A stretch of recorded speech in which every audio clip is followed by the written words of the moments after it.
following is a production of Cary TV, the Town of Cary's government access channel.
Call to order the October 25th meeting of the Cary Town Council, and at this time I'd like to recognize Mayor Pro Tem Adcock for the ceremonial opening. Thank you, Mayor.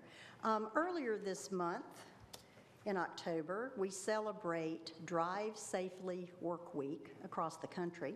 I wanted to make sure that everyone in the audience and at home watching this meeting knows that Cary was one of 6 winners in the over 30,000 population category who won or was named a traffic safe community. Those of you who drive our streets know this already, but it's never redundant to hear good news, so I wanted to share that with everyone. Now, if you'd please join me in the Pledge of Allegiance. I pledge allegiance to the flag of the United States of America and to the republic for which it stands, one nation, under God, indivisible, with liberty and justice for all. We're now at item 3 on our agenda. Staff has asked that we remove item B3D from our agenda. This is a Planning and Development Committee consent agenda item that requests establishing a capital project to install a traffic signal at Cary Glen Boulevard and Carpenter Fire Station Road. Staff will bring this item back in the future as appropriate. We've also been requested by Council Member Bush to pull item B3E, which is the renaming of a road. So given those two, I would entertain a motion to adopt our amended agenda. So moved. There's a motion. Is there a second? And a second. Discussion? All in favor, please say aye. Aye. Any opposed? Motion carries unanimously. We're now at the consent agenda portion of tonight's agenda, item B. For the benefit of the people watching our meeting on TV, we'll take a moment to read our consent agenda items. I'll point out that one vote approves all of these items. On the regular and land development consent agenda, we have approval of the minutes, approval of the tax report, calling a public hearing on annexation requests, and an annexation, rezoning, and statement of reasonableness and consistency for the park at Westlake, the Commons Phase 9. And at this time, I'll recognize Mr. Frantz, who will briefly summarize the Planning and Development Committee items. Thank you, Mayor. First is item 3A, White Oak Baptist Church, request for reimbursement contracts and easement acquisition assistance. Item B, request for waiver, Green Level West Medical Office, 12-SP-27. C, fee in lieu request, Sedgefield Subdivision, 12-SB-005. D, request to establish a capital project to install traffic signal at Cary Glen Boulevard. I believe that was pulled.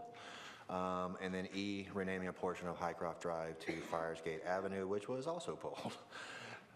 Very good, thank you. Would council members like any of these items pulled from consent for discussion? If not, I would entertain a motion to adopt the consent agenda. We approve the consent. Approve. Motion to approve the consent agenda. So moved. Second. And the second, discussion. All in favor, please say aye. Aye. Any opposed? Motion carries unanimously. We move now to item C1 on our agenda, which is a proclamation proclaiming November as Pancreatic Cancer Awareness Month. Ms. Adcock will present this proclamation. Ms. Adcock. Thank you. While I'm coming to the podium, would Elizabeth Lee Pearsall please join me?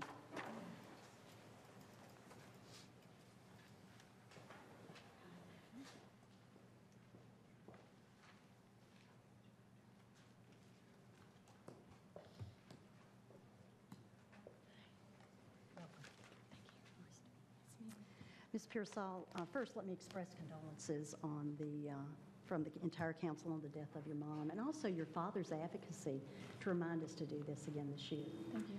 You know, as a nurse practitioner and the only healthcare professional who's ever served on the Cary Town Council, to my knowledge, I have very mixed feelings about reading this proclamation, because this is the 5th year in a row that I've read a proclamation that calls for our country to invest dollars and time in the research of this terrible disease. And my hope is that before my tenure's over, that I can read a proclamation that instead talks about the thousands of people who die of this disease because there is no cure, that instead we'll be able to talk about the amount of money, that the effective research that has been done, the effective treatment, and the lives that have been saved. So having said that, let me read this proclamation. Designating November 2012 as Pancreatic Cancer Awareness Month in the town of Cary. Whereas this year, an estimated 43,290 people will be diagnosed with pancreatic cancer nationwide, and among them, over 1,200 North Carolinians will die from this disease. As one of the most serious, untreatable, and aggressive forms of cancer, pancreatic cancer is the 4th leading cause of cancer death in the United States. Within the first year of diagnosis, 74% of pancreatic cancer patients die, and 94% of pancreatic cancer patients die within the first 5 years.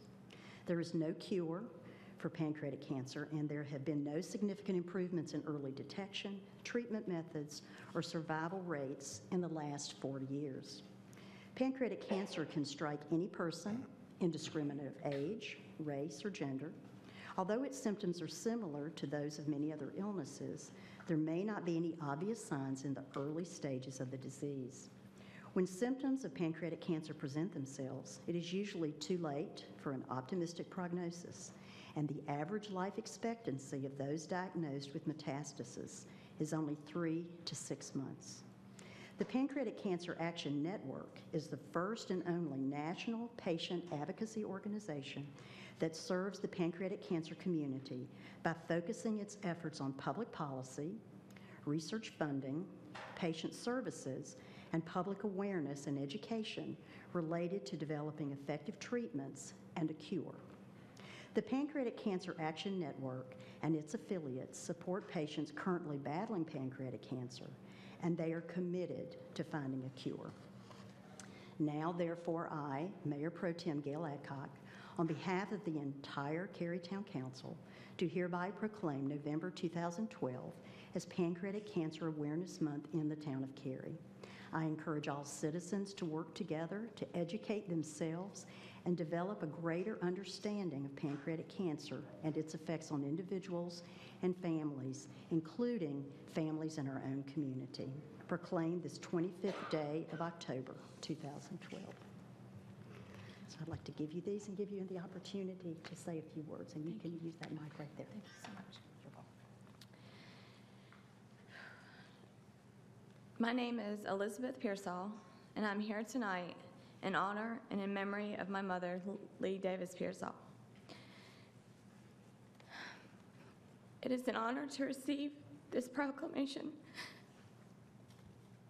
I'm sorry. You're doing good. On behalf of her and other victims and other pancreatic cancer survivors and families of those that have lost loved ones to this deadly serious disease. You've stated all the facts that I was going to give. So for this reason, we appreciate the town of Cary issuing this proclamation naming November Pancreatic Cancer Awareness Month, so that we can, as the PanCan motto goes, continue to know it, fight it, end it. Thank you, Mayor, council members, and audience for listening and for being here to support this proclamation. Thank you so much.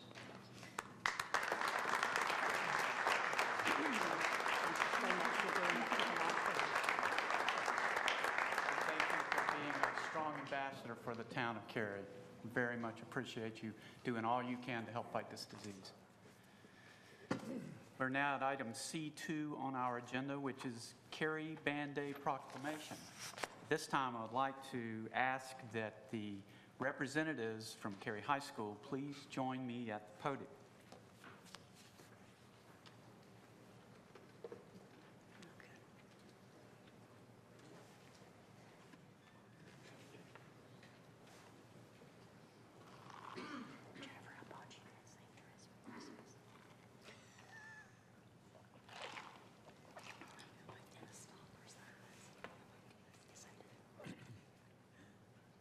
Mr. Minnick, would you like to introduce your delegation to us before I read the proclamation? Sure, we have.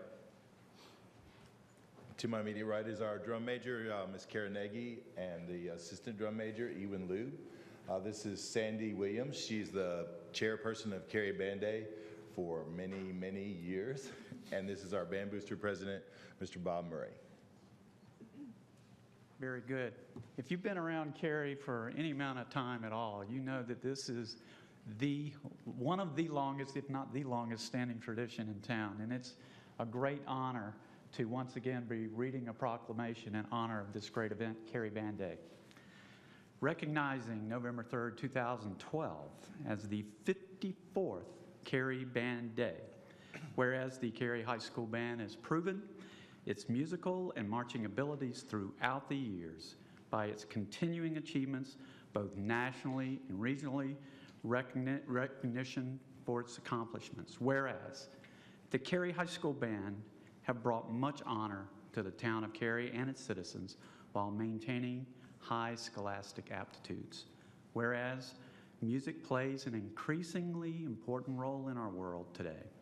It is the language of all people and one of the greatest forces in creating peace and harmony, whereas the citizens of Cary, North Carolina are very proud of Cary High School Band for its many accomplishments throughout the years, which recently include being named as Bands of America Regional Finalist in 2001, 2003, 2004, 2009, 2010, 2011, and it just keeps on going and going and going. Whereas in 2011, the Cary High School Band was named Grand Champion at the Cleveland High School Competition, the Clinton High School Band Day, and was Bands of America's Grand National Semifinalist, placing them in the top 30 bands competing at Nationals last year. Now, therefore, I, Harold Weinbrecht, Jr., Mayor of the town of Cary, North Carolina, on behalf of the entire Cary Town Council, do hereby proclaim Saturday, November 3rd, 2012, as the 54th Cary Band Day, and urge all of our citizens and the surrounding areas to join together in honoring and supporting this long-standing Cary tradition proclaimed this 25th day of October, 2012.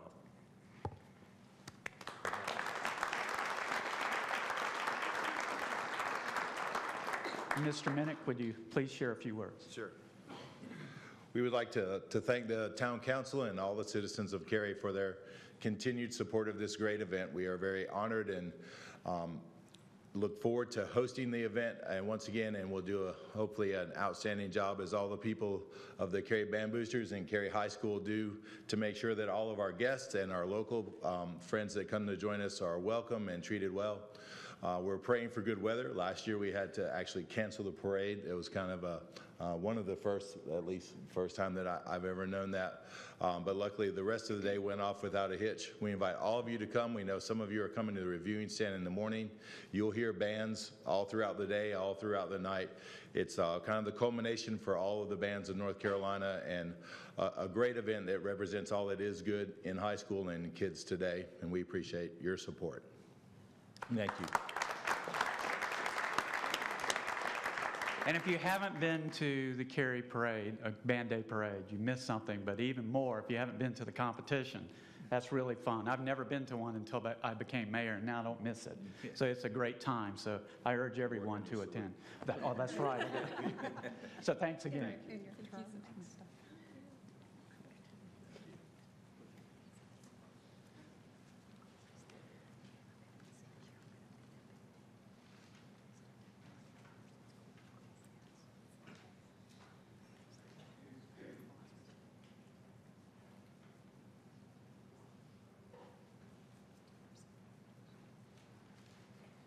Okay, we're now at Public Speaks Out and Public Hearings. Our next two agenda items having instructions for speaking at these forums on the printed agenda.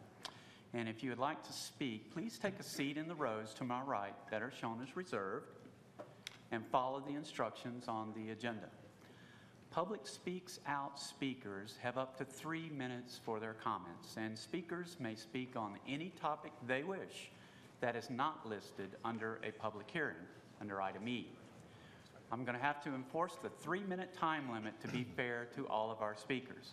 There's a timer located on the podium that is highlighted now, and when the green light turns yellow, that means you have 30 seconds left, and when the time expires, the yellow light will turn into a flashing red light, and at that time I'll interrupt you and ask you to immediately conclude your comments.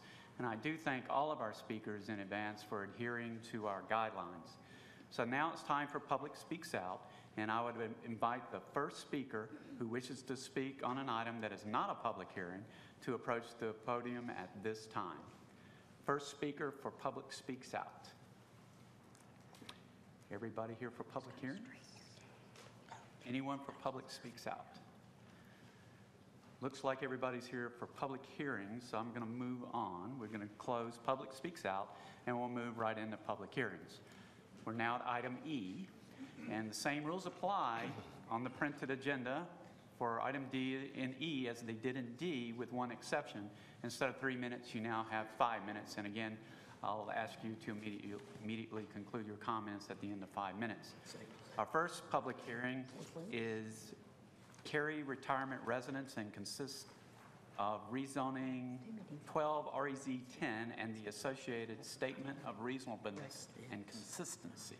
Staff is going to introduce this item. The applicant will share details about the request with us, and the Planning and Zoning Board has already conducted a public hearing on this zoning request, and a board representative will be here to share their recommendations with us. After these reports have been given, we'll open the public hearing.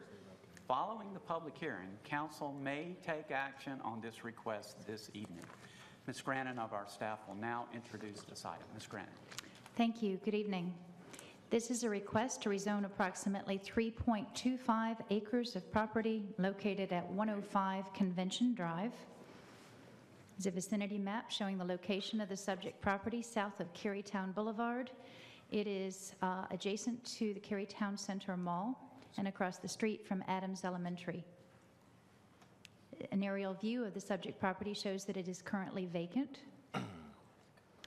The property is located within a regional activity center. The land use plan designation for the subject property is office and institutional. And the zoning is currently general commercial, and the property is also located within a mixed-use overlay district. The applicant has proposed rezoning the property to MXD zoning, and with that designation also comes the required preliminary development plan.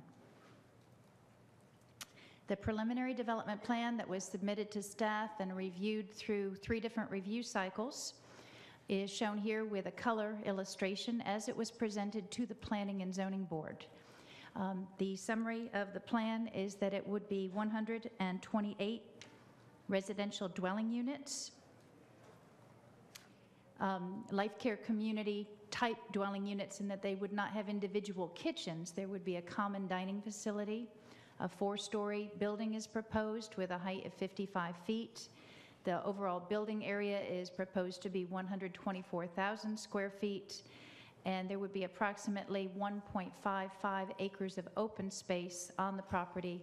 That includes buffer areas and streetscape areas, and also includes approximately 0.18 acres for community gathering area on the subject property. Staff evaluated the proposed use and found that it was consistent and helped to balance the uses within the regional mixed-use center. One of the discussion items at the Planning and Zoning Board meeting was whether or not this was an institutional use, as staff has interpreted it, or if it was a residential multifamily type use.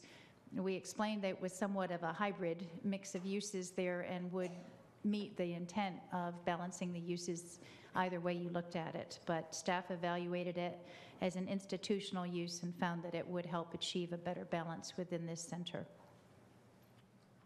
Some of the proposed reductions to LDO standards that the applicant has requested is that a 30-foot buffer rather than a 50-foot buffer be provided along Cary Town Boulevard. This is a thoroughfare corridor buffer, so council would have the option of approving this as part of this plan. That there be no setbacks from perimeter buffers, and that grading in buffer areas adjacent to the existing office use be allowed as part of the site plan. This is a cross-section that was provided by the applicant that helps to illustrate some of the steep topography changes on the subject property. It also shows the significant distance from the improved Cary Town Boulevard as it stands today and where the subject building would be located if the plan is approved. This is a rendering that was provided by the applicant to help illustrate the view of the future building from Cary Town Boulevard. Notification was sent to property owners within 400 feet of the subject property. The property was posted and advertised. There were no protest petitions submitted. There were no citizen comments during the Planning and Zoning Board public hearing. And during the discussion, the Planning and Zoning Board members asked the applicant whether or not they would be willing to enhance some of the landscaping along Cary Town Boulevard, and the applicant responded that they would be willing to do that. And they did submit back to us a revised plan. The building footprint, the unit count, all the aspects of the plan stayed the same, with the exception of a more highly developed plan for landscaping that showed increased buffering between Cary Town Boulevard and the future use.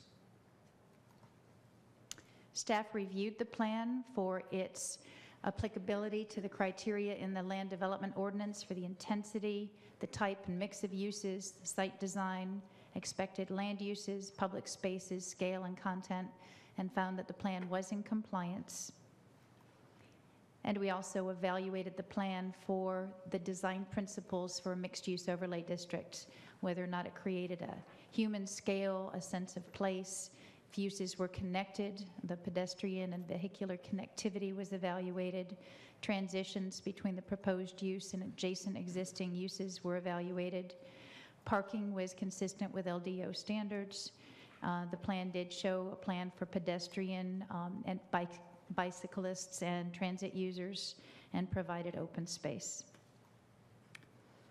The site does show that it's impacted by a stream buffer according to Cary's GIS maps. However, field determination of that would be required at the time of site plan review. So is Cary Town Boulevard.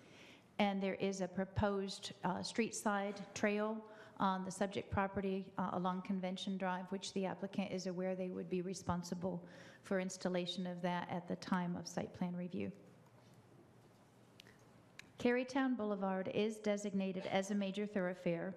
The current cross-section is 4 lanes, median divided, and the future plan calls for a 6-lane median divided roadway.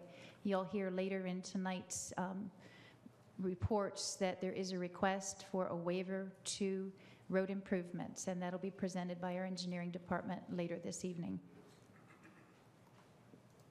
There is an existing transit route in immediate proximity to the subject property. And at this time, I'd like to call upon the applicant so that they can describe the request in greater detail. Very good. Would the applicant please come forward?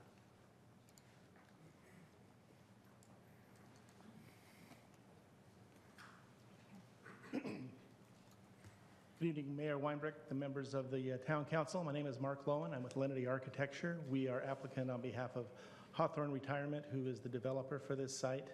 I think staff's done a very comprehensive job of explaining where we're at and where we're going with this project. One of the things I would like to touch on is just to get a total understanding of what our facility really is and what it provides to the town of Cary. We are a retirement residence that is targeting basically seniors in their late 70s into early 80s that are still very active and part of the community, don't need medical services because this is not a medical facility. This is a retirement facility, and it provides for them what I call Friday night services. They don't have to cook, they don't have to clean, they don't have to do laundry, and we have transportation provided and activities. When we get home on Friday night, we don't want to do that. They don't have to do it 7 days a week. They're making the choice to join us at facilities like that instead of having to make the choice because of a medical need. They get to live with their contemporaries. They get to get involved in all kinds of activities. Having the school across the street is excellent. It's going to provide them with opportunities for volunteering there. And I guess the question is, well, why would they want to move here other than not having to do all those activities? Yeah. We find the typical tipping point for our residents is it's about time to give up the car keys. And it provides peace of mind for them and, frankly, for their families to know that they don't have to worry about how they're going to get to the doctor, how they're going to get to church and all those things. Because one of the things that our residents receive as part of their monthly rent is transportation. We have a van that'll take them to all those activities as needed. Just want to point out this is not a buy-in. It's a month-to-month rent. And so it is actually quite affordable. If you were to put us into a scheme, we're not a Cadillac, but we're not a Chevy. We're kind of a Buick. We provide some outstanding opportunities. These are active seniors. Trust me, they're sharp. Yeah, I would encourage you to visit some of our facilities sometime. That's the part I really want to touch on. I know when we met and had the privilege of getting the recommendation from the Planning Commission, their big concern was the buffering along Cary Town Center, or Cary Town Boulevard. We've clearly beefed up the landscape and the plantings along there. Additionally, on top of that, we have had conversations with the NCDOT, and we, as part of the permitting process, are pursuing an additional 20-foot planting strip along there. And I've got our civil engineer who can give you better details, but what my understanding is when Cary Town Boulevard, the right-of-way area was acquired, they acquired plenty of right-of-way, and even after they expanded to the full six or eight lanes that it's designated for, and along with sidewalks and everything, there's still additional space. And so we are going to enter into agreement with them, assuming we can get this taken care of and approved, but we have agreed in principle, and maintain that additional 20 feet, do plantings, and provide additional buffer on top of that. I don't want to belabor things. I think I've used up my time, so if there's any questions, I understand we'll have an opportunity to respond to those. Yes, sir. Thank you. It's now time for the public hearing. I'm going to open up the public hearing and invite the first speaker forward. Ms. Brannon, you have completed your comment? Yes, we've got the Planning and Zoning Board Chair's recommendation. Hold on. If you'd like to do public that first. Hearing's not open yet. We got to hear from the Planning and Zoning Board. I'm so sorry about that. We have Mr. Swanstrom. Yes, we do.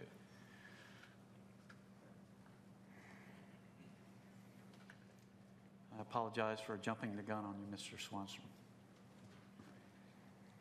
That's okay. It's understandable. Ms. Bierman did a pretty good job of summarizing everything that we talked about. As Ms. Bierman indicated, we didn't have a lot of problem with this. We discussed a little bit the buffering along Cary Town Boulevard, and we're very encouraged. I'm very encouraged to see some additional buffering, additional landscape buffering, which we think will really improve the visual appearance, particularly from that major arterial. We also had some questions about how folks were going to get across, I believe, the drive that connects them with Cary Town Boulevard. We were a little concerned that seniors would be going to the mall, and we wanted to make sure that they had a safe walkway, and they assured us that they would do that. Other than that, we asked about parking and found out the parking was more than adequate.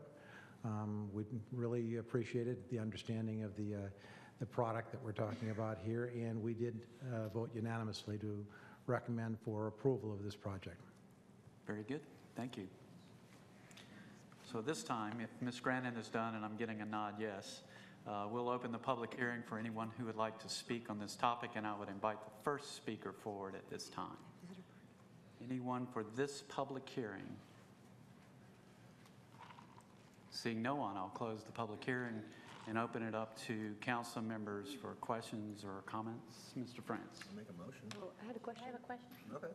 I just had a quick question about the map that showed that there was a potential stream buffer in the very middle of the project. Typically, we don't see a project that is compromised that greatly by a stream buffer.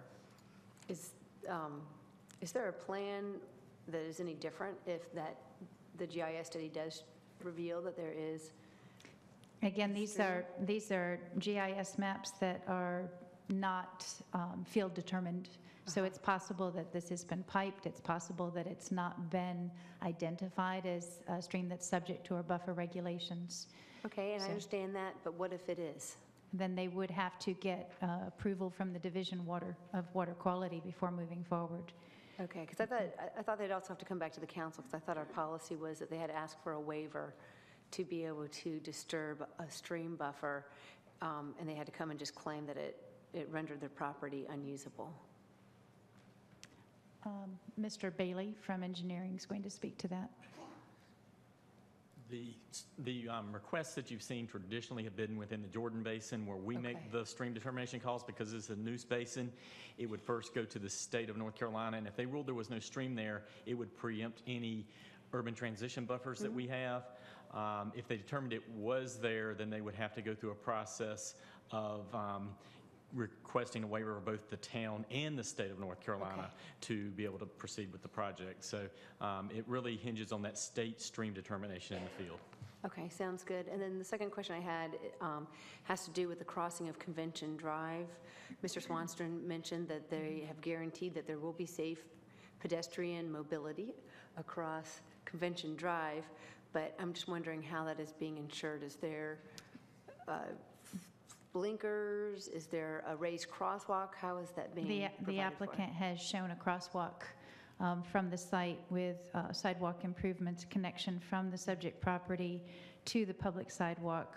There will be as I mentioned, a requirement along Convention Drive per the Parks, Recreation, and Cultural Resources Master Plan for a street side, what used to be called a multi-use trail, but a street side trail on the subject property side, and then a crosswalk shown. One of the things that we talked about is the fact that there is not a network of sidewalk through the parking lot of the mall.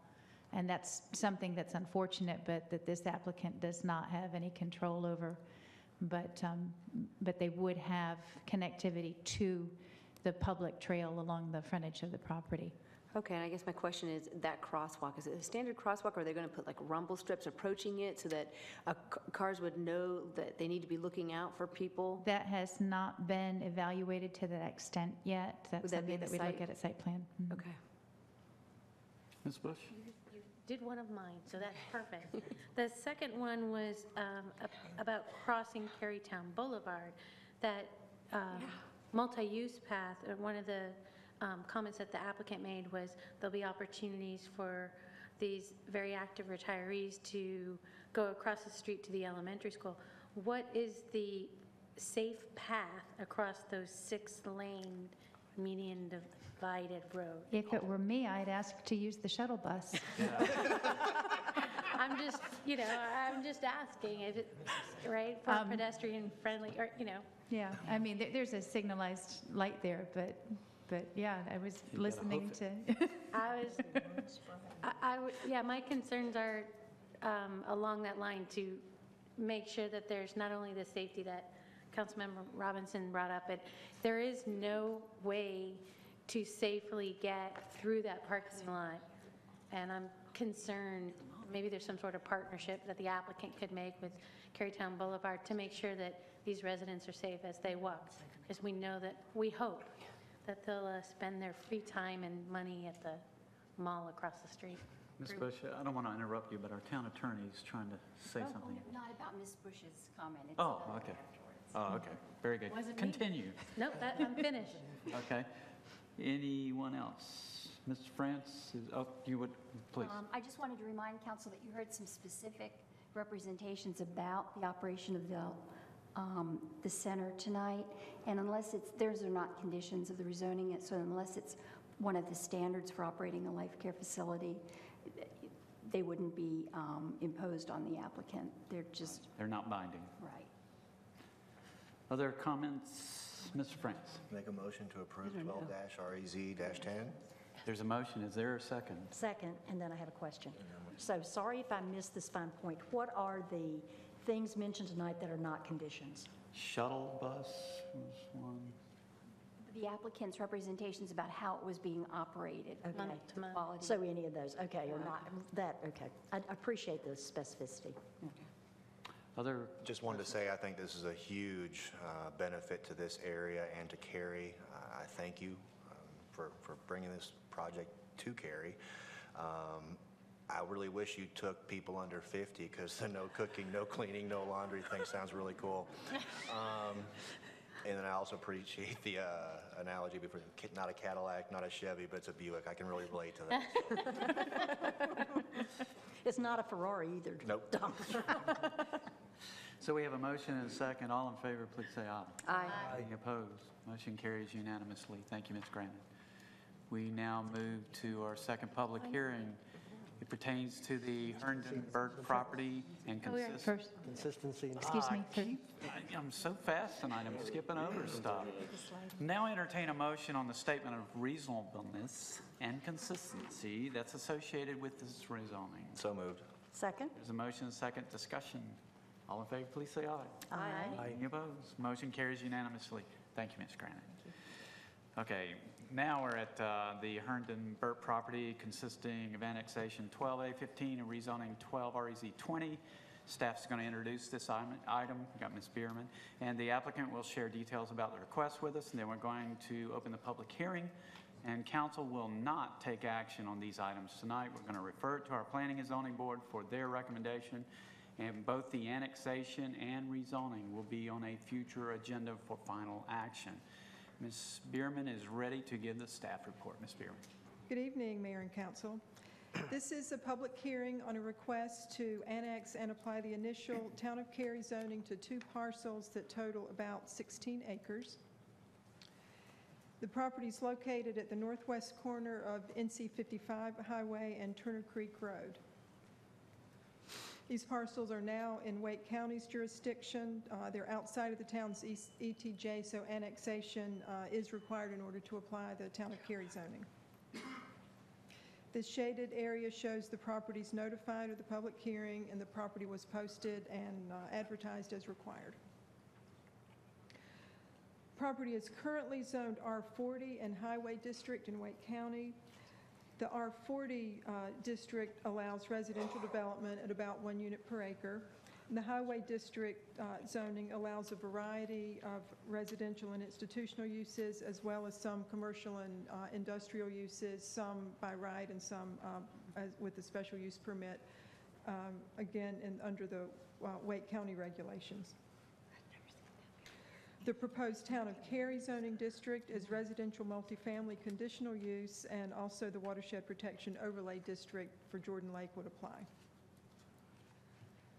The zoning conditions proposed by the applicant at this time include a 100-foot building setback from the north property line, and a list of permitted uses that are specifically listed here that include several uses in the group living category, up to 120 duplex or townhome units, up to 68 patio homes, and several uses in the park and open space category.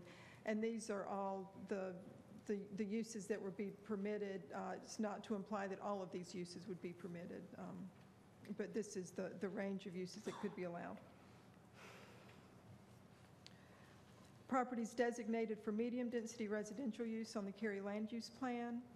The property to the north is designated for low-density residential use, and there is a note on the land use plan that recommends a 100-foot separation between the medium density on the subject property and the low-density residential to the north.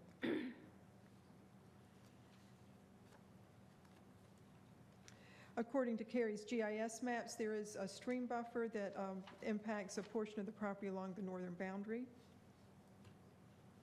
NC 55 highway is designated as a major thoroughfare on the town's transportation plan.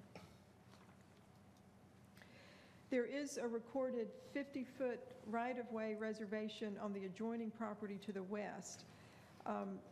This could ultimately provide for a second connection to NC 55 for the Harmony subdivision that's located to the west of these properties. When this rezoning request was submitted, the applicant proposed a zoning condition for additional buffering that would have applied along the northern boundary of the property adjacent to the Chesney Glen subdivision.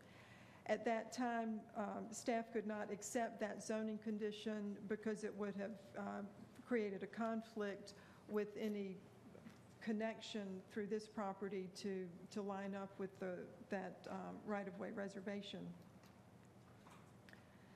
Since the submittal, the owner of the adjacent property here, who is also one of the property owners for the subject property for this rezoning request, has recorded an alternate right-of-way or reservation location on that adjacent property. So that resolved that issue, so that does open it up so that a condition could be offered now that provided a larger buffer adjacent to that northern property line without creating that conflict. And this is a more broad view that shows the subject property, the area of the right-of-way reservation, and then the relationship to the properties to the north and to the west. With this change to the reservation, as I mentioned, we can now accept a zoning condition that would provide additional buffer width along the northern property line. And the applicant has indicated that he will be offering a revised zoning condition tonight to provide that additional buffering. This concludes the staff comments on the rezoning. I'm ending on a slide that includes materials that were provided by the applicant to illustrate the comments that he will be making regarding the revised zoning conditions. Very good, and I would invite the applicant forward at this time. And while he's coming forward, could you tell us what a highway district is? What could be built in that? It's a Wake County district. It's really a variety of uses. It allows residential, range of residential, including multifamily. It allows certain institutional uses and also some commercial and some limited industrial uses as well. So basically, if they could get the water and sewer to work, they could do anything they wanted. They would need to annex to get the utilities, but there are other uses that could fall under those categories that could be allowed if it could be served by a septic system, right? Well and septic system. Okay, very good. Thank you. Yes, sir.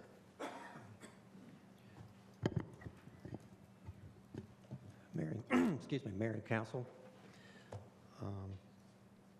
I'm here representing the developer and the Herndons tonight on behalf of Bass, Nixon, and Kennedy.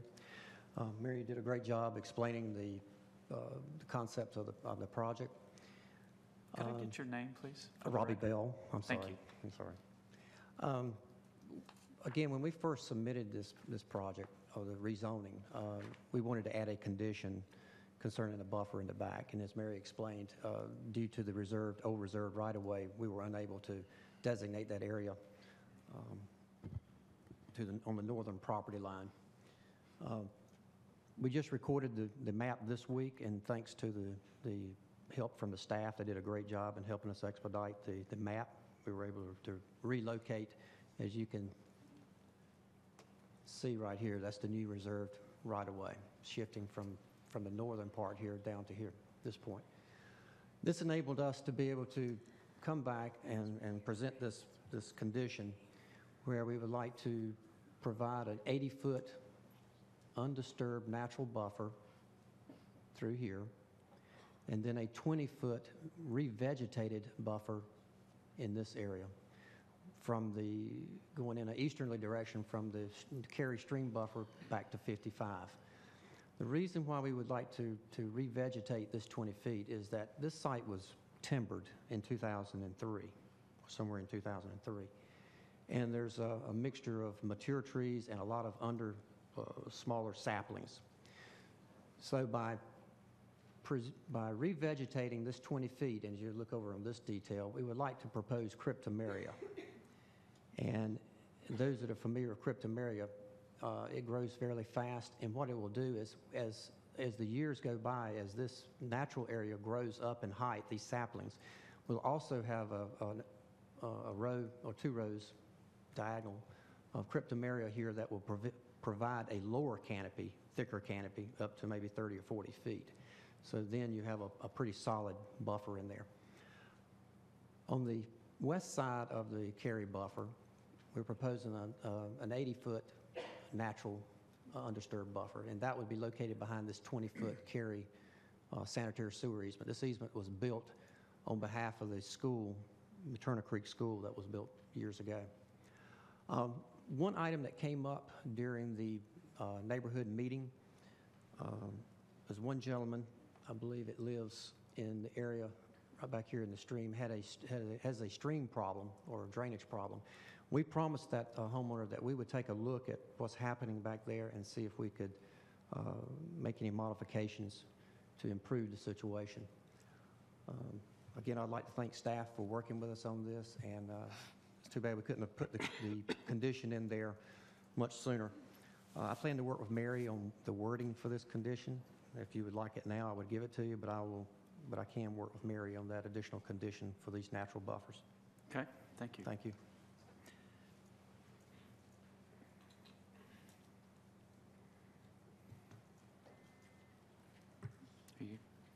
Have you completed your? Oh, I don't have any additional Okay. comments. Okay. I was jumping the gun earlier, so I was telling myself to slow down a little bit. Okay, very good. This time we're going to open up the public hearing for the annexation and the rezoning together. And I would invite the first speaker forward at this time.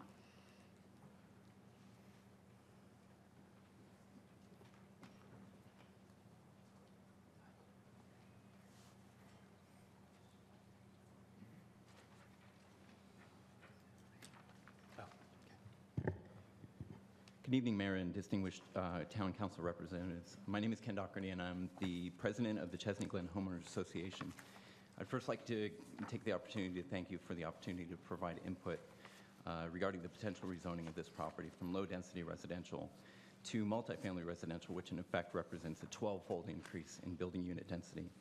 The Town of Cary ordinance are quite clear in setting forth criteria for rezoning requests.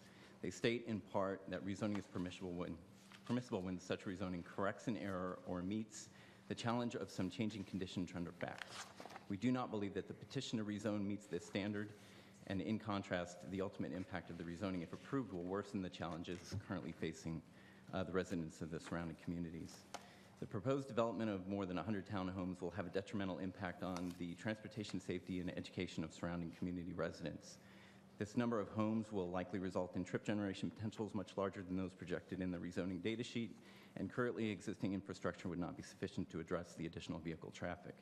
For example, the proposed development calls for 2-week outlets, one of which would be a right turn only onto the NC 55, which if implemented would only invite those residents wanting to travel northbound on the 55 to either violate the right turn rule, make a U-turn on an NC 55, or travel through one of the surrounding communities, thereby increasing traffic volumes in other residential areas.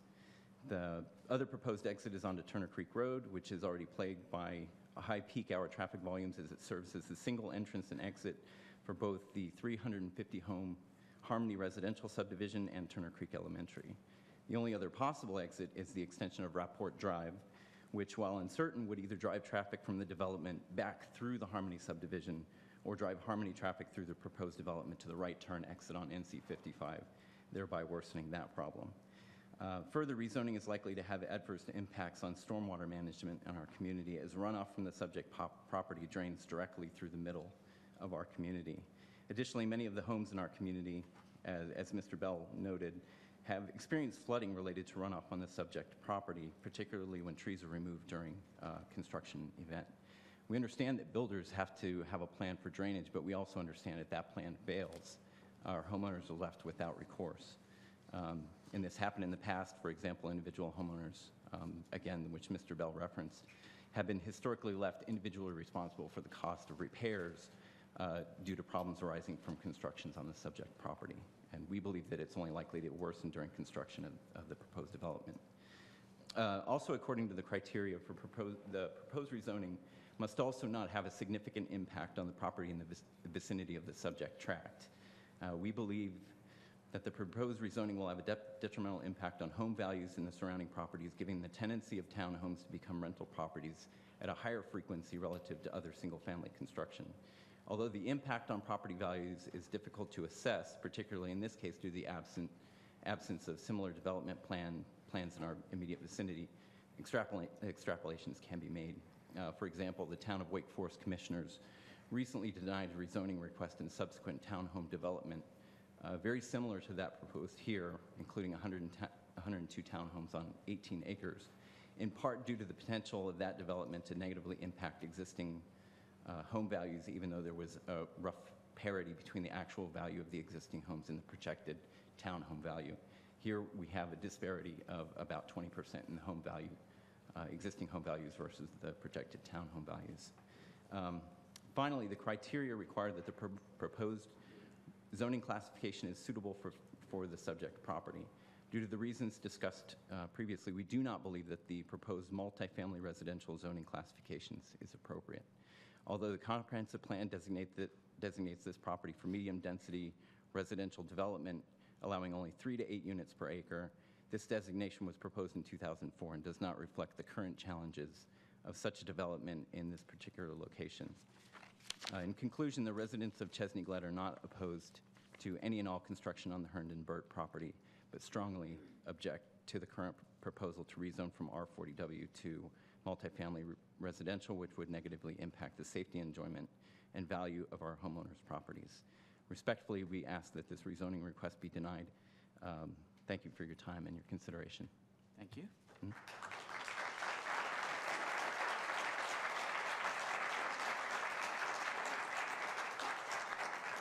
Ladies and gentlemen, I really appreciate you being here, and I really appreciate the emotion that you have for this topic. However, this is a business meeting, and it's very important for us to focus and concentrate on things that we're hearing, and therefore I would ask you not to applaud or show emotion in any way so that we can continue this business meeting and focus on the issue at hand. Thank you. Sir, please.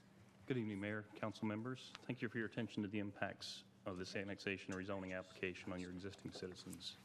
My name is Joel Green. I'm the president of Harmony Homeowners Association. I represent the common interests of the owners of 300 single-family homes, approximately 50 of which are here tonight.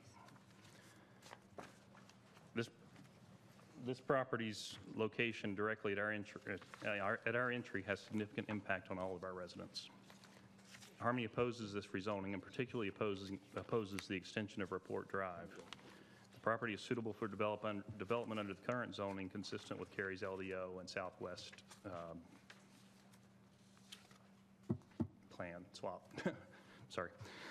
Our good neighbors at Chesney Glen have covered many points of how the requirements of LDO Section 3.4 have not been met. Harmony agrees with those and would like to include those points by reference rather than reiteration. Section 3.4.1E2 refers to Section 1.3 as mandatory criteria for rezoning. 1.3.1 states to preserve the character and quality of residential neighborhoods. This rezoning allows a significant change from the character and quality of the homes of current Cary residents as demonstrated by the per square foot target price that the developer has expressed. 1.3.2 requires that the rezoning foster convenient, compatible, and efficient relationships among land use. This rezoning is incompatible with and inconvenient to current Cary residents. This is a significant difference as all surrounding area are single-family construction. The increased traffic would be inconvenient to say the least. 1.3.3 requires that the rezoning would lessen congestion in the streets. This rezoning will increase an already congested area, particularly in a dangerous elementary school carpool area. 1.3.5 requires that rezoning prevent the overcrowding of land and avoid undue concentrations of population. This zoning specifically increases the population density. 1.3.8 says that rezoning must maintain and enhance the character of various districts within the town in light of their particular suitability for particular uses. This rezoning specifically changes the character of the district, which is entirely single-family construction. 1.3.9 requires to maintain and protect high-quality aesthetic standards for development. Again, the proposal here does not keep with the building construction in the area in the district.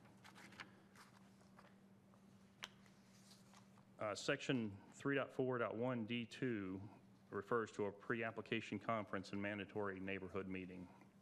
Despite recommendation from Town of Cary staff, residents of Harmony were not invited to the mandatory neighborhood meeting. While we are not within the minimum requirement of 100 feet, this development's impact on Harmony justifies a broader range. I don't know if the map's in front of you there, but as you can see, this sits right at our entrance. We were not afforded the opportunity to learn about this process. We respectfully ask that the application be rejected until a neighborhood meeting is held with all the residents of Harmony, as this rezoning would have significant impacts on all of us. Other options available to redress the issues affecting Harmony would be expensive for everyone involved. In particular, Harmony enjoys a much lower crime rate than our immediate neighbors, such as Brookstone, directly across Highway 55. This can be clearly seen on the Town of Cary crime data maps. It is evident that this is due in large part to the single entry and egress point into Harmony. Therefore, Harmony is adamantly opposed to extending a report drive. Perhaps there are solutions that can be worked out if this application is sent back to the mandatory neighborhood meeting stage. We offer the use of our clubhouse for such a meeting. Section 3.4.1D3 requires a traffic impact analysis. The application as filed claims that no study is required. The numbers that are presented in that study do not make sense with the 120 townhomes being proposed. In fact, it tends to indicate that the traffic would be less than the current density zoning, and those numbers we feel need to be reviewed. We ask that the application be rejected until the required traffic study is available. We respectfully request that you deny this rezoning application. The plot is suitable for building under the current zoning. We ask that in any case, Rapport Drive not be extended. And if the rezoning is to be considered, we ask that it be pushed back to the neighborhood meeting stage so that all Harmony residents can be involved in that process and hopefully come up with cost-effective compromises with all parties. Thank you very much. Thank you. Next speaker, please. Thank you.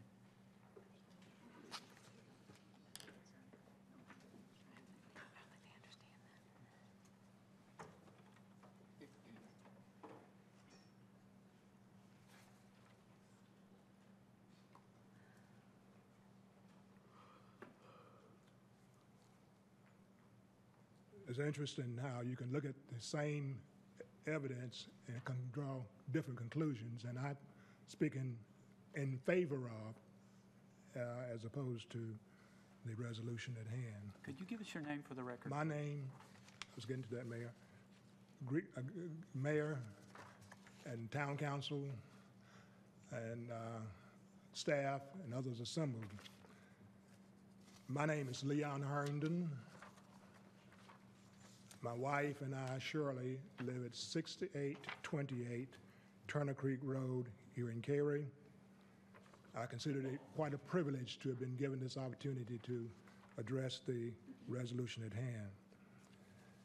There are two reasons why I feel that I'm very competent to do so, primarily. One, some years ago, as a volunteer citizen, I took advantage of an opportunity to serve on the Southwest Land Use Task Force that had the responsibility to recommend to the Town Council for adoption what is now known as the Southwest Land Use Plan. I appreciate that opportunity to serve in that capacity. Secondly, having for the most of my life lived on the property under consideration, land that has been in my family over 100 years, I'm provided a very unique perspective. Consequently, I feel that I am able to serve as a credible witness in terms of what should be done with our particular part of the property that's being considered. As I look at the land use being requested in these annexations and rezoning petitions, which will ultimately lead, we hope, to the construction of additional quality homes for our citizenry, clearly, we find them to be very much in concert with your mission and interest and permissible by the Southwest Land Use Plan. We also believe that the newly proposed development will be a perfect fit with the use of properties immediately to the north, east, west of ours, where we see the existence already of 4 very viable housing communities: Harmony, Chesney, Glen, West Park, and Brookstone, just to name a few. Furthermore, we believe that a vote for approval of these requests will be a win-win vote for balanced economic growth, property rights tempered by a sense of fair play. It may be of interest to you to know that until recently, like most of our other neighbors who were there of long standing, our property was invested in farmland. But now there is little demand for the use of farmland for money crops as it was in the past. So in order to survive, alternatives must be found. To date, we have invested heavily in education through the establishment of the management of Bright Beginnings of Cary, a 5-star preschool child development facility. In addition, some of the Herndon's property was used to be made available for the construction of Turner Creek Road Elementary School. Thanks to the foresight and forward planning and thinking of our ancestors, who must have known that the day would surely come when our so-called money crops would no longer be tobacco, but that farmland would become a future site for educational achievement and homes for other families. Fortunately, we are blessed with the presence of all of our children, their spouses, 7 grandchildren, and other relatives currently living in this particular area. Because of this, we think that there will always be a Herndon present on some portion of the property. Finally, as you make your thorough assessment of the merits of our proposal, we hope you will agree and approve the request at hand, the annexation of rezoning of the Herndon properties here in the Stroud. Thank you very much, Mayor. Thank you. Next speaker, please.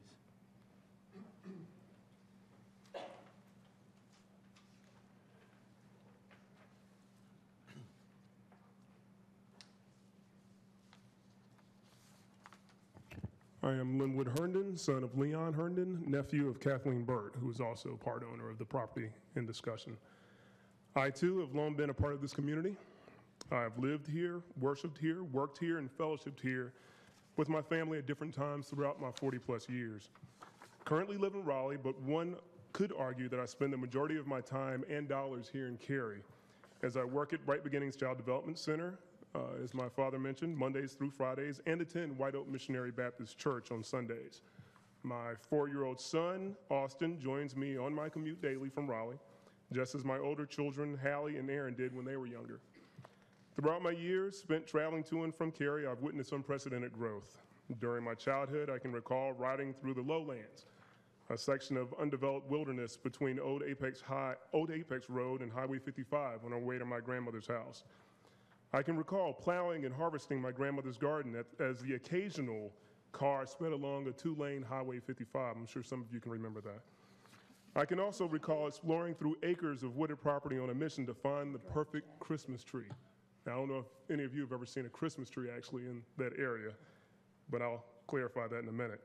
Clearly today, the lowlands, also known as High House Road, is fully developed, replete with established and renowned communities. The two-lane highway now has 5 lanes with thousands of cars traveling past my grandmother's house daily. And that property we explored to find a Christmas tree now is the campus of Turner Creek Elementary School, one of the many excellent schools in this area. By the way, the trees we found every year were light years away from what you might find at any local Christmas tree lot in December, but they were perfect to us. As I matured and attended high school, then college, I came to realize that my family was not the only family in the area. In fact, the properties in the surrounding areas became increasingly attractive to developers as more people sought housing near RTP. Families decided to develop their land into subdivisions that are now considered the bedrocks of the Cary community, providing new families and new companies a home in this beautiful and convenient corner of the county. Interestingly, I also came to learn that my ancestors were always indispensable members of this community, placing faith, family, and citizenship above all else. At one point, portions of the land were cleared off to provide the community with a playing field for local sports teams. At other times in our history, the land was used by the Boy Scouts of America as a campground. My grandfather ran a general store on the property, serving the people of the area for years. With all that said, my main purpose for my comments this evening is not simply to wax nostalgic about the good old days, but rather to shed light on my family's deep roots in the community and to express our desire to allow the Herndon property to continue to play an integral role in the history of this great area. Today, our family is faced with an opportunity to continue to impact the community. Our choice is clear. We can allow the land to sit idle as the town of Cary continues to grow around us, or we can participate in the growth in a responsible and civic-minded way, just as our ancestors did before us. Throughout the generations, the Herndon family has remained upstanding and honorable. We have never been a blight on the community, nor do we have expectations to do so. We ask that you allow us to uphold our family's legacy and continue to move forward along with the town of Cary, rather than be a relic of the past and one of the most progressive communities in the nation. Thank you. Thank you. Next speaker, please.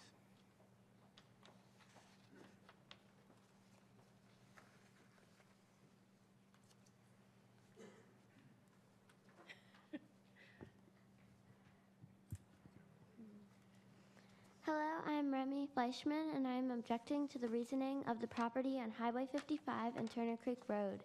The additional traffic in front of my house frightens me, making traffic accidents and unsafe environments for all the young kids growing up.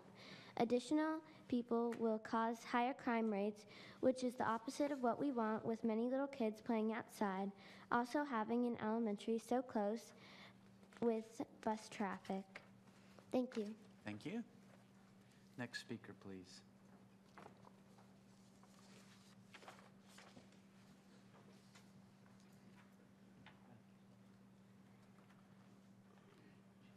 Thank you, council members. My name is Antonio Rutello. I'm a resident at Harmony. Pull that mic up Pull just a tad. Okay. There you go. Hi. Thanks for this opportunity. My name is Antonio Rutello. I'm a resident at Harmony. I wanted to begin by saying I thoroughly agree with all the concerns and issues expressed by our Harmony HOA president. I would like to stress one particular aspect, and that is the traffic and related safety. To be candid, I think the absence of a traffic study was either a profound oversight or a deliberate omission. Turner Creek Road is the only means of full access and egress to from Highway 55 for Harmony and Turner Creek Elementary. Any modification to increase the current zoning density would only have adverse effects as they relate to existing infrastructure, traffic flow, congestion, noise, pollution, and the safety of Harmony residents, as well as Turner Creek Elementary School students, parents, and staff, those driving and walking. I encourage a traffic study, as that alone would certainly justify the retention of the current zoning and the denial of the current proposal. Thank you for your time. Thank you. Next speaker, please.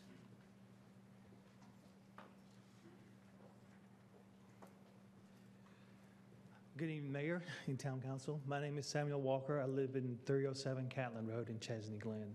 I'm here to speak on behalf of some issues that my Homeowners Association president has presented about the erosion and water drainage problems that we have experienced currently in our property, both from my property and my neighbor adjacent to me on 305. Our properties were designed with water to collect water from our adjacent neighbors and drain it into the stream buffer that runs through our property and collects runoff from the property south of us. The water flows through our neighborhood and into a holding pond that then eventually flows into the White Oak Creek. In the past, when the pond was drained, the amount of gallons of water that were pushed through the dry creek and into our culvert eroded the soil underneath the front of the culvert. This was not determined until years later when I started seeing holes show up around the culvert. I sought help from the utilities group, and they advised me that it was my responsibility to fix the issue. That is several thousands of dollars to do that. That's money out of my pocket to fix it, fix something that was caused by something happening in the property south of us.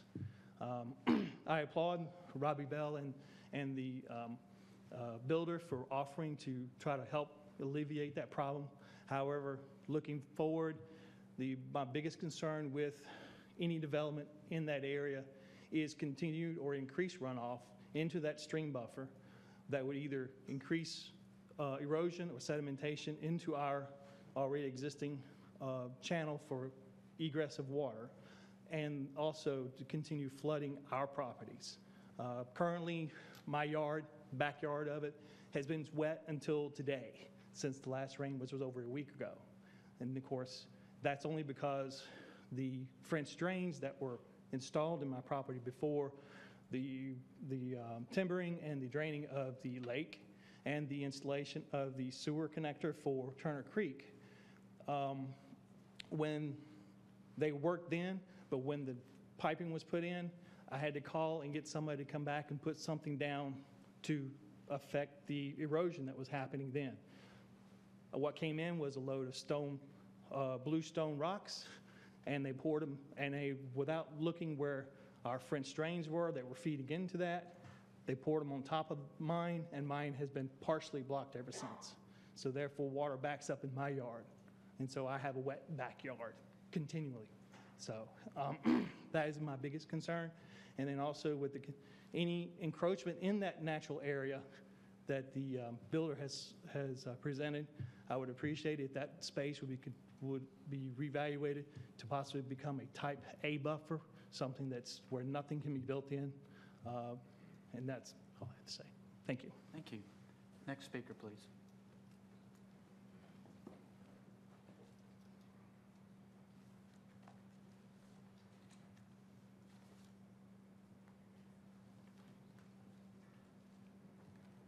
Good evening.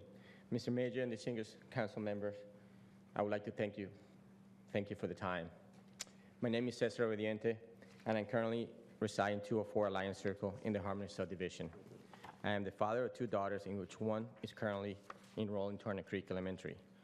We moved to Cary from Florida back in 2010 because of the overcrowded population, overcongested traffic, and high crime rate, mainly caused by the high density population that are experienced during the years that we lived there. Mr. Brenner, we're not opposed to you selling your property. What we oppose is the development of townhouses. I believe that by rezoning this property for low-density residential to multifamily residential, this community will turn into the same reason that we move away from Florida. We choose Harmony because of the low crime rate, low-density population, and easy access to the Research Triangle Park. Currently, my oldest daughter walks to school, and she loves it. Soon, she's going to take her bike, and let me tell you, she cannot wait for it. I'm afraid that rezoning this property to multifamily residential will endanger my daughter's safety because of the increasing traffic during school hours.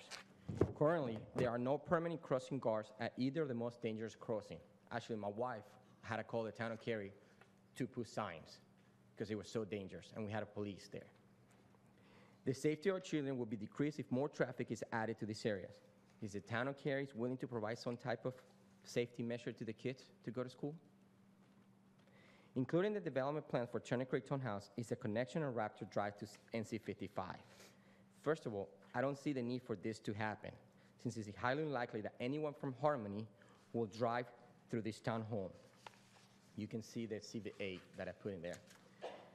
In fact, the connection on Raptor Drive to NC5 could impact the crime rate in Harmony.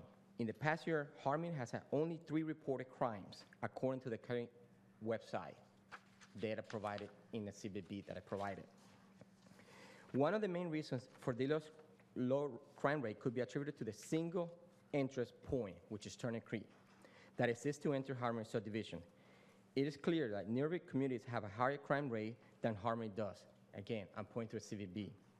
One could argue that multiple entrances to the subdivision could be one of the reasons for this high crime. In fact, there have been studies to demonstrate these theories, such as closing street and alleys to reduce crime, which was published by the U.S. Department of Justice. I have a little footnote there. It has been proven that restricting access to these communities and areas has significantly reduced their crime rate. It can therefore be concluded that there is a higher possibility that crime will increase in our neighborhood if we were able to have a second access point. And it is a benefit to our community that we maintain one access point only. And again, we're not here, Mr. Hernan, for you to sell your property. What we're against is for the multi-development of townhomes.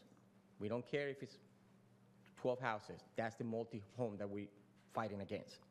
Another concern that I have with the rezoning is the access to NC 55 from the townhouse. We only provide it to the southbound direction, meaning that residents that work in the Triangle Park will either have to use Turner Creek, which will increase traffic at the intersection and decrease the safety of our children, or they will have to make a U-turn on NC 55, which will increase the chance for the traffic.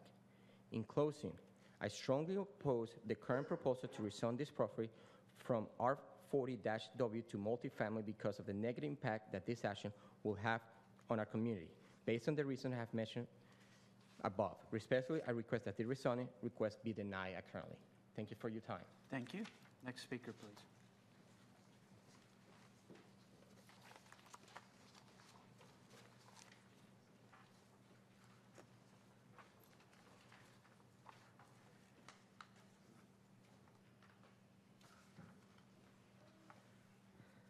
Mayor and distinguished council representatives, thank you for the opportunity to provide input to your decision on this current matter. My name is Sanjay Bhasme, and I'm a resident of the Harmony subdivision. I'm one of the 2 homes that's going to be directly impacted by the proposed extension to Rapport Drive. I live right there on the corner of Rapport and Alliance. Before we signed the contract with Pulte to purchase this home in March of 2010, we searched for a home in the Raleigh-Cary, Morrisville area for almost an year. Some of the key factors that influenced our decision to purchase a home in Harmony were the quality of life in the neighborhood, especially due to the well-planned, low-density single-family homes, dedicated community facilities such as the clubhouse, play areas, and pool, quick and easy access to other parts of the region via Highway 55, good safety and low crime rate due to its relative isolation, relatively lower depression in property values in spite of the nationwide real estate market crash, and the potential for retention and appreciation of the property values in future. I believe that rezoning this property from a low-density residential to a multifamily residential will have a detrimental effect on many of the above benefits and will result in a negative impact on the quality of life for me and my family. My primary concerns are the effects of the proposed construction, the multifamily construction, on traffic congestion, overall safety, and property values. Due to the adjoining Turner Creek Elementary School, there is significant congestion during the peak hours, both morning and afternoon.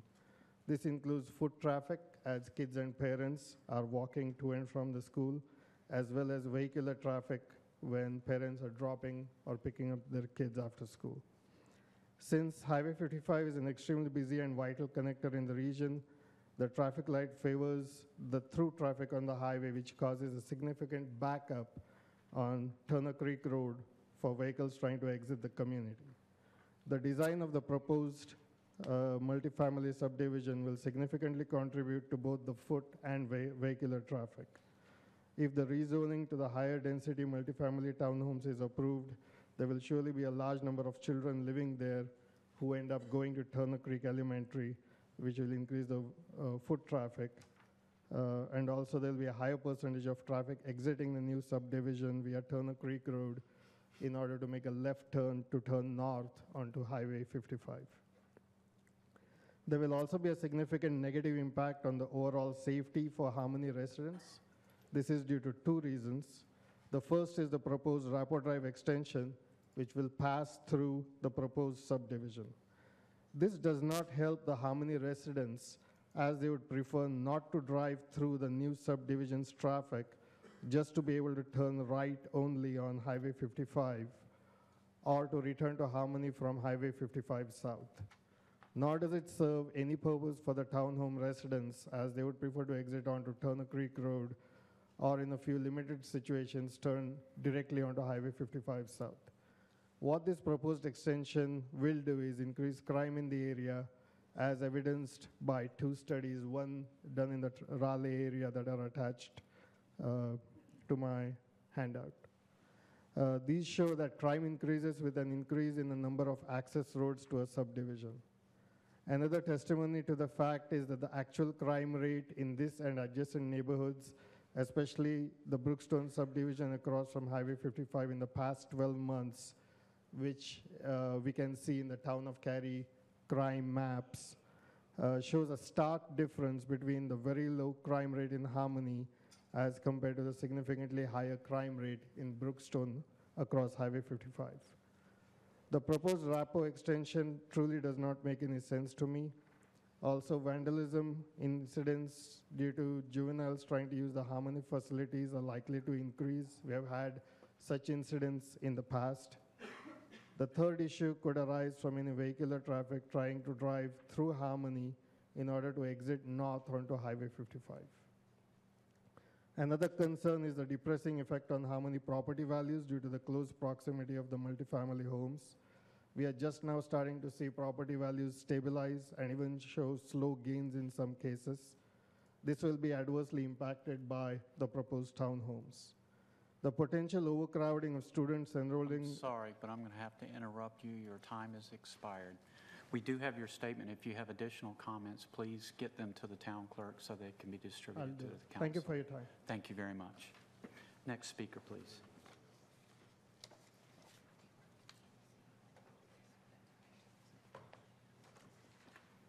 Good evening, Mr. Mayor and distinguished town council representatives. My name is Josh Bruckstein.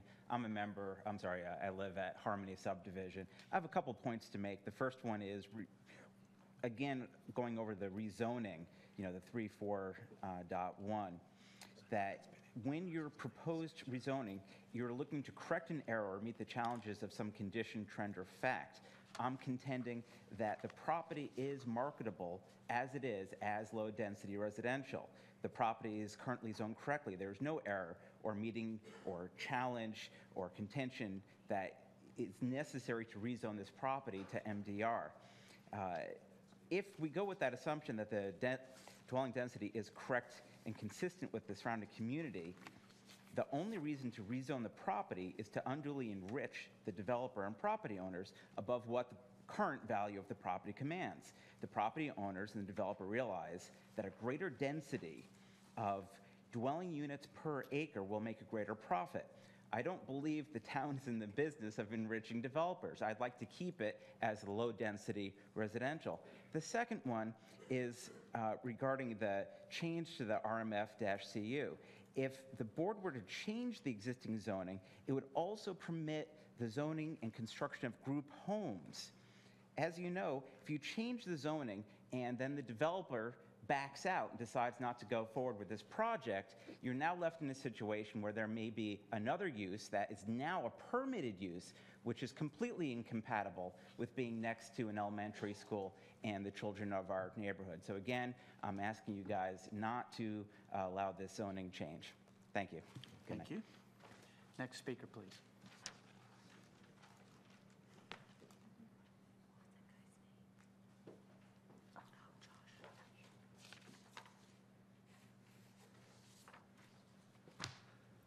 move to your left.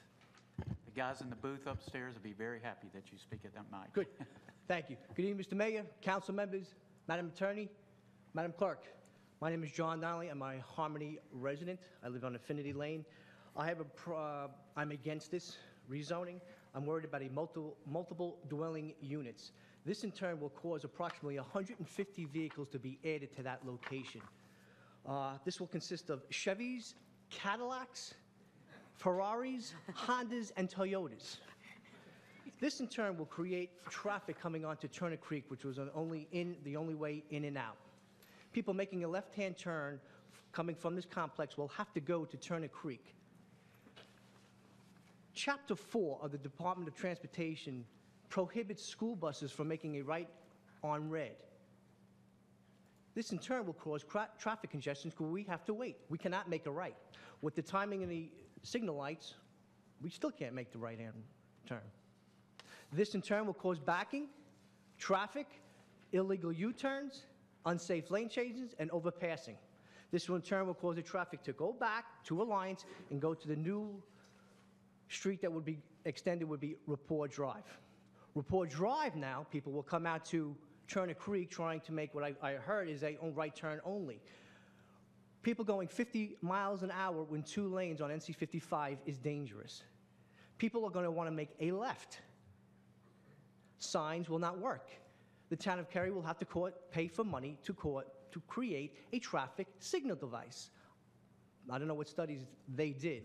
This is false. We're going to have over 500 vehicles in this area. We also have school bus locations. We have a major school on the corner, and we have multiple school bus stops for students. Over 200 kids stop at these stops. This will also create a substantial risk of serious physical injury to the students and to the creating more of motor vehicle accidents. In addition, these parking spaces will overflow. These cars will now park into my development, into our area. It will no longer be Harmony. Environmental issues. Water usage. We're already on a water conservation and restriction right as of now. More water will be needed. We will put a strain on our water resources. Town of Cary Ordinance Section 14-9 also states that any surface which creates a structure, nuisance to the owners, reason of discharge into any adjacent building or premises shall be abated, means ceased, meaning that this location, this multiple dwelling, will be at a higher ground and causing more water to flow down, causing nuisance, property damage, and in cold weather, ice.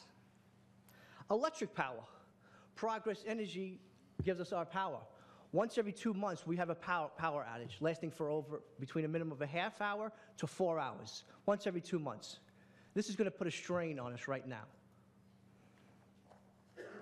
Multiple dwelling units, a fact, specifically winter times, creates more more electrical fires and more fires in multiple dwelling units, causing a strain on the fire department, which is located as 2 firehouses within 5 miles from each other.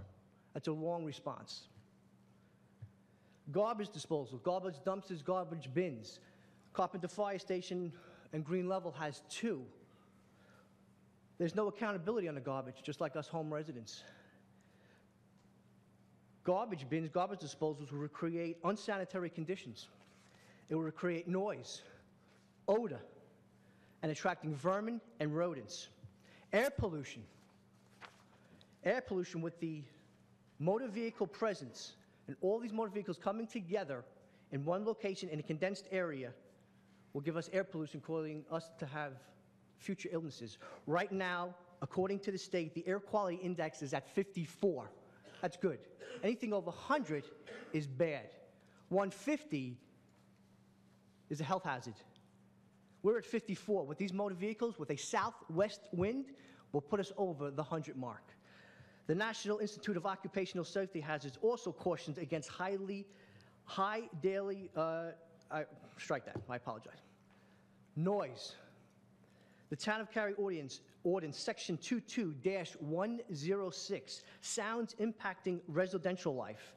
It is unlawful for any residentially zoned area of the Town of Cary within 300 feet, I heard 100, it's within 300 feet of an occupied residential structure, creating a sound registered at 60 decibels, 60 decibels. An average car is 80. Gunshots are 150. With over 100 motor vehicles, it's going to go over. Mr. Donnelly, I'm sorry your time is expired. Thank you very much for your time. We do have your statement, though. Thank you. Next speaker, please.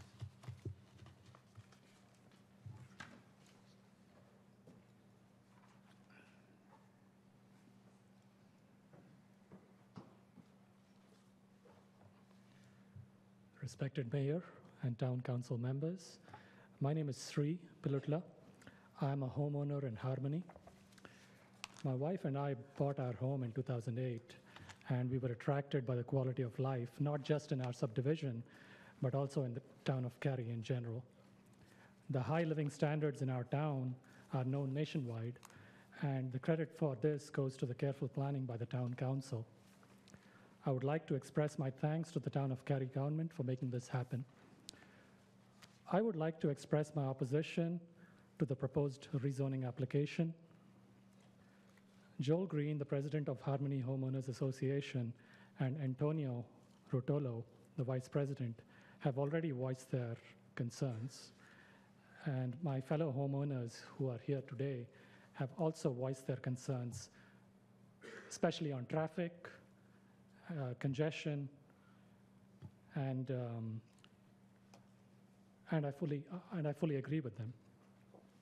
So what I'm saying is, rather than repeat all of the concerns raised, I'd like to focus on one particular aspect, and that's the potential for noise. It may seem like a trivial matter. What does noise matter? You know, safety, congestion, traffic, that's paramount. But noise does matter, and I'll tell you why. I'm concerned that the proposed rezoning, especially the residential multifamily development and the future extension of Rapport Drive to Highway 55, would increase the noise levels in our community. This is not acceptable. I'd like to draw your attention to slides 3 to 5 of the attached PowerPoint presentation. I wish I could show a map on screen for everybody's benefit. Slide 3 shows the location of the proposed rezoning. Slide 4 shows the same location with more detail. In particular, there's an existing wooded area that would be impacted with the proposed rezoning. What I'd like you to note is the wooded area located between Highway 55 and Harmony helps reduce the impact of noise in our subdivision due to traffic on Highway 55. This rezoning would probably result in clearing vegetation or trees in the wooded area, which provide a buffer to the sound. This will likely result in increased noise levels. Noise would come from three sources: traffic on Highway 55, traffic entering and leaving the residential multifamily homes if they are developed, maintenance of common facilities, and the fellow homeowner who just made his points about cars, starting the morning. Also, I want to bring your attention on slide 5. Harmony subdivision is already bordered by the second phase of the Triangle Expressway to the west. I understand there's a 400-foot buffer between the expressway and our community. Our family and several homeowners in our community have observed an increase in the noise levels ever since the second phase opened in August. The proposed rezoning would be a double whammy to our community: noise from Triangle Expressway, I-540, and noise from Highway 55, and noise from the proposed multifamily homes. I understand there's a proposal to add landscape buffers as part of the rezoning. There is reason to believe that these buffers will not offer the same reduction in noise level as the wooded area presently does. I've added some references on slide 8 of the presentation that suggest that bushes and trees provide only slight attenuation in the noise. Therefore, as a practical matter, the use of plants as a sound barrier can be justified only when the effects desired are marginal. So the buffer will do nothing. In conclusion, I'd like to say that our family enjoys the peace and quiet, whether walking or biking along Alliance Circle. With the increased noise level, we have a lot to lose if the proposed rezoning goes forward. In conclusion, I'd like to respectfully request that you deny this rezoning application. Thank you. Thank you. Next speaker, please.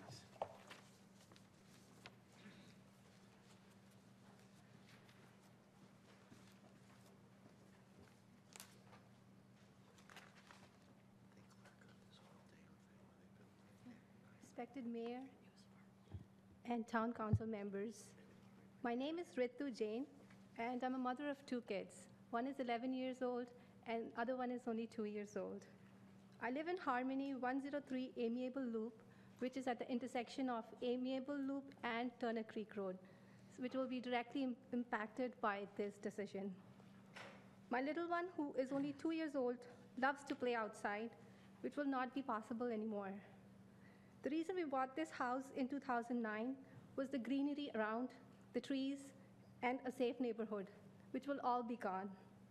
We strongly oppose building multifamily house on Turner Creek Road. It will make our neighborhood unsafe and increase traffic, and I will have to confine my kids inside the house.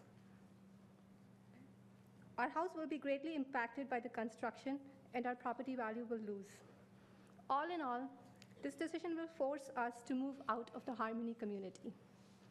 So we really want this decision to be declined. Thank you. Thank you. Next speaker, please.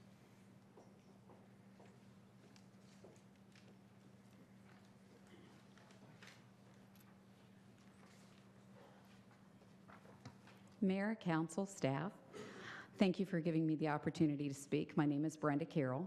I am, a resident of Western Wake over in that 55 corridor, own a business over there, have kids and grandchild living over there, going to daycare over there, go to church over there. You get my point? I also have a real estate company, so I am that infamous realtor that supposedly wants nothing more than growth. Not the case. Nothing would please me more than to see this 15 acres wind up being 1-acre parcels where big estates are on it. But the truth is that land is expensive today. In our growth, in our development, land has become a real premium. And what's that mean? It means density. It means that you have to have more properties on a parcel of land to make it beneficial to even build on it.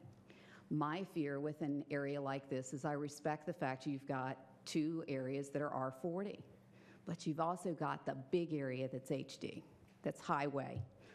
And when you look at what could be built on there without any zoning changes, it's apartments, it's all sorts of things that could actually bring more traffic to the area than a townhome community. I've had conversations with D.R. Horton. I would love nothing more than to see this be even higher in townhomes. But I've also looked at their plans. I've looked at the price points. I mean, we're talking 170 to 240 is my understanding.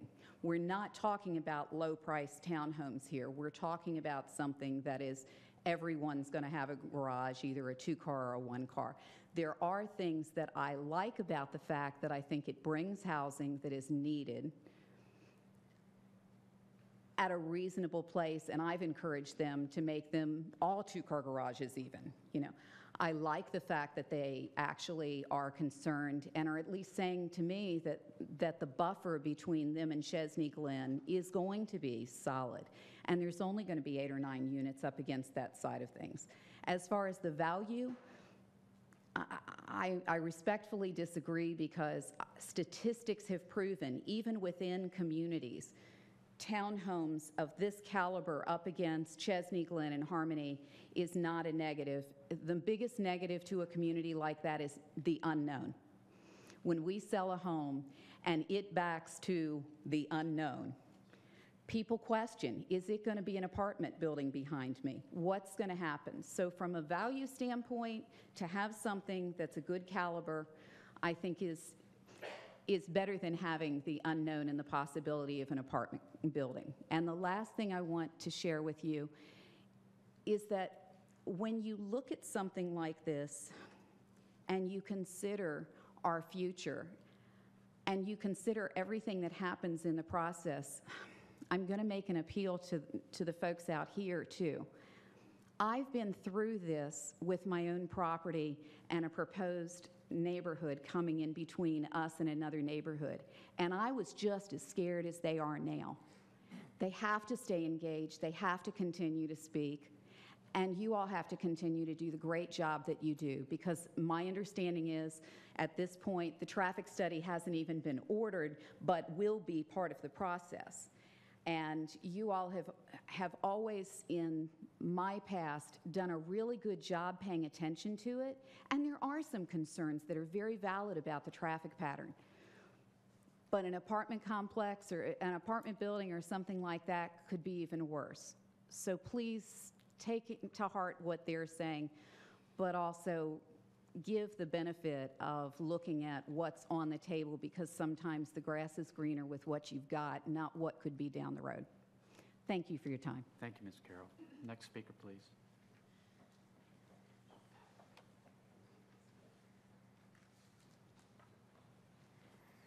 Good evening, Mr. Mayor, Town Council members.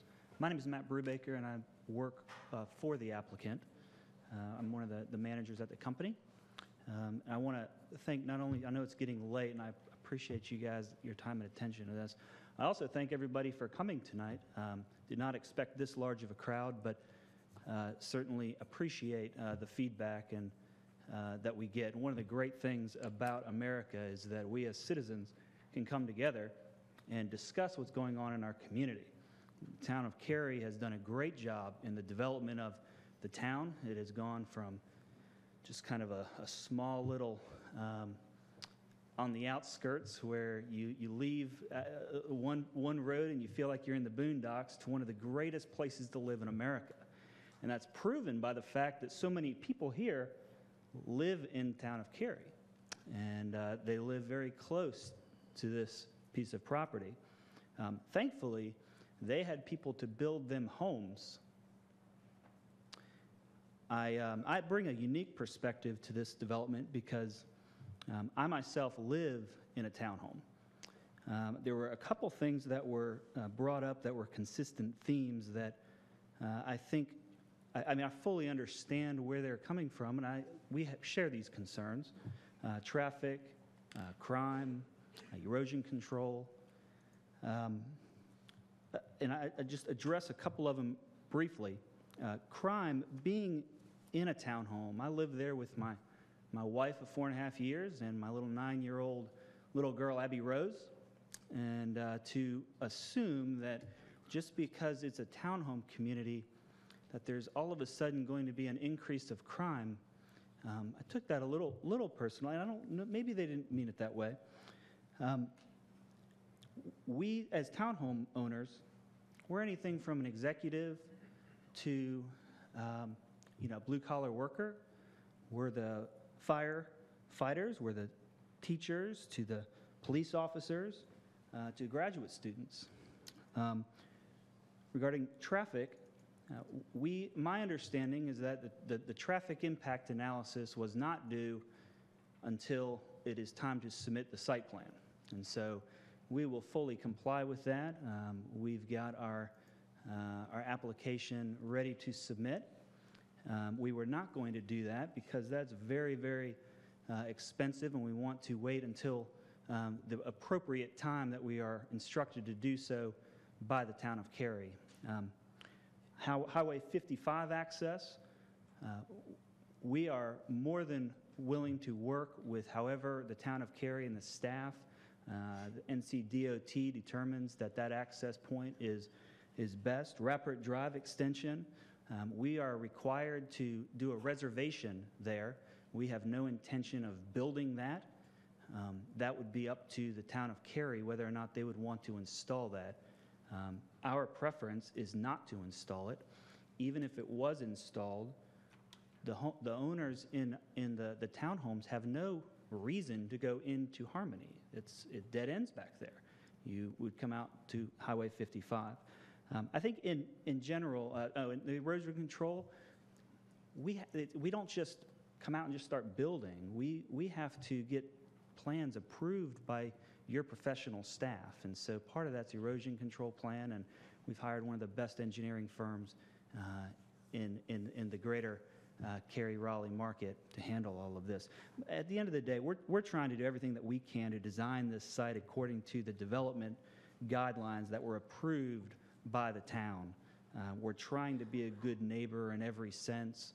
We're trying to go above and beyond in extending buffers. We're trying to be good neighbors by proposing a development that is entirely consistent with the long-term, the long-range comprehensive plan that was approved by the town of Cary. We're not trying to go outside the box and to do super high density. The land use plan calls for medium density, and that's what, we're not trying to buck anything. We're trying to give exactly what the town is asking for. So we appreciate you all's willingness to hear not only where we're coming from, but also from the citizens, and we appreciate that. And with that, I'll conclude. Thank you, guys. Thank you. Next speaker, please.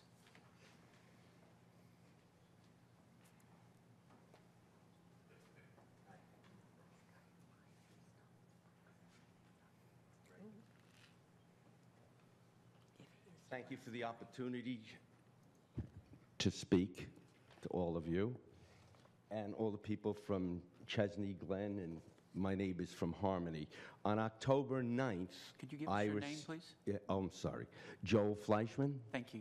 I received a letter from the town of Cary on October 9th about the proposed annexation and proposed building that was going to go on the property. That's the first time that I ever heard of it. Now, I moved here from Florida for the same reasons that have been repeated by others that are here, the nice life, the quality of life, and I have no objection whatsoever if homes were put in that were standard to this type of development and not multi-dwelling units. Now, studies have shown by the town of Cary, the town of Cary's police department has created a unit called the Phoenix Project, and this unit polices the multi-dwelling units because of the much higher crime rate that we don't want to have. We also feel if there's a multi-dwelling unit in there, it could possibly bring crime, and this unit that polices these areas is stretched right now to the limit. Also, we have very strong concerns regarding people trespassing and using our pools and tennis courts and all of our facilities that are additional that we do have and that are consistently used by other people. Additional entries into our community creates unnecessary public exposure and temptation for other criminal activities. Also, the school across the street, because I live directly in back of where this is proposed, quite a number of times I had to grab a child that was crossing the street because they could have been hit by a car. And I had to go out and stop the cars quite a number of times, more than 2 handfuls of times, when I went to pick up my daughter from Turner Creek, who also spoke before. I, as the residents of Harmony and Chesney Glen, are greatly opposed to this project. Thank you. Thank you. Next speaker, please.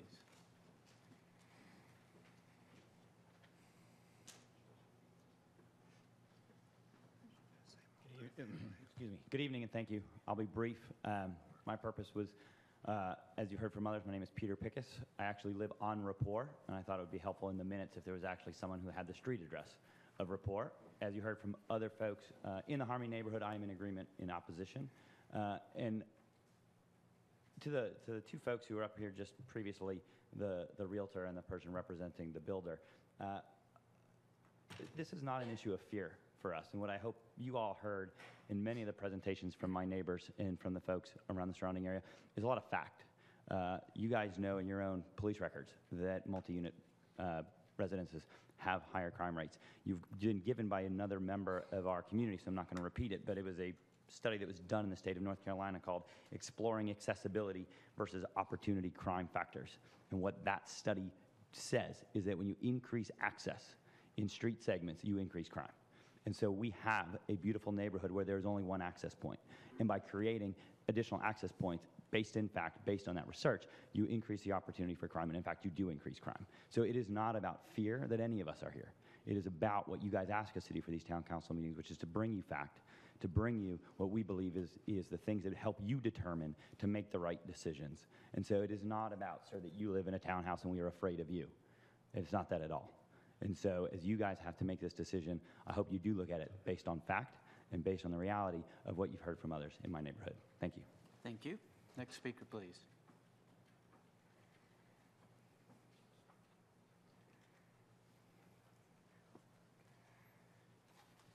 Mayor, council members, my name is Chris Brooks. I'm a lifetime resident of Cary. I just want to make it short and sweet and to the point. Basically, the Turner Creek PDD 04 REZ 24 was approved with one real condition, and that was 300 houses. And the reason that condition was put on there was because of the access point of Turner Creek Road. What we just heard a minute ago was that maybe there will or maybe there will not be a connection to rapport.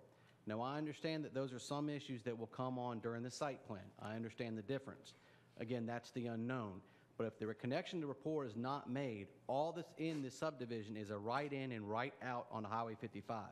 Otherwise, a good number of that traffic will come onto Turner Creek Road, which will go against what this council and the P&Z put on the restriction for 04 REZ 24, which I believe is inconsistent with the traffic concerns and the connectivity under the LDO, which is a big concern, which is one of my main concerns as a resident of Harmony, because although it's on the site plan that we've seen, it may not be the official and the final site plan, is the connector coming out of the proposed site plan would be right across from the major exit for Turner Creek Elementary. So it would be a four-way intersection with Turner Creek Elementary in this site plan.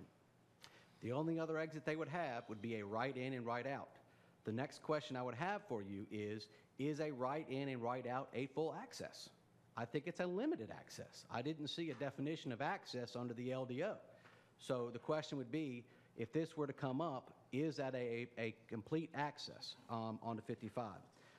That is one of the questions, one of the two questions that the council has and the Planning and Zoning Board has to determine under the criteria for rezoning. Does the traffic get affected? And also, does it affect the people that are living there right now? Those are one thing that the council and the town has to consider thoroughly when they do this. And also, I was wondering, this would be something that I guess the town would have to consider, since there's been a change to the rezoning request by the change was made yesterday to the application. They add a zoning condition. I guess that would be up for another public hearing before the Planning and Zoning Board. Thank you very much. Thank you. Next speaker, please.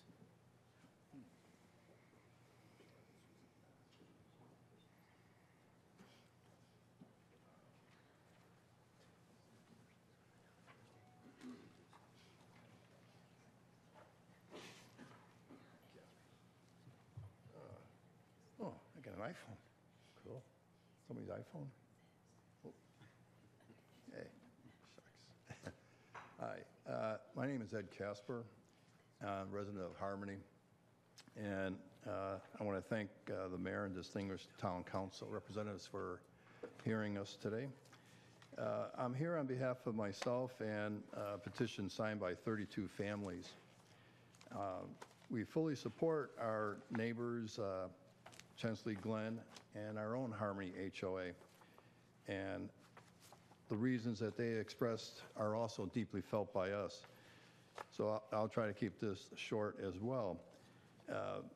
Everybody's talked about things like the water quality, about a change on I-40 had changed the structure quite a bit, and that will have an effect on White Oak Creek as a water tributary, and how that affects our homes, being able to water our grass, being conservatives, and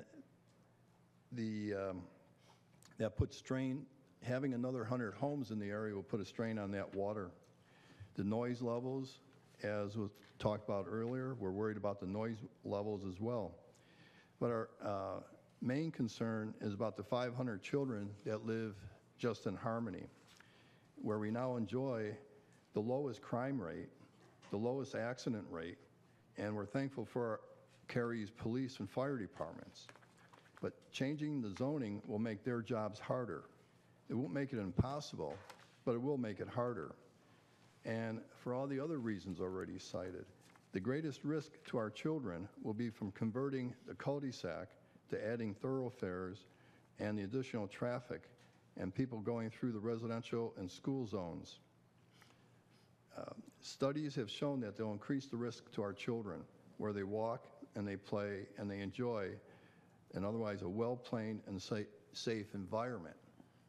One of the safest and healthiest environments, Harmony is, we believe, is really a model for Cary and for America. And we would like you to help us maintain the quality of life as was already planned. The quality here in Harmony makes Cary the #1 place to live in the United States. And that's the reason why I moved here from California and most of our neighbors. And we thank the Town Council for the planning and the considerations of that. So if you maintain the present community development as already planned, the single family or the low density housing, then we'll be able to maintain that quality and the enjoyment. It'll be here for the present residents and our future residents and our children. So on that behalf, we would like you to deny the zoning request. Thank you very much. Thank you. Next speaker, please.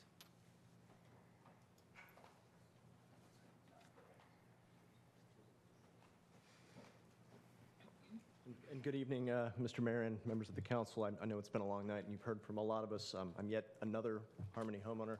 I just wanted to make two very brief points. I think from my perspective, I'm sorry, we keep doing that to you, Mr. Mayor. I'm Ryan Hobda, so it's a pleasure.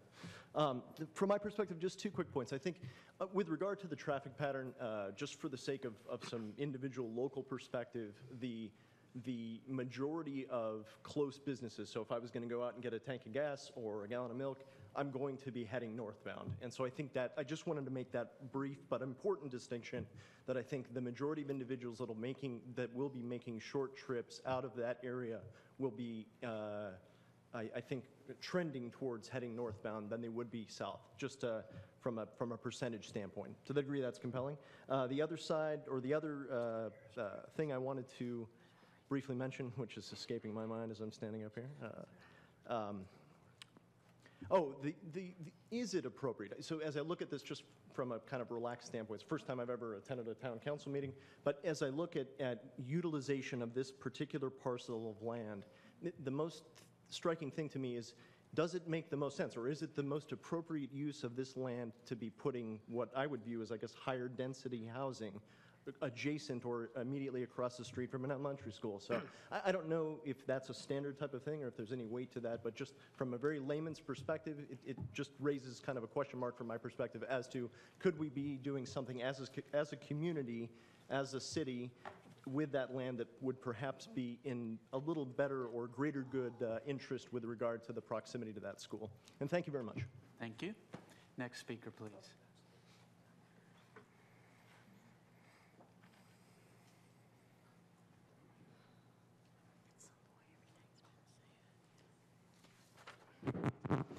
Hi, good evening. My name is Lori Singh, and I'm a resident of Harmony. And I actually, in the interest of time, I'm not going to take up much of your time.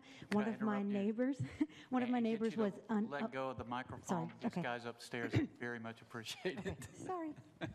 Okay. They're One of my trying to neighbors, adjust the volume. obviously, I'm not Joseph Watts. That's one of my neighbors who was not able to be here and asked that I speak on his behalf. I was going to read this, but in the interest of time, I don't want to do that. You guys are free to read it in your own time. Basically, the gist of it is our water quality and the change of zoning would cause, obviously, more homes than what's intended. And obviously, when the board first met and decided that this would be how it would be zoned, the water drains directly into the White Oak drainage basin. So just take into consideration how more homes may affect that water quality that we drink every day. So thank you. Thank you. Anyone else to speak at the public hearing for annexation and rezoning of this property? Anyone at all? I'm going to close the public hearing and open it up now to council members for questions or comments. Ms. Robinson? Thank you. I don't have any questions, but I have a couple comments. First of all, sometimes this process can be very confusing for citizens who don't normally go through it. We wouldn't expect you to fully understand it since this is not your daily business. The zoning that's put on by the county, the R40, we typically consider a holding pattern until it comes into the town, and then we apply a zoning on it. Almost all property that we see coming through here is designated as R40, even if it's going to be a high density, like a high rise or a commercial product. It usually has that R40. So that doesn't typically correlate to how the land ends up being developed. Now the HD, I've been here a long time. I have never seen HD. We asked earlier, Yeah, none of us have ever seen HD before. So thankfully, that's not really a driver in how we're looking at the zoning. But as you go forward and your neighbors and you're working with the applicant, keep in mind that the land use plan is set for MDR, which if you look over on the left graphic, you'll see it's kind of consistent with what the southern portion of Harmony is built out at, I guess at this medium portion over here. So, you know, I just think you ought to keep that in mind, that that's what the land use plan projects as a good use for the land. With that being said, that land use plan was done several years ago, and as projects get developed, it helps us refine and change what we think as a council is appropriate for the land. And we're actually about to embark on an updated land use plan that, should this project have come in 3 years from now, may be held to a different standard, because we may not, in this revision of the land use plan, still think that medium density is appropriate there now that it's surrounded by low density on two sides. For the applicant, I really encourage you to go back and work with the residents. They've offered their clubhouse. I encourage you to take that opportunity and work with Harmony, because arguably they're the most impacted by this project. But of course, invite the Chesney Glen residents, since they obviously have some serious water concerns. I have some reservations about this request, and I'm going to tell you exactly what it is. It's that your second condition is so vague. It's so open-ended. We typically don't get these conditions that say that it could be, what is that, 6 or 7 different, 8, 9, 10, like about 10 different things. I'm kind of glancing at it really fast. It's really very vague, and there are certain words that no matter who you are, it sort of sends up a little red flag of concern. One of those is group home. I have never mentioned group home to somebody and somebody go, oh, wonderful. I was hoping to have a group home next to my elementary school in my neighborhood. That's wonderful. I seriously, unless you think that you're getting a group home, I would seriously take that out. That would not be something that I would recommend that you bring to the council. So I think you really need to look at that condition and tighten it up. It's very appealing to the council when we have a good sense of what you're aiming for with an application. Medium density residential, as the neighbors see here with this long list, it covers a multitude of things. And what I'm hearing from the residents clearly is that they'd be very comfortable with single family. And single family can be medium density, and it can be done extremely well, as you see in Harmony. So I would just encourage everybody to get back together before this goes to P&Z, get your act together and maybe clean it up a little bit and make it something that you can find to be complementary to the adjacent neighbors, because that's what the council is going to ultimately be looking for. We know that the land use plan says medium density, and we're probably okay with medium density if it's done right, but it has to be done right, and it has to be something that we have a strong feeling or belief or faith is going to complement these neighborhoods, because if we can't believe that it's going to complement these neighborhoods and make our community better, we're not going to want it. So I just give you that advice as you move forward, and hope that you'll take it under consideration. Ms. Adcock. Well said. I would just add, again, you know, as a part of our job, I think, is to make sure folks have facts, and I appreciate all the facts that were presented tonight by the many neighbors who came. But there was a comment made about Project Phoenix, of which we're very proud, obviously. This is a terrific project. But I want to make sure folks understand that Project Phoenix, as I understand it, is for rental property, not owned homes, and it's usually high-density residential. So I think that's just important to know as you consider whether this would increase crime rates in your area and that kind of thing. That Project Phoenix wasn't designed for medium-density residential owned projects, if I'm correct. Is that right? Thank you. Mr. Yerha. Thank you, Mayor. I had the pleasure last week of meeting with some of the Chesney Glen folks here at Town Hall. Heard their concerns. You heard them tonight. You heard more than I heard last week. You realize they're a very organized, very determined, and very analytical group of folks. I don't remember seeing this many handouts that actually quote chapter and verse from our ordinances. I think they're to be commended by, for that presentation. And we also appreciate the care that you have for your community, because you care about your neighborhood. That means you care about Cary. We appreciate that. Many of those concerns are directly rezoning issues. Some are what we call site plan issues that come later down the road. But it seems to me that even some of those site plan issues, at least some of them, can in part be mitigated by additional conditions in the rezoning. Conditions that we can't dictate, that have to be offered by the applicant. I think Jennifer's comment about the permitted uses is the thing that struck me immediately when I read this. I mean, if there's really going to be townhomes here, why keep all of those permitted uses in the rezoning? I think stormwater, I think access, I think a lot of those things could be handled, at least in part, by conditions. So I think we've talked long enough. I don't want to prolong the discussion by trying to solve each one of those here tonight, but I really echo Jennifer, and I say, Mr. Bell and Mr. Brubaker, please, I urge you strongly to work aggressively with the neighbors before the Planning and Zoning Board meeting. I don't know when that's scheduled for. Perhaps Mrs. Bierman will tell us. But I think we need to do that to have any success at Planning and Zoning. If I can make a comment first with regard to the schedule, the normal schedule, if there were not a large amount of comments, then this would normally go to the November P&Z Board. Given the number of comments, the need to possibly have another meeting, I expect that would be delayed. I did want to make one comment related to the uses. When the applicant first submitted the zoning conditions, there was a list of prohibited uses, where the applicant had gone in and selected some of the more, typically offensive types of uses to take out. In working with the applicant on that and to create more clarity, both through the process and in the future as the property's developed, we suggested that be converted to the permitted uses. So we took out the uses, looking at all of the uses that could be allowed in the RMF district, took out the uses that had initially been prohibited, and then after seeing that list, there were a few other uses, some more uses that were taken out of that too, and so that was sort of where it evolved as a list of permitted uses. I would point out with regard to the specific use for a group home,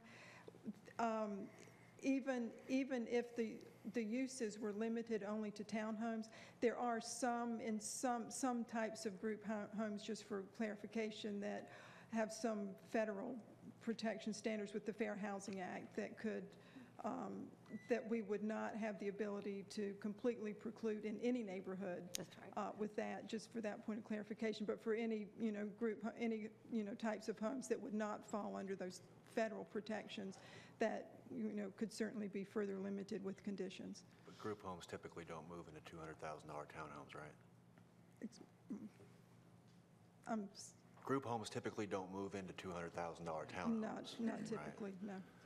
Unfortunately, they're all showing up in mine. Ms. Frantz, you have additional comments? I really appreciate all the residents and the property owners that have spoken here tonight. We have heard your concerns as evidenced by many of the comments. I echo Ms. Robinson's comments. My biggest issue is going to be the traffic with the one single road, and then I really appreciate the individual that brought this. This is helpful. I do think there's a lot of work that can be done here to make this, as somebody said, a win-win for everybody. I would like to know the question, in the Harmony neighborhood, obviously the road is stubbed and ends at the property line. there was obviously some type of plan or vision that that road was going to go somewhere. I don't think we ever had any intention of just letting it stay stubbed off in a stub to nowhere, you know. So we have a connectivity ordinance for a reason, and that reason is public safety, you know. Multi-access points for emergency vehicles to get in and out quickly. That has merit. But I do appreciate the concerns that were raised here this evening. I also would encourage both the property owners, applicants, residents, and everybody to come together.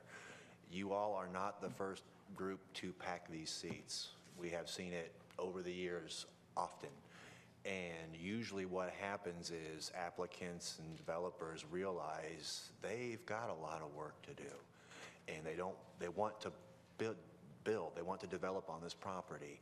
And they're going to be very willing and eager to work with you. And I believe that, and we've seen it time and time again, both sides come together and work towards something that the community can not only live with, but be proud of.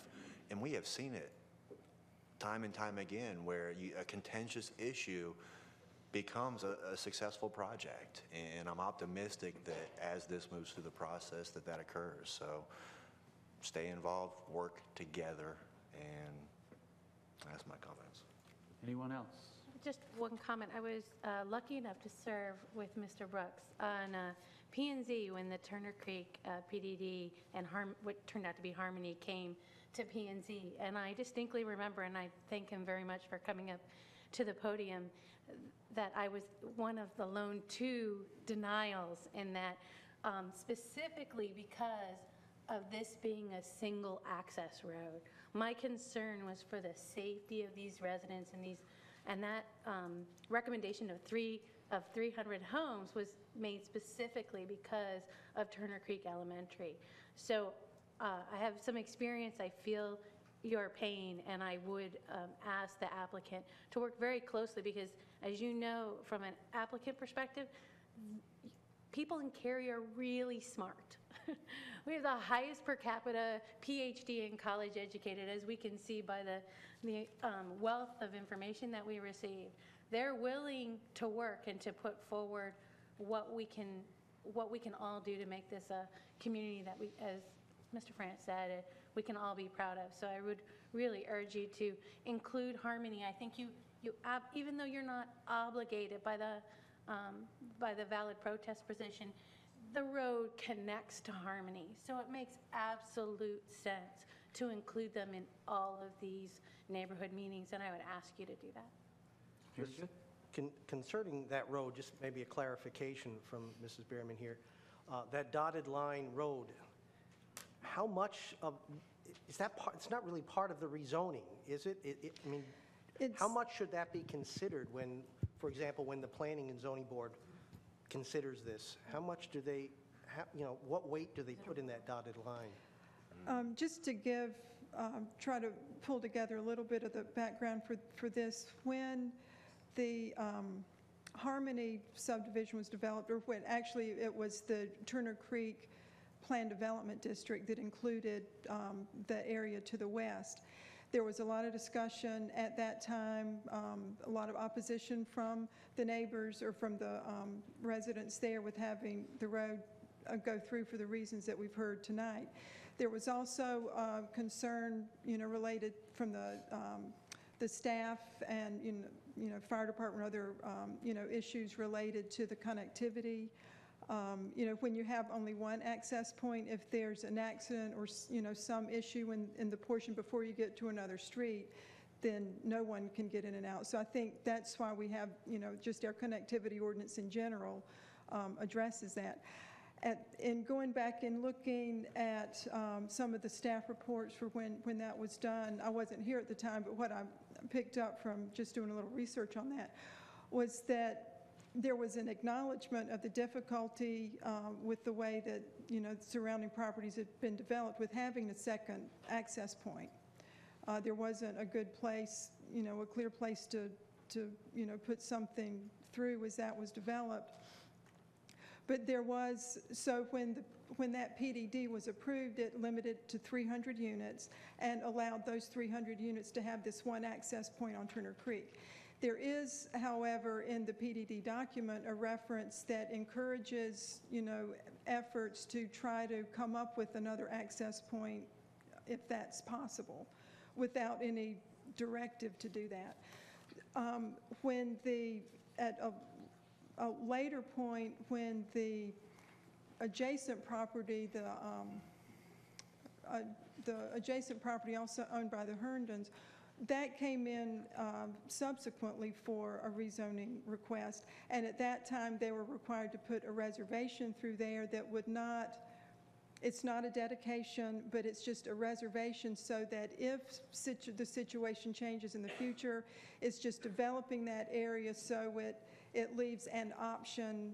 I mean, it doesn't preclude any connection from ever going through based on the development. So it just provides some opportunity, and that, that at least leaves that option open to create some sort of connection as a second access point at some time. So it's an opportunity, or it's a road that's part of the development? I'm not quite... It's not part of the development. There's the development that would be, the development of the subject property would be looking at developing a road connection as part of its internal network to connect to this reservation. There is nothing that has occurred at this point that requires the actual dedication or construction of the segment of the road through the adjacent property. So the reservation is there, but unless this segment through the reserved portion would ever be the actual right-of-way dedicated and the actual construction, occurring, that's something that could happen in the future if this adjacent property would be developed. But it would be an off-site improvement for any other development that would not be, I mean, I don't know of any context that would be required other than the, intensification of the property to the west where that reservation is located.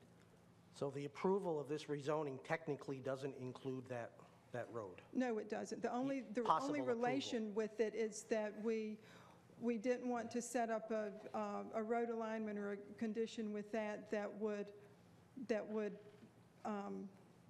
have a reservation stubbing to, the side of someone's house where the road could never go through. So what causes that connection? Development of that land. But it'll never be developed. There's 2 homes there. Oh, no, it can Two be developed. large. There's 2 very large homes on that. Yeah, but they could sell it and tear down the homes and put in subdivided lots. So the owners, so we really don't have connectivity. No, we would have connectivity because somebody could come off of Turner Creek, go into that new area, and then out that right in, right out. We don't have connectivity between the 2 neighborhoods. That's my... No, not until that development is done. But we're not, it would not be eliminating the possibility for some connectivity to happen at some point in the future. Mr. Smith. Well, I think my peers have said it well. Right now, if I was looking at this whole process at a 30,000-foot level, it needs improvement. It needs some work. It needs work on both sides. It's a delicate area. It's somewhat of a problematic location, but we're getting a lot of those right now because we're doing a lot of infill. What I hope is that a lot of energy is on the front end right now, and it's not iterative.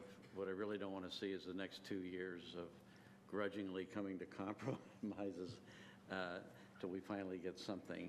I think it's a time for the applicant to look hard at some of the advice that you heard tonight from all of us here, and I also think that you should strongly take up that offer to set up frequent meetings with the neighborhoods, and I also really hope that those neighborhood communities really do go in with an open mind. You've shared a lot of good things, and I do believe there's a solution here, and I just hope that you both work hard at it. Very good. Any other comments? I want to first of all, let me thank those of you that are here for the first time. I hope it's not your last. I'm glad that you're involved in your town government and your neighborhood and your town. It shows that you care a lot, and that really makes me feel good. I'm going to briefly summarize where we've been and where we're going, and Ms. Bierman's going to correct me when I go wrong. So the applicant came forward to the town staff with a proposal. The staff helped them create this based on town regulations and rules. Then a public hearing was set. That's tonight.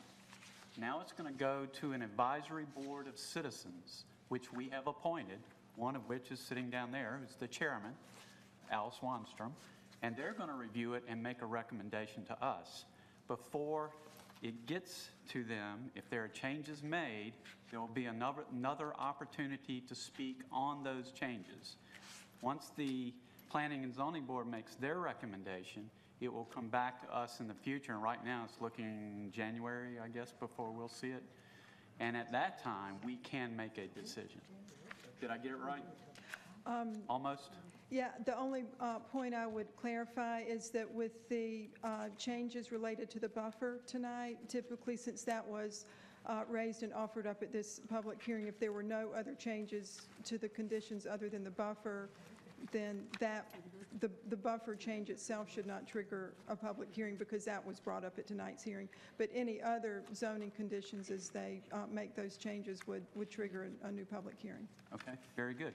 So from where we go tonight, this will move forward to the Planning and Zoning Board, and they'll take it up in December. And what's the date of that? Do you have that? The 17th? 17th, whatever that Monday is. That sounds right. Third Monday of December, if that's the 17th. So, Mayor, just a housekeeping moment before people start leaving.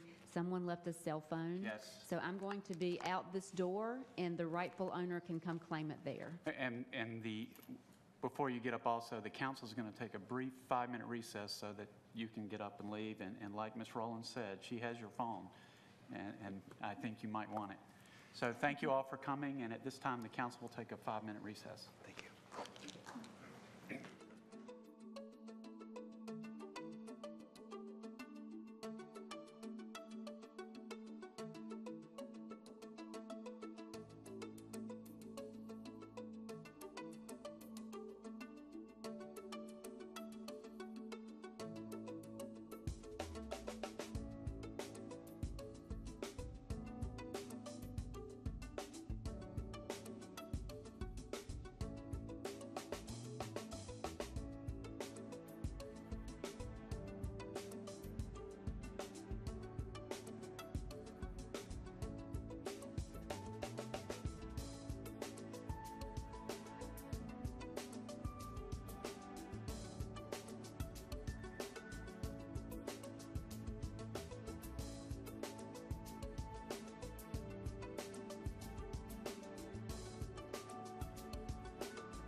We'll reconvene our council meeting at this time. We're in public hearings. We're now moving to, or maybe we're not in public hearings. Let me Green level crossing. Let me find my place. Yes, we are. It's item E3A and B is our next public hearing pertaining to the manners at Green Level Crossing, and it consists of annexation 12A16 and rezoning 12 REZ 21. Ms. Grant is going to introduce this item. The applicant will share details about the request with us, and will then open the public hearing. Council is not scheduled to take action on these items tonight. We're going to refer it to our Planning and Zoning Board for their recommendation. Both the annexation and rezoning will be on a future council agenda for action. Ms. Grannon, please introduce the item. Thank you, Mayor. For your consideration is a request made by Toll Brothers to annex approximately 5.79 acres of land that is currently located in Wake County's jurisdiction. And with this citizen-initiated annexation comes a request to apply initial Town of Cary base zoning to the property. The subject property is located along the north side of Roberts Road, as I stated, on approximately 5.79 acres. And this shows the annexation petition, the area outlined in red. Here's a vicinity map showing the subject property, which is adjacent to an existing residential subdivision, the Manors at Green Level Crossing. Here's an aerial view of the subject property that shows that the two parcels of land are currently developed with single-family residential and some past agricultural use. There are still structures on the subject property, and as noted in your staff report, there is some historic value with some of the outbuildings and structures. According to the Southwest Area Plan, the subject property is located for conservation residential low-density development. That would allow an option of conventional R40 development, or someone could design under the conservation residential low-density district, which would allow an opportunity to increase densities from 1.08 dwelling units per acre up to 2.5 dwelling units per acre if certain open space area was provided and other development conditions implemented. The existing zoning is Wake County R40, and the proposed zoning is a Cary designation of R40 with the Conservation Residential Overlay District, and also if annexed into Cary and with Cary zoning would come the application of the Jordan Lake Watershed Protection Overlay District. This shows the proposed zoning with the boundaries of the current Jordan Lake Overlay District and the Conservation Overlay District highlighted in blue and red. Property owners within 400 feet of the subject property were notified by mail of the rezoning request. The property was advertised and posted. The property being outside Cary's ETJ and not having Cary zoning was not eligible for a protest petition. However, staff did not receive any inquiries, no phone calls or questions from adjacent property owners on the request. This slide shows that there is a small stream buffer depicted based on our GIS maps, and field determination would be required at the time of site plan review. This slide shows the location of an existing greenway trail in the general vicinity of the subject property. And Cary's transportation plan designates Roberts Road as a collector roadway. There is no transit currently existing or planned in the immediate future of the subject property. This concludes staff's presentation, and before the public hearing starts, the applicant is present and will speak to the request. At this time, I'd invite the applicant forward.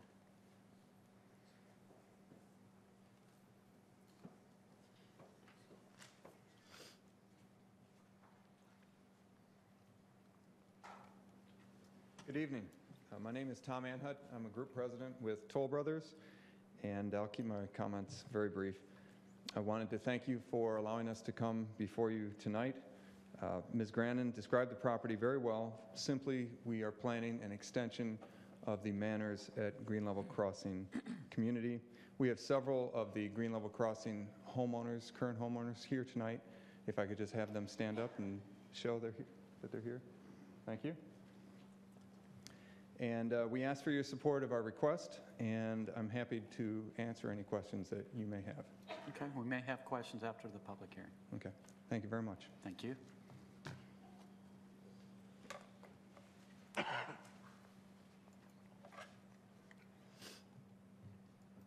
that conclude your report? I was just advancing the slide to the Okay. public hearing slide. Okay, very good.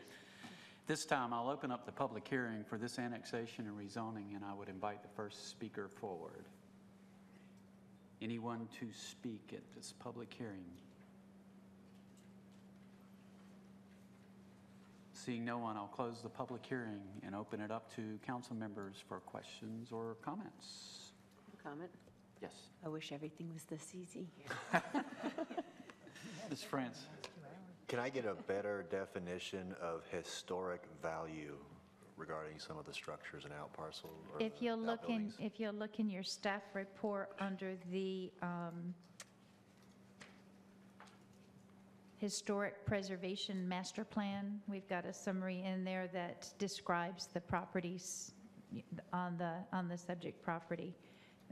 This is it's a goal of the Historic Preservation Master Plan to protect and maintain Cary's historic resources. And on the parcel identified as 7416 Roberts Road, there's a farmhouse dated circa 1910, known as the Williams Roberts Farm. The property is listed in Cary's Historic Resources Inventory. And this is something that was presented to the applicant. Let them know that this was something that staff had observed as part of the Historic Preservation Master Plan. And then we were asked to look into it a little bit more closely and investigate what options, so that applicant can certainly speak to what they're aware of and what their thoughts are about the properties on the buildings on the property. Ms. Yerha? Oh, I'm sorry, were you? I'm done. Okay. Ms. Yerha? Yeah, along those same lines, I was hoping the applicant might make some comments about that. The last rezoning that came through with a historic property, perhaps that property was more significant than this. I don't know, I'm not the expert there. But that really generated a lot of discussion at the Planning and Zoning Board meeting and sort of stopped it in its tracks for a little while. So I just want to make you aware of that, and that could be an issue at Planning and Zoning. I was hoping you maybe had some comments to share. We're working with staff on it. I don't have any details for you right now. That's fine, as long as you're aware and We are. working with the staff, that's great. Okay. Other questions or comments? Seeing none, this will be referred to our next Planning and Zoning Board meeting in November. I'm seeing a nod. Maybe, maybe not.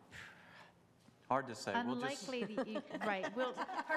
I was going to say, it's not going to require another public hearing, but whether or not there's time to get it turned around that quickly, that it would not be ready to go in November, being this late in the month already. December sounds That likely. would be much more realistic. Okay, thank you.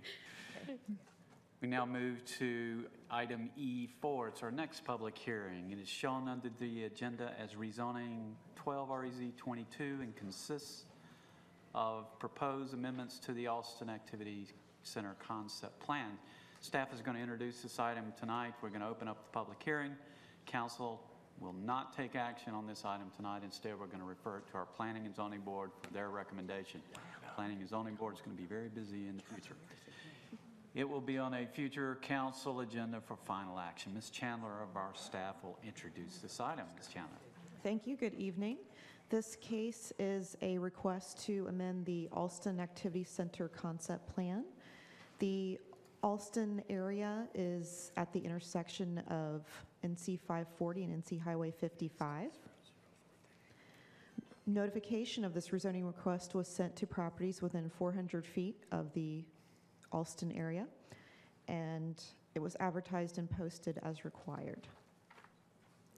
This slide shows stream buffers and floodways within and around the Alston area, and this slide shows the greenway network in the area. There are 3 major roadways going through the Alston Regional Center. Of course, NC Highway 55, O'Kelly Chapel Road, and McCrimmon Parkway. There are 2 future C-Tran routes in the vicinity, one close by on Green Level Church Road and the other a little farther away on Davis Drive. The current land use designation as per the Northwest Area Plan is mixed use. The current zoning for the Alston area, the base zoning varies, and the black line that designates the site also designates the Alston Regional Mixed Use Center. This is the cover of the Alston Activity Center concept plan. It was adopted by council in 2006 and amended in 2008. This map or figure is the design zone plan. The area in blue that has the SD on it is the special district. The red area that says NC is called Neighborhood Center. The darker red area with the TC is Town Center. And the orange area is Neighborhood General, and the yellow area is Neighborhood Edge. Each of these zones are include design standards specific to those zones. In the special district and in the Town Center district, there are requirements for a main street. And along that main street, 50% of the commercial and office building footprints located on that main street will be provided in non-first floor space. And of that non-first floor space, 20% will contain uses that are different. And this is a somewhat complicated way to describe a vertical mixed use requirement along the main street and the town center and the special district zones. In the neighborhood center zone, a smaller area of Main Street is required, and 40% of the building footprints are required to have second-story space, and of that space, 15% is supposed to contain uses that are different than the first floor. So that's what the Alston plan states at this time. The proposed standard is to have at least, this is for all three of the design zones I've mentioned. So the proposed standard is to have at least two different uses mixed vertically or horizontally meaning adjacent to each other versus located on a first and a second or third floor. And that would be required along the main street. And the floor space for one use would not be able to exceed 80% of the total square footage along that main street area. So that would generate either a horizontal or a vertical mix within a main street. One invalid protest was received from a property in the Evans Farm neighborhood, and it's invalid because it came in past the deadline. Following the public hearing, council may forward this case to the Planning and Zoning Board. And this concludes staff's presentation. Okay, very good. I'll now open the public hearing for this rezoning and would invite the first speaker forward. Anyone at all for this public hearing? Seeing no one, I'll close the public hearing, open it up to council members for questions or comments. Meredith, could you go back to that screen that showed us the new language? I just want That showed- screen, yeah, the screen that you. Is this the correct one? Or the one with Not the graphic, text? I'm sorry, the language. Okay.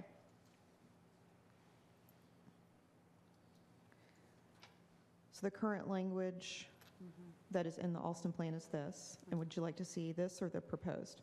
Proposed, please. Okay.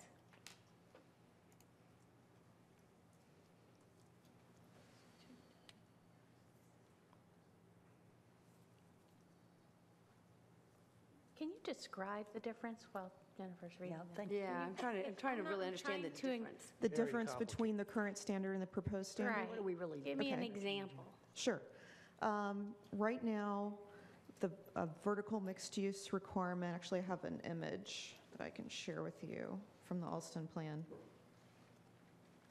Is this specifying that one use, like one tenant, like a grocery store, can't consume 80% of the block? Is that what it's? Not a tenant, a use of, on a main street, the popular use would be commercial.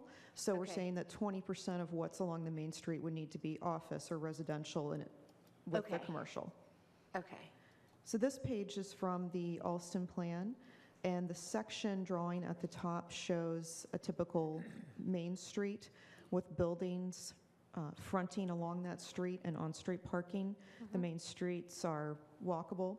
If you look in this rendering, you see a 3-story building on the right and a 2-story building on the left. So with the Main Street requirement, some percentage of what's on the second and third floor would be something different than what's on the first floor. So you might be seeing office or condos over a shop in that scenario.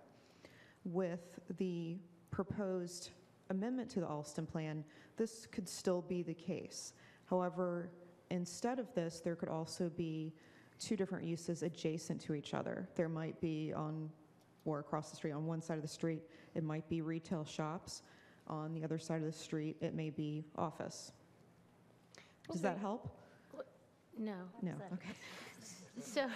So are you saying you could have like a cupcake shop, a drugstore, and you can't have that in the first example? I'm not quite sure I understand the difference between the two. Vertical mixed use and horizontal mixed use, or between?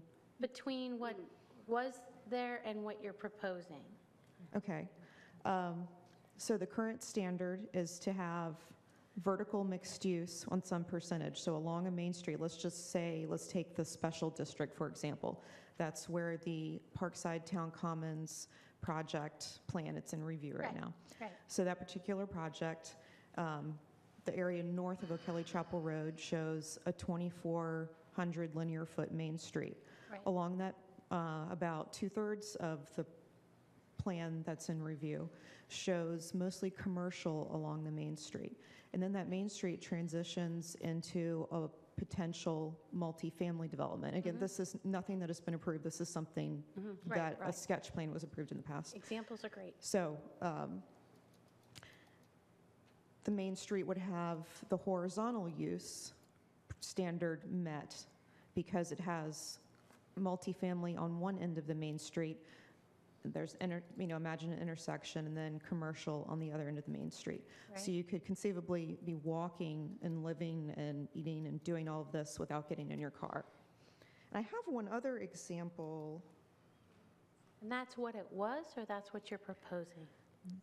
That's what we're proposing to say that horizontal mixing, meaning adjacent, the apartments or condos at one end and the shops at the other end, that's fine, instead of having the shops all along and the apartments on the second floor or third floor. Okay, got it. So that would still be fine, but it's also acceptable to have one thing It opens it transition up into to another. options, either vertical or horizontal. Sure, Right. sure. Okay. that This helps a picture lot. shows the Alexan at Panther Creek apartment complex that is on the south side of McCrimmon Parkway. And where the purple arrow has been placed on the photograph, this shows the first half of a main street that has been created in a neighborhood center area.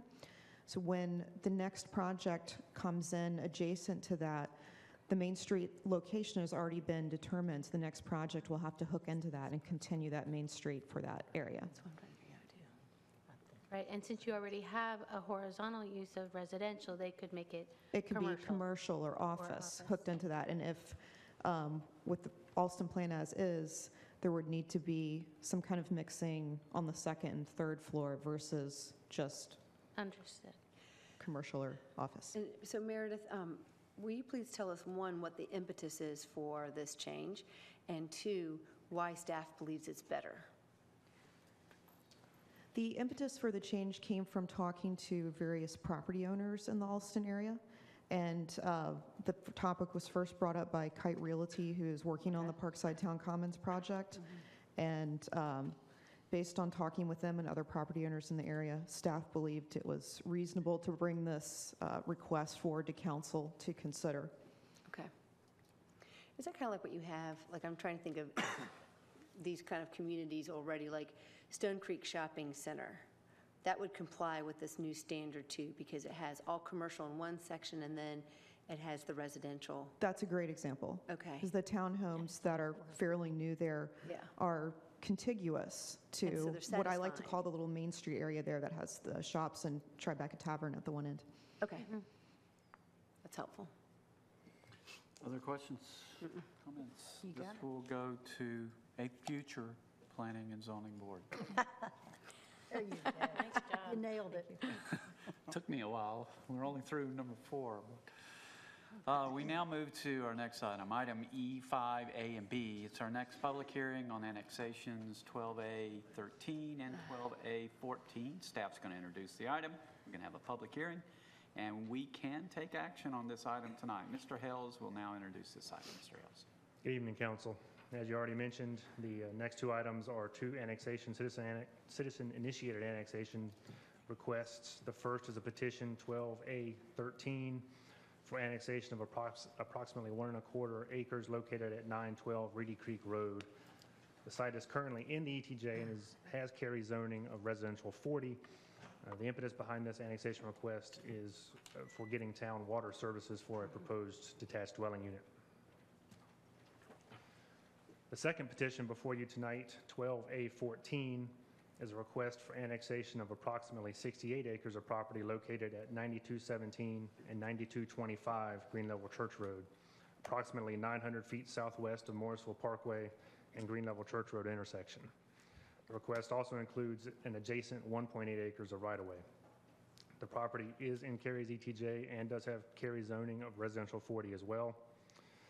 The request is associated with a 101-lot conservation residential subdivision currently in review entitled Holland Farm 12 SP 023. This concludes staff's presentation. We're available if you have any questions. Thank you. Okay, very good. At this time, I'll open up a public hearing for anyone who would like to speak about either of these annexations. Anyone at all? Seeing no one, I'll close the public hearing. Ask council members if they have a request or questions or if they'd like to make a motion. Mr. Frantz. Make a motion to approve annexation request 12A13 and 12A14. Second. There's a motion and a second. Discussion? All in favor, please say aye. Aye. Any opposed? Motion carries unanimously. Thank you, Mr. Hales. We now move to item E6, pertains to a sketch subdivision plan 12 SB 006, the Lynch parcel subdivision. This is a quasi-judicial hearing. An overview of the hearing procedures and detailed rules are attached to the printed agenda. All speakers who want to speak during this public hearing must be administered an oath by the town clerk seated to my right. If anyone has not been sworn in that wants to speak at this public hearing, I would invite you to come down to the town clerk and receive your oath now. And while that's happening, I'm going to ask the town council members if they have had any site visits, any ex parte communication, financial relationships, specialized knowledge, or close relationships to an affected person to disclose. I'll start on my left with Mr. Yerha. Anything to disclose? No, sir, I have not. Ms. Bush? No, sir. Mr. Frantz? Nope. I have none. I have none. I have none. Mr. Mayor, I received an email earlier in the week from the president of the Homeowners Association for Bishop's Park, and as soon as I realized in the first sentence that's who it was, I sent him an email on the behalf of all the council to advise him that it was a quasi-judicial proceeding, that we could not respond or have any communication about it because it would be ex parte, and referred him to Mr. Hales if he had questions. And that was the extent. Okay, very good. Based on the disclosures we've heard from the council members, I'll invite anyone to the podium at this time who thinks, who has been sworn in, that thinks you have an objection to the council members' participation in this hearing. Any objection? Okay, hold on just a second.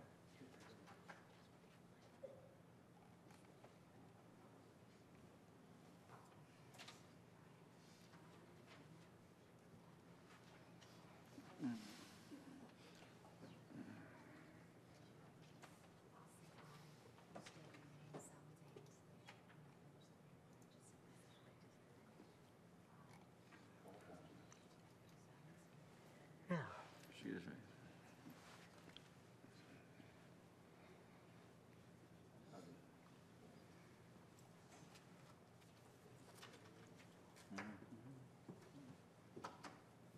Now, all I'm asking for at this time is just an objection to a council member's participation, nothing else. Okay. Pick me, We'll- pick me. We'll get to the rest in just a little bit. I volunteer. So we're going to open the quasi-judicial public hearing at this time, and Mr. Hales of our staff will introduce the hearing. Mr. Hales. Thank you.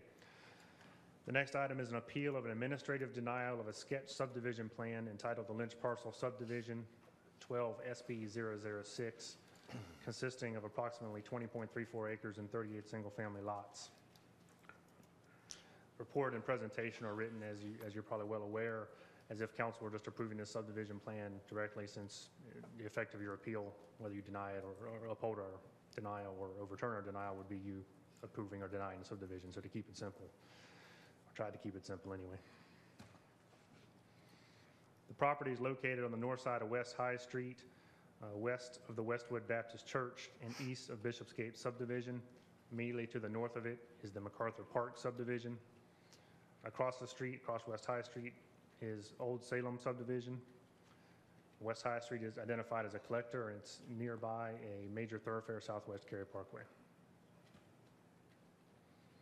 There is a proposed greenway identified in the Parks, Recreation, and Cultural Resources Facilities Master Plan for the north side of the creek. It picks up the existing greenway system in Bishopsgate and ultimately would tie into the Bond Park Trail Hub after some town projects are completed to connect it to the rest of the system. The construction of the greenway on this site is part of their subdivision plan, and private connections are made to the proposed lots to the greenway.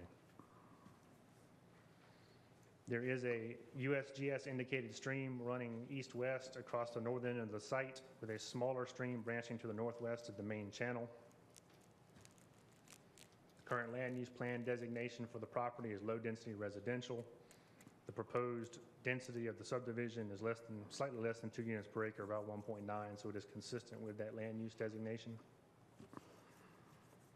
The property is currently zoned R8. You'll notice there's a conforming tag after that, the -C. I believe that's a carryover from when it was part of a larger parent parcel that was partially developed. So when the LDO was adopted in 2003, it all got tagged with that conforming designation. But since it's undeveloped, it would be zoned R8. Existing conditions, basically it's a wooded site, mostly deciduous woodland with pockets of pine. There's a cleared corridor to the south of the stream channel. You can kind of see in this photo, which is an existing sanitary sewer easement. The two adjacent properties, both Westwood Baptist Church and Royal Tower Way, did provide vehicular connection opportunities to this site, which is a major impetus for the denial of the site plan originally. The proposed plan, as mentioned earlier, is 38 detached lots. 35 of those lots would be accessed from West High Street, with 3 of those lots having access solely through Royal Tower Way, completely separated from the remainder of the subdivision. As mentioned earlier, the 10-foot asphalt greenway would be constructed across this property's influence, with private asphalt connections being made to it. And in compliance with the comprehensive transportation plan, sidewalk would be constructed on the north side of West High Street. This street's already widened to its ultimate cross-section, so no actual road widening would occur. The majority, the largest issue in contention tonight, or the reason for the denial of the plan, was the lack of connection with a street from West High Street to Royal Tower Way. And a lot of the justification for that, if you read the applicant's justification statement, is the large stream buffer and environmental impacts that would be required for that crossing. There is some challenging topography. There's about 35 foot of fall from the Royal Tower Way cul-de-sac to the stream bed, and about 50 foot from the West High Street intersection to the stream bed. Of course, there's a lot more lateral separation there. The planning director's criteria for minor modifications is slightly different from that of council's. Basically, in order to waive a connection to an existing street stub, we would have to find it's not possible to construct. And the applicant did provide, as part of their site plan and review before and during the site plan, there was a conceptual drawing showing that the stream could be crossed. It's no different than a lot of other stream crossings in other parts of Cary, other than maybe the amount of fill. There's approximately 10 or 15 feet of fill necessary under some of the deeper parts. So as part of the approval of the site plan, council would need to decide on 4 minor modifications prior to acting on that sketch subdivision plan. The approval criteria established for council's review of a minor modification request would be that that request advances the goals of the ordinance and the modification result in either less visual impact or more effective environmental preservation, or it relieves practical difficulty in developing a site.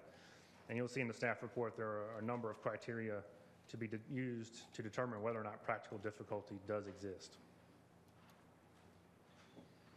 So we'll go through these one at a time. The first one, as I mentioned earlier, is the one that staff did not administratively approve, therefore caused the plan to be denied, is the lack of connection from West High Street with a street to Royal Tower Way. What they're proposing to do is just provide a cul-de-sac with 3 lots. Pedestrian connectivity would be provided through the greenway, the public greenway, the private connections, and the private sidewalk, which would connect to the existing sidewalk on the south side of Royal Tower Way. The purpose of the of the connectivity section of the ordinance is to improve access for neighborhoods, provide improved emergency response times, and improved connections between neighborhoods. This would provide pedestrian connections for the residents, but would not allow vehicular connections between the two. It creates a pod of homes which really feel and act and seem more like a part of the Bishopsgate subdivision and less a part of the subdivision to which they actually belong. In reviewing the plan, there was very little benefit gained from an emergency response standpoint. It was on the order of a few seconds here and there. So that didn't really come into play. Minor modification 2, which staff was originally supportive of, was an elimination of connection to the north to the MacArthur Park subdivision. One, that would require a second crossing of the stream, which would provide less benefit than the one going to Royal Tower Way. And 2, the existing development pattern of MacArthur Park. You'd have to cross existing buffer, perimeter buffer, and then individual lots. So there's really no opportunity to make that connection. Move into a cul-de-sac. Minor modification 3 is elimination of the vehicular connection to Westwood Baptist Church. Staff went back and forth in consideration of this one and was ultimately supportive of it based on the non-residential nature of the use. Providing that vehicular connection there provides very little benefit to the residents, and it really provides very little benefit to the people leaving the church, since they'd really only have access out to West High Street only a few hundred feet down from where their existing entrance is. We did ask they provide a pedestrian connection, which they did, which serves to make the connection to provide access to the church for any parishioners that may live in the subdivision, so they wouldn't have to get on in their car and drive to church. So there is some benefit there. That's just a closer view of how the pedestrian connection would tie in just to the north of the existing stub to kind of prevent cars from driving up it.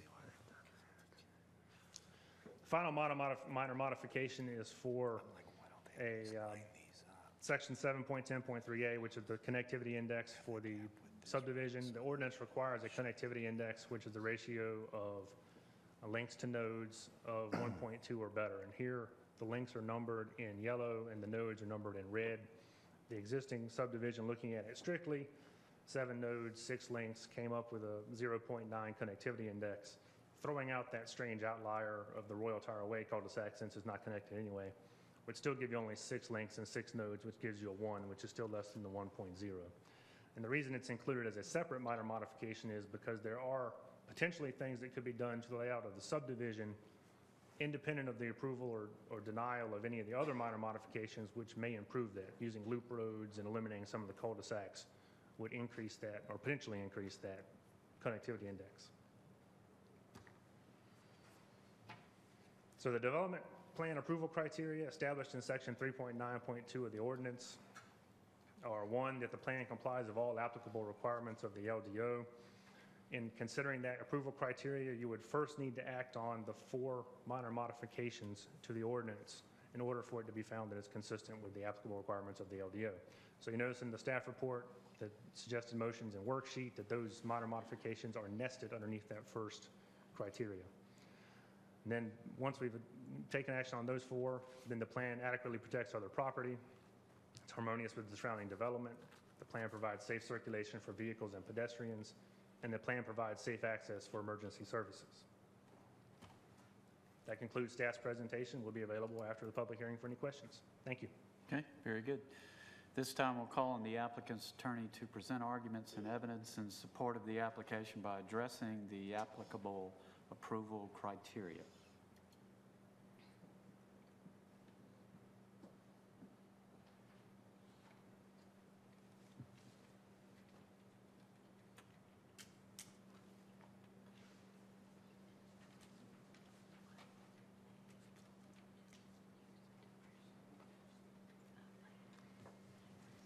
Good evening, Mr. Mayor, council members. My name is Steve Vining. I'm the general counsel for L-Star Management, and we're the applicant on this project. I want to thank Mr. Hale. I think he did a good job outlining what the issues are here, and I think really the focus here it really is the crossing, and there's a lot of things that you have steps you have to go through in this quasi-judicial hearing ultimately to decide on the sketch plan appeal, but they all stem to whether or not this crossing should be required in this particular circumstance. The essence of our request is that we're being asked to build an extremely expensive, extremely environmentally harmful connection between the backs of two neighborhoods that, as Mr. Hale said, doesn't provide any particular emergency benefit.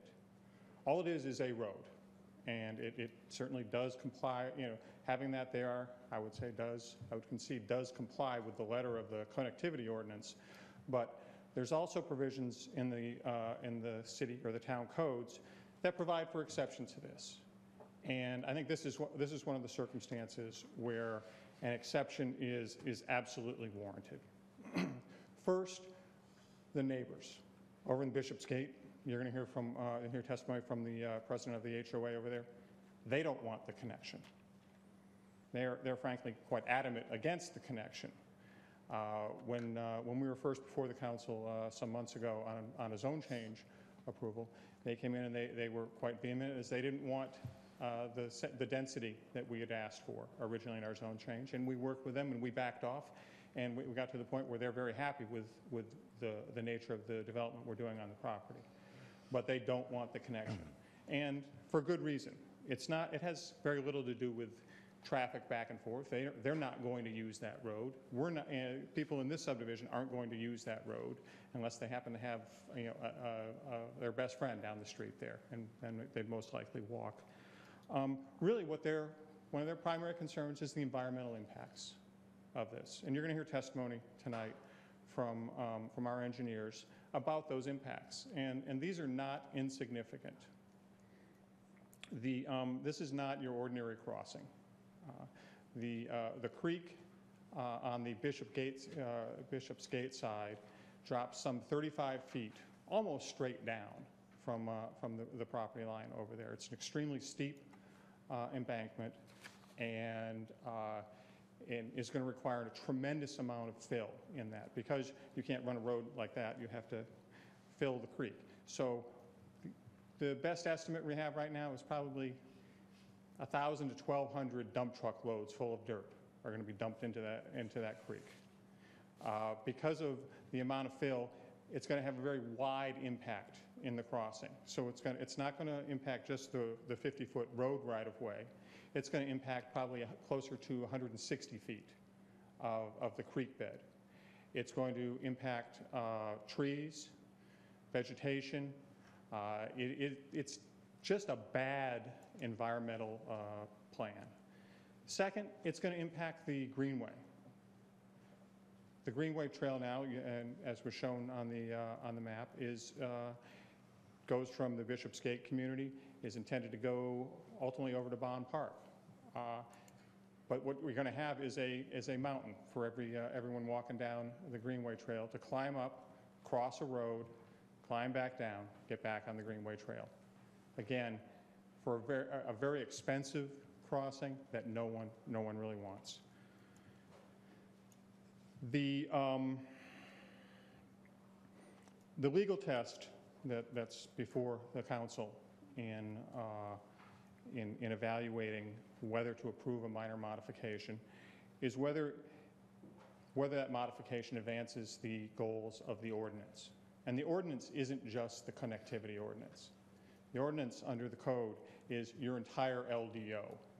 And in any statutory scheme such as this, there's competing goals and objectives. There's environmental protection. There's connectivity. They're competing. And sometimes you can't ultimately make the two of them mesh. And we think in this case that by approving this minor modification, it does further the majority of the goals, and especially when you weigh the potential benefit from requiring this particular connection. I think on the second aspect that the council needs to find as to approving the minor modification, that one there's really no dispute, and I think the staff report reflects that it certainly, if this crossing isn't required, it's going to result in less visual impact and more effective environmental and open space preservation. One thing I want to touch on just very, very briefly here, and it's only, I guess maybe it's a legal disagreement, which may or may not matter here, and that's this question of what standard applies here, and Mr. Hales indicated that the minor modification couldn't be approved by the planning director if it was possible to create the crossing. And I guess I would just point out that I don't believe that's the correct standard. I think the standard set forth for minor modifications in section 3.19 of the town ordinance is one of whether the action is really practical. Possibility is an impossible standard to meet. You can always create a crossing, whether it's with a bridge. It really is more a question of practicality, and that's the standard that's set forth in the code. I think the first thing we'd like to do is I'm going to take a break here and call up one of the witnesses tonight, and that's Mr. Dan Allen, who's the president of the HOA Association for Bishopsgate.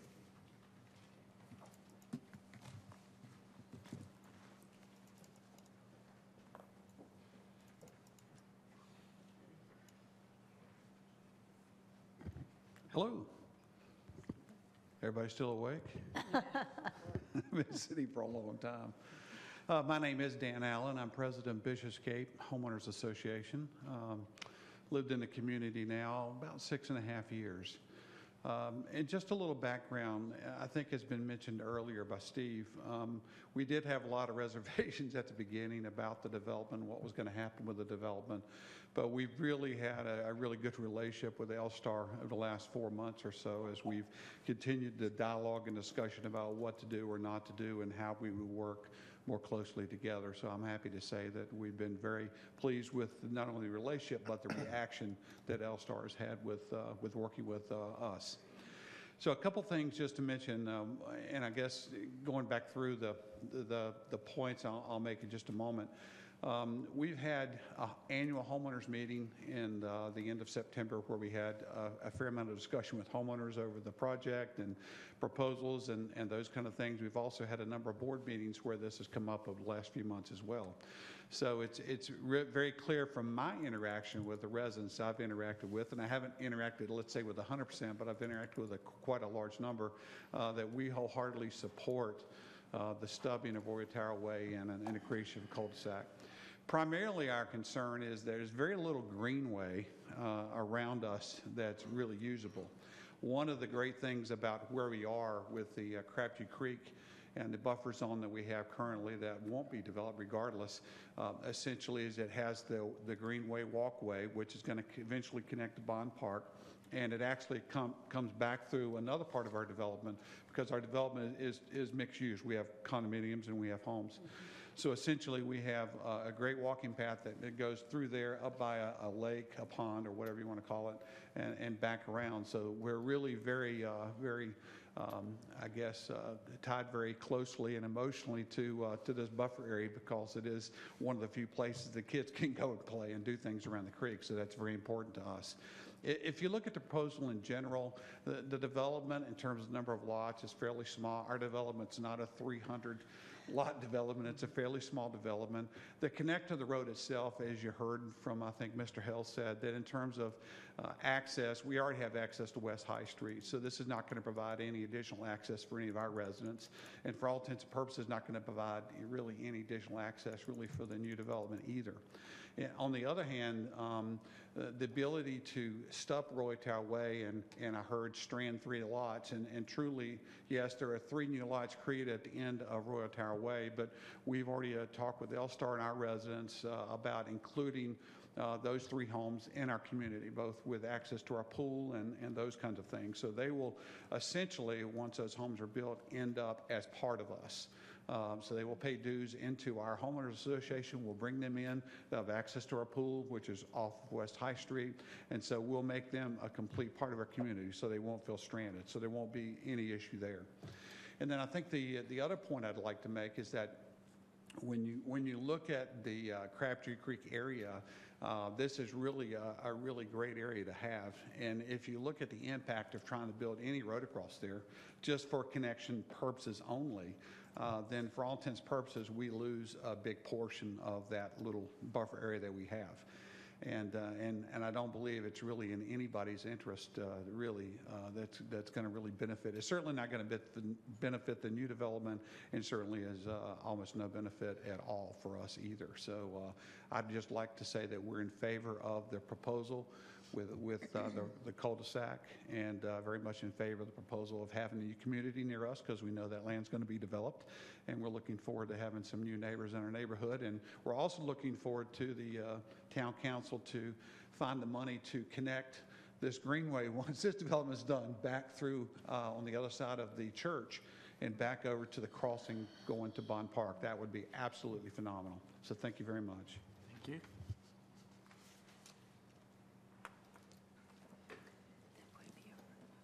I'm going to ask Adam Ashbaugh, one of our engineers, now to come up and speak with the council.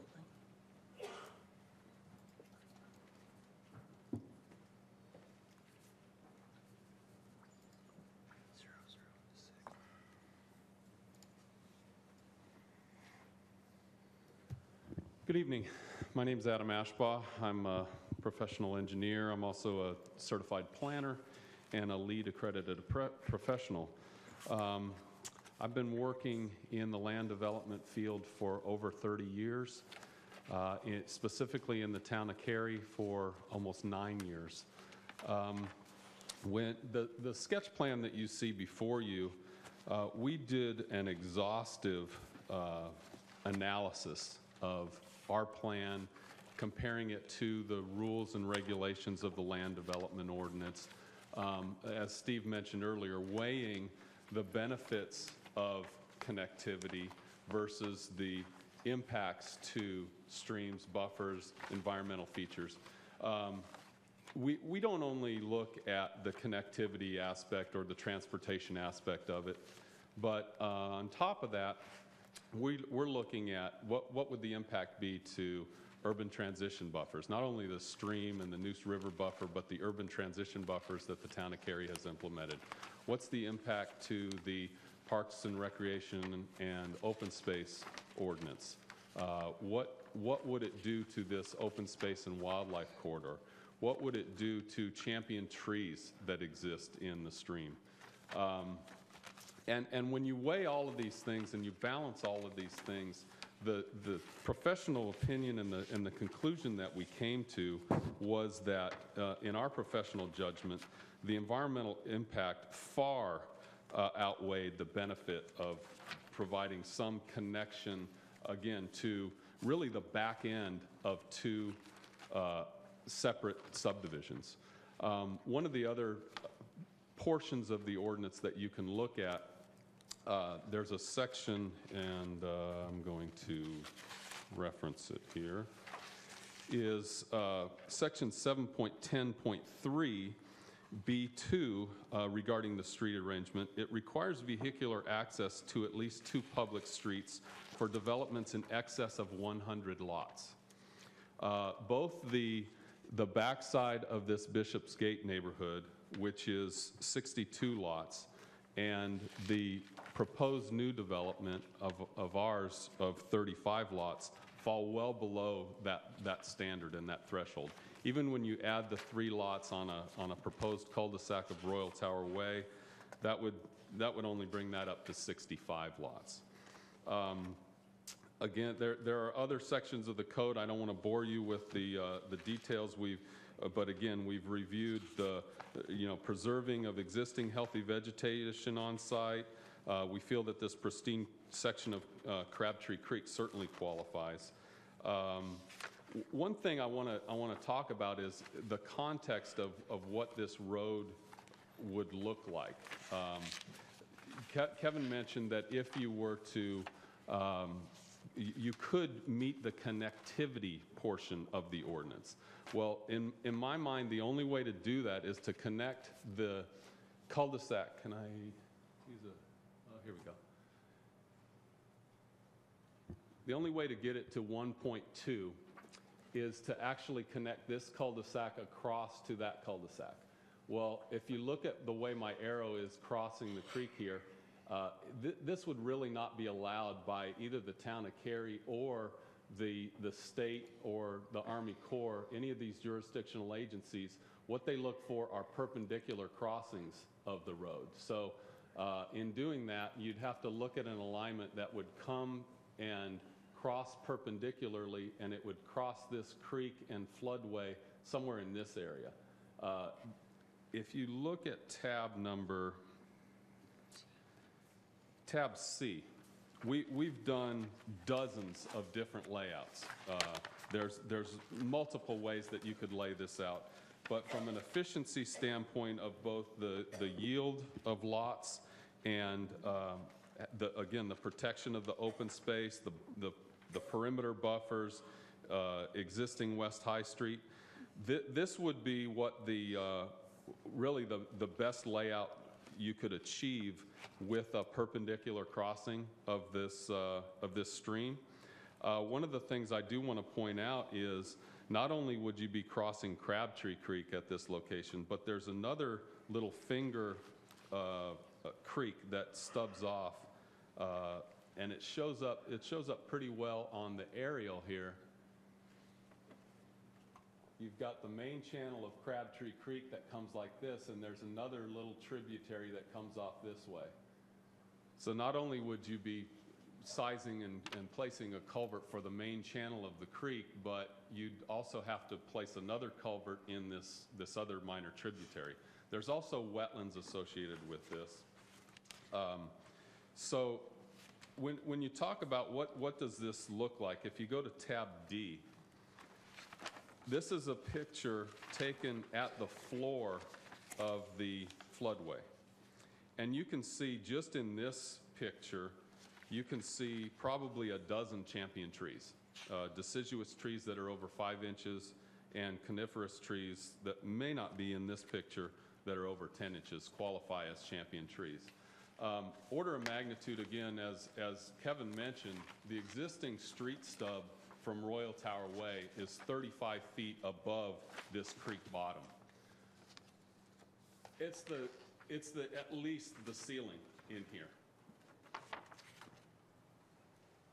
To create a 50-foot wide roadway, I think if I look at these panels, these are probably about 4 feet wide. So just 50 feet would extend from the stairs to the doorway. Coming down at a 3-to-1 slope, you'd be another 50 feet on either side of that. So it's at least 150 feet wide. So it's 3 times the width of this chamber. And the height, I'm a little over 6 feet tall. So the height at 18 feet of fill by the time you get down to the creek is about to the middle or the top of the screen, the big screen that we have here. So that's the mass of impact that we're talking about to this creek. When you go to construct a road like this, a major crossing of a creek, the the method of construction, the first thing that would happen is they'd go in and they'd clear that entire 160-foot wide swath. The next thing they would do, because this is a floodplain and because this is a long-standing creek, the other thing that would happen is you'd have to probably remove soil. You'd probably have to dig out some muck 4 to 6 feet deep to create a stable roadbed, to place some suitable fill material before you could even start filling the 1,200 dump trucks full of that. We estimated just, if you just went from natural ground to the top of this roadbed, it's about 9,000 cubic yards of fill. A typical dump truck is about 9 yards. So we're talking about 1,000 yards, and that's just in the road and the fill slopes. And bring in another probably 4 to 6 feet deep after you take the muck out and start to put suitable soil on the ground. Tab E is really a similar picture to what Kevin had up here earlier, and it shows this is the Town of Cary Parks and Rec Department map for, or approved master plan for open space and greenway trails. It shows this area as protected open space. It also shows the greenway trail through here. One of the things, actually, if you go back to your tab C, if the road were to be constructed, the greenway trail that would extend, you can see I haven't really labeled it very well. It's a squiggly line, and it crosses the road. I've highlighted that in pink or red. It may show up on your copy. The greenway trail would extend or continue from Bishopsgate. It would have to meander up this 3-to-1 slope, or otherwise we'd have to flatten the slope even more to create a greenway that allow the greenway to get up to the roadbed. You'd have some crossing with pedestrians, bicyclists, you name it, crossing a road right in the middle of a block, not at a convenient intersection, not at and then again having to dive back down to continue on the greenway trail.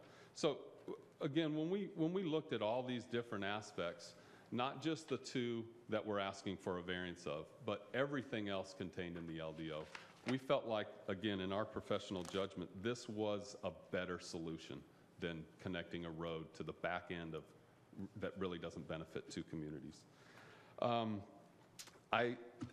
Not only myself, unfortunately, we had several experts that we consulted with, that we talked with on this. There's myself and another professional engineer within our firm, within L-Star, both analyzed this together.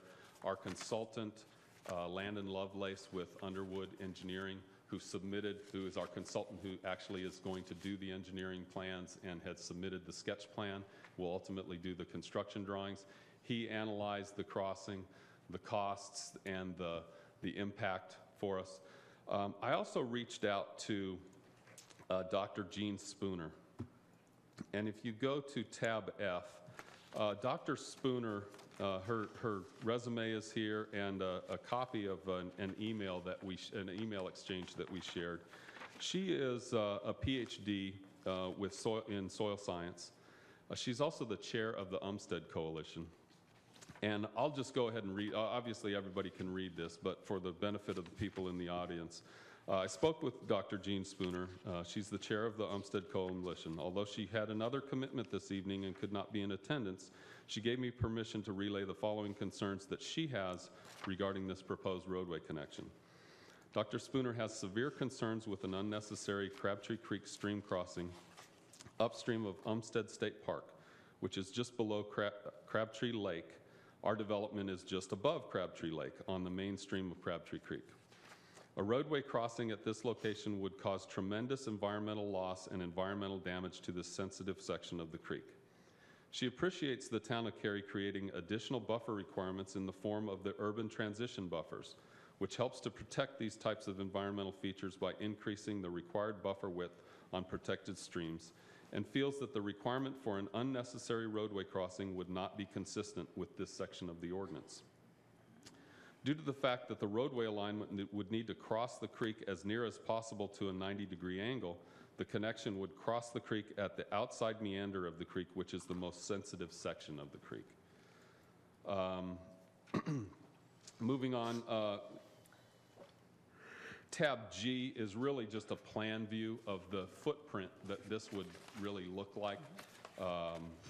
I did try to describe it here visually for everybody, so I think we can skip past that. And H is really what we would like to do in lieu of the roadway connection. This is a picture taken from the Bishopsgate subdivision. It's their access located at this point right here, next to their existing tot lot and playground facility. This would be a similar entrance and gate and greenway feature that we would have at this location and at this location, and we would extend that greenway trail along the entirety of the northern side of the stream. Again, as Steve mentioned, there is a provision in that section of the ordinance, and it's in your staff report.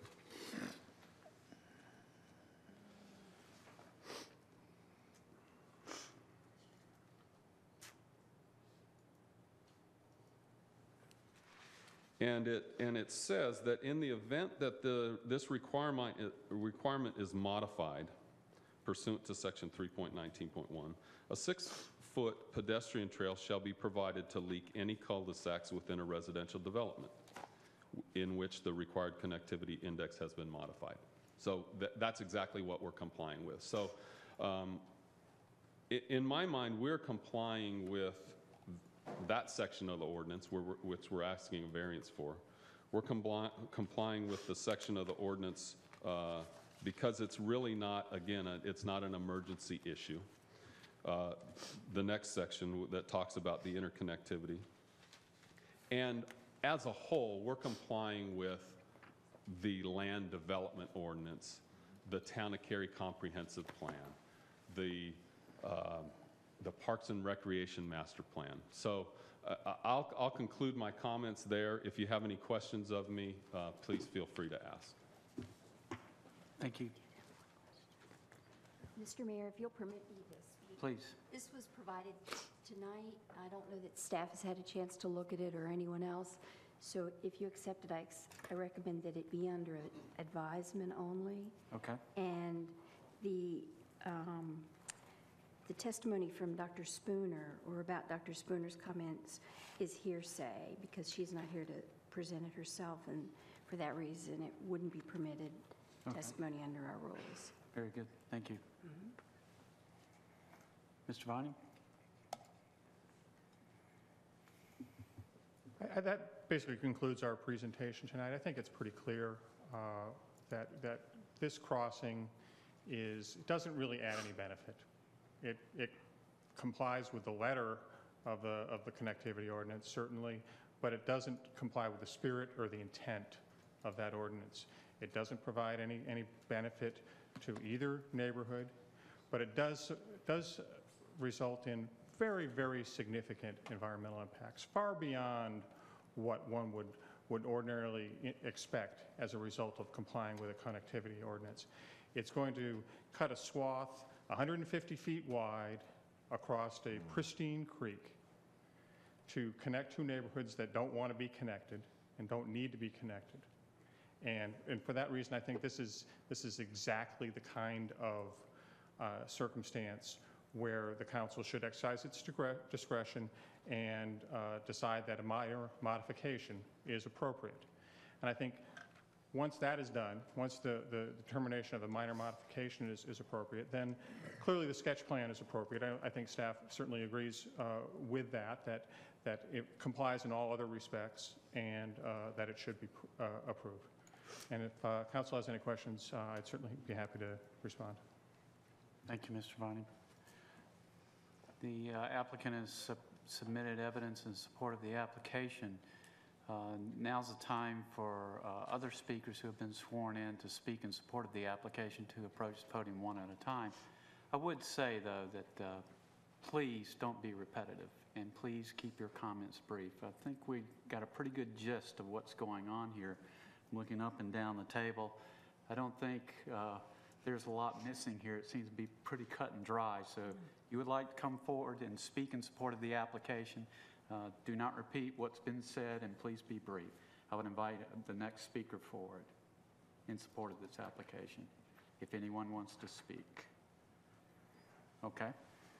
We'll move on, and at this time, the process calls for cross-examination of any witnesses who have testified in support of this request.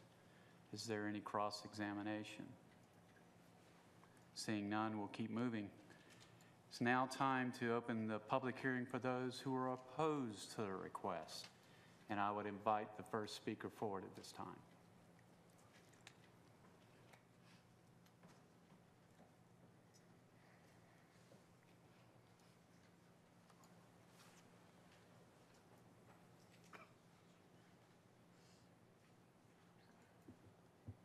Good evening, Mr. Mayor and council members. My name is Paul Foamsby. I'm a member of Westwood Baptist Church. I'm also a licensed realtor, and I've served in subdivisions such as Kildare Farms, which have private greenways, and have some experience with that. And really speaking just to one portion of this, and that's minor modification number 3, the pedestrian connector to the parking lot of Westwood Baptist Church. We've looked at this and scratched our heads, and we don't see any benefit to, or not enough benefit to justify this, and several negatives to it. Pedestrian paths should have a destination, or they should be a loop. Otherwise, they don't get used. They're not popular. And what's being created here is simply a 30-foot wide zone, 115 feet long, if I'm reading the plat right. And it just terminates in a church parking lot. And once you're there, there's no place to go. There's no other outlet in our parking lot except the driveway down to West High Street. There's no connection, and never will be, to any city greenways or any sidewalks. It's just that one connection. And the land is just not conducive to doing anything else. But there are alternatives, and I heard them mentioned tonight, and you'll see in what I've handed out, just to the north of the property is a section, and you can see it's got a narrow neck on it, just like a greenway, and that's owned by the Westminster Company.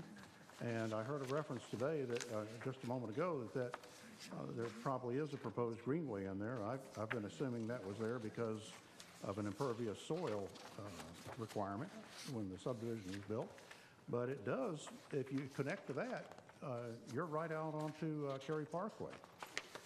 Another alternative is in book 1992, page 24, there's a 4-acre parcel that ties to this one, and it's owned by the town of Cary, and that connects to Cary Parkway. And just any connection like that is much more valuable to everybody than just a 115-foot long path terminating in a church parking lot.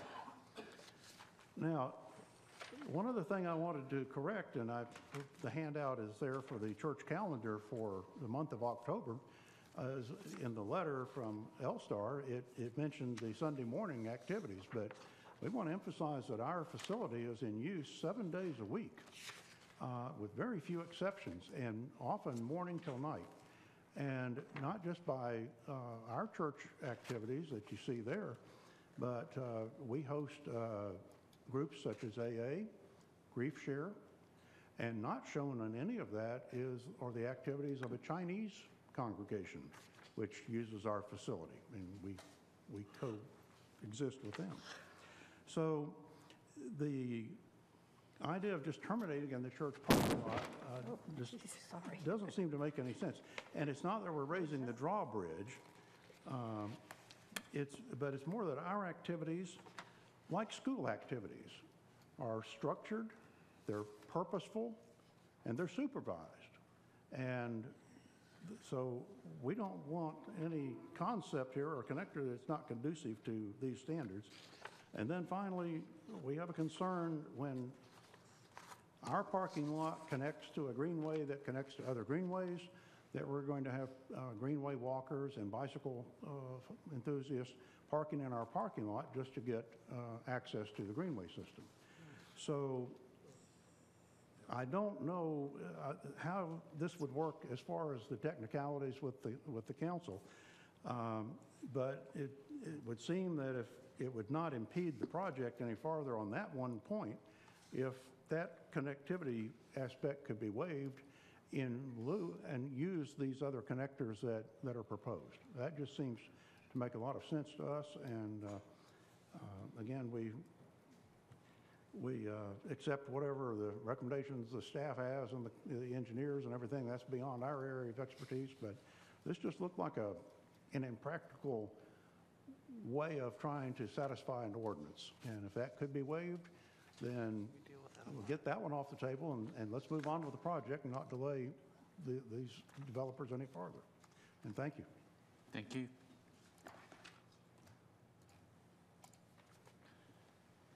Anyone else that has objections to this proposal, please come forward at this time that would like to speak. If there's no one, I'll move on in the process. And before I close the public comment portion of the public hearing, I'd ask either side of these issues, if they believe either party has additional evidence that warrants a continuance of this hearing, to come forward and say so at this time. No, we have no further evidence, Mr. Mayor. Okay, very good. No intention to continue the hearing, so I'll open it up to council members for questions. Ms. Robbins. Just to ask, Mr. Hale, first of all, is there a sidewalk along the north side of West High Street? There is, except for this portion, which would be filled in as part of this project. So it would connect, a sidewalk would then connect from the church property over to Down the into Bishopsgate. west. Beg your pardon? Down into Bishopsgate, correct. Okay. And then can you go back and show us the photograph that shows us the greenway connections that we would be having with this project? Well, they're on this photo. It's the same sketch layout, but it would tie into the greenway. There's a little bit of shift because of the oblique angle the aerial photo is taken, but it would tie into the greenway from Bishopsgate and run across and tie into this property. This is the 4-acre property he was mentioning is owned by the town. That would continue the greenway out to Southwest Cary I'm sorry, Parkway. but don't you have one that shows like little dotted lines that go to the cul-de-sacs and? Future. You mean the greenway. Parks and Rec master plan? Yes, I think it's Yeah, that works. Well, I'm trying to figure out what exactly they'd be building, and I want to make sure I understand it clearly. They're going to be building their segment, but they're also, I thought they showed somewhere a little greenway that goes up to each of the 2 cul-de-sacs. Yeah, the little private greenways. Yeah. Correct. You'll see there's a little stub here, and it's hard because of the scale, and I can Oh, probably I zoom see. in slightly better there. So then do you have one that also goes up to the other cul-de-sac? This is the one that'd be a short, I believe it's a 6-foot asphalt trail that connects to the 10-foot asphalt trail that would then connect to the sidewalk here. And then there is I don't have a zoomed-in version Yeah, the as one well at the for you. northern cul-de-sac was the other one. But there's a trailhead right here, and then it runs down the side of this lot, Oh, okay. and then crosses a bridge here, and then ties into the greenway as Okay. it continues across the back. Okay, that's what I was trying to find. I can't see it very well. Okay. All right. So that's a proposed, just if you don't mind, is that a proposed greenway connection, or does that already exist? I know that one. This site is entirely vacant, so there's So, nothing but the developer would be putting Correct. all As of part these of the greenway subdivision pieces plan, when they in. do it, that would be, So the developer will put in a bridge over that stream? there would be some sort of crossing, whether it's just a bridge, For boardwalk, pedestrian culvert. access. I just wanted to make sure. Okay. But the Bishop's Gate to the west did not build a greenway, or did they build a greenway that would tie into this? There's a greenway that runs all the way down that stream. Okay, so it would You can see tie parts of in. it down here, and then it curves up. It's hard to see in the aerial photo, but yes, Okay. their greenway system is constructed. Does it eventually go out to this street over here, Royal Tower Way? Where does it stop? It goes down and crosses down behind some of the townhomes. I don't know exactly the layout once it gets south of West High Street, but it does go that direction. Okay. Can I ask a related question about that? So, and I don't know if this would be Mr. Vining or your engineer who wants to talk about this, but the pedestrian connection that you show here in your sketch plan that leads to the back of the property for the church parking lot, in one place it's called a gathering place with a bench and everything. So what's the real purpose of putting that there, since it doesn't connect to a greenway, it doesn't connect to a sidewalk, it doesn't connect to the parking lot? I realize that if I'm right, Chris, the nice gentleman who spoke from Westwood Baptist Church gave us a lot of great opinions, but didn't actually present any evidence that this was a problem. But I'm just curious as to the real purpose of this connection. The gathering space is actually a part of, there's a town, and I'm going to ask Kevin to help me out, or Ricky Barker, he might not be here anymore. It's a requirement of the community appearance manual, or I don't think it's actually in the land development ordinance, but for, what's the ratio? If you have over 30 lots, you have to provide, you're not going to help me out here. He's going to let you run out of air first, though. It never happens. Council actually recently adopted what was known as the Site Design Standards document and LDO amendment. So there actually is an open space provision now, or a gathering space, community gathering space, with the square footage based on the acreage of the development which you are developing. And so that was adopted in August. Part of the reason for that pedestrian connection is that when you're eliminating a vehicular connection, in lieu of the vehicular connection, you're providing the pedestrian connection. And ultimately, when the church comes in for its expansion or redevelopment, we're going to pick up that sidewalk and carry it into their site and connect it to their pedestrian network. Okay, that's if we don't what I get was it now missing. with this, we don't have that opportunity in the future. I got you. It's a little off.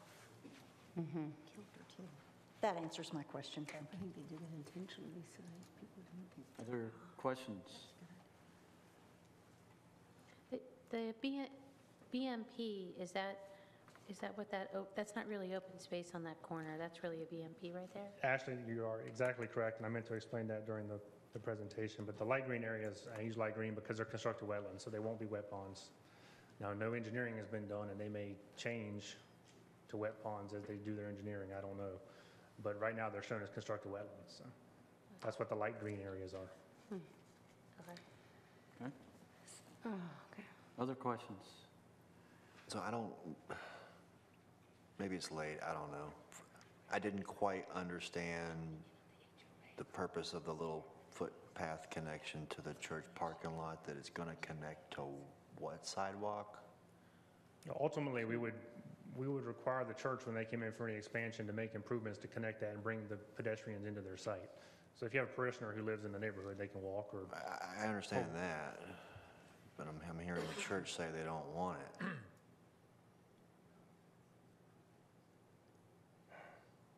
And there is still, I think this is what Councilmember Robinson said, there still is a pedestrian access, because from the neighborhood, they just have to go all the way down to West High.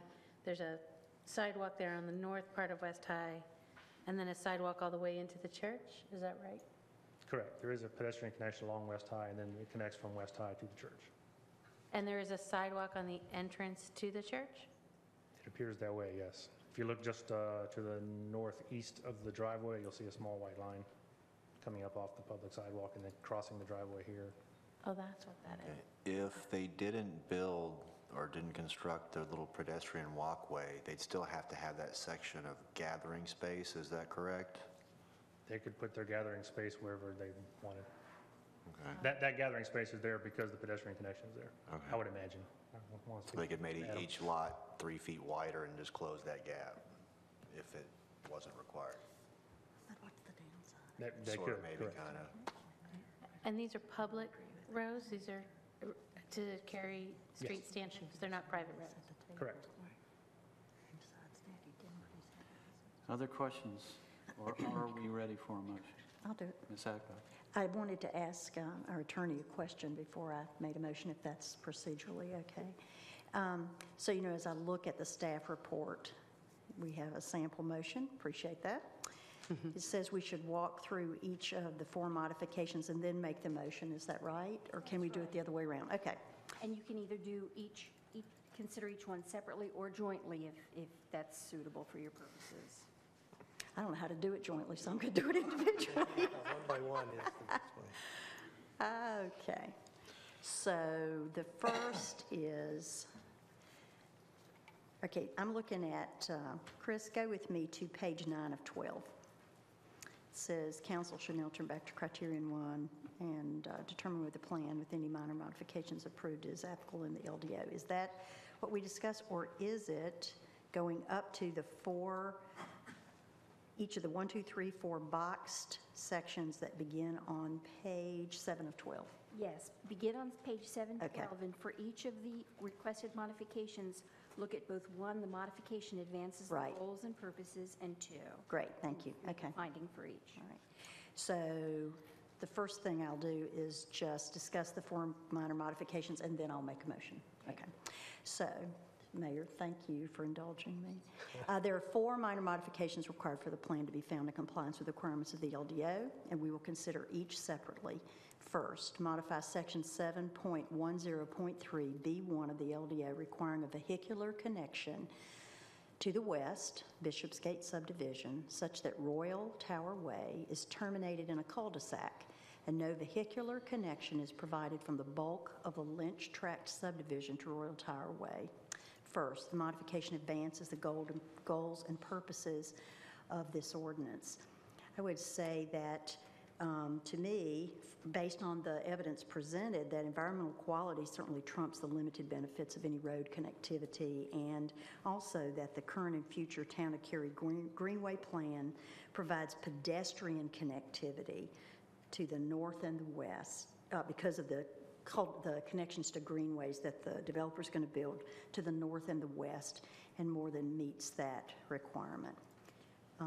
Second, the modification either results in less visual impact or more effective environmental or open space preservation, or relieves practical difficulties in developing a site.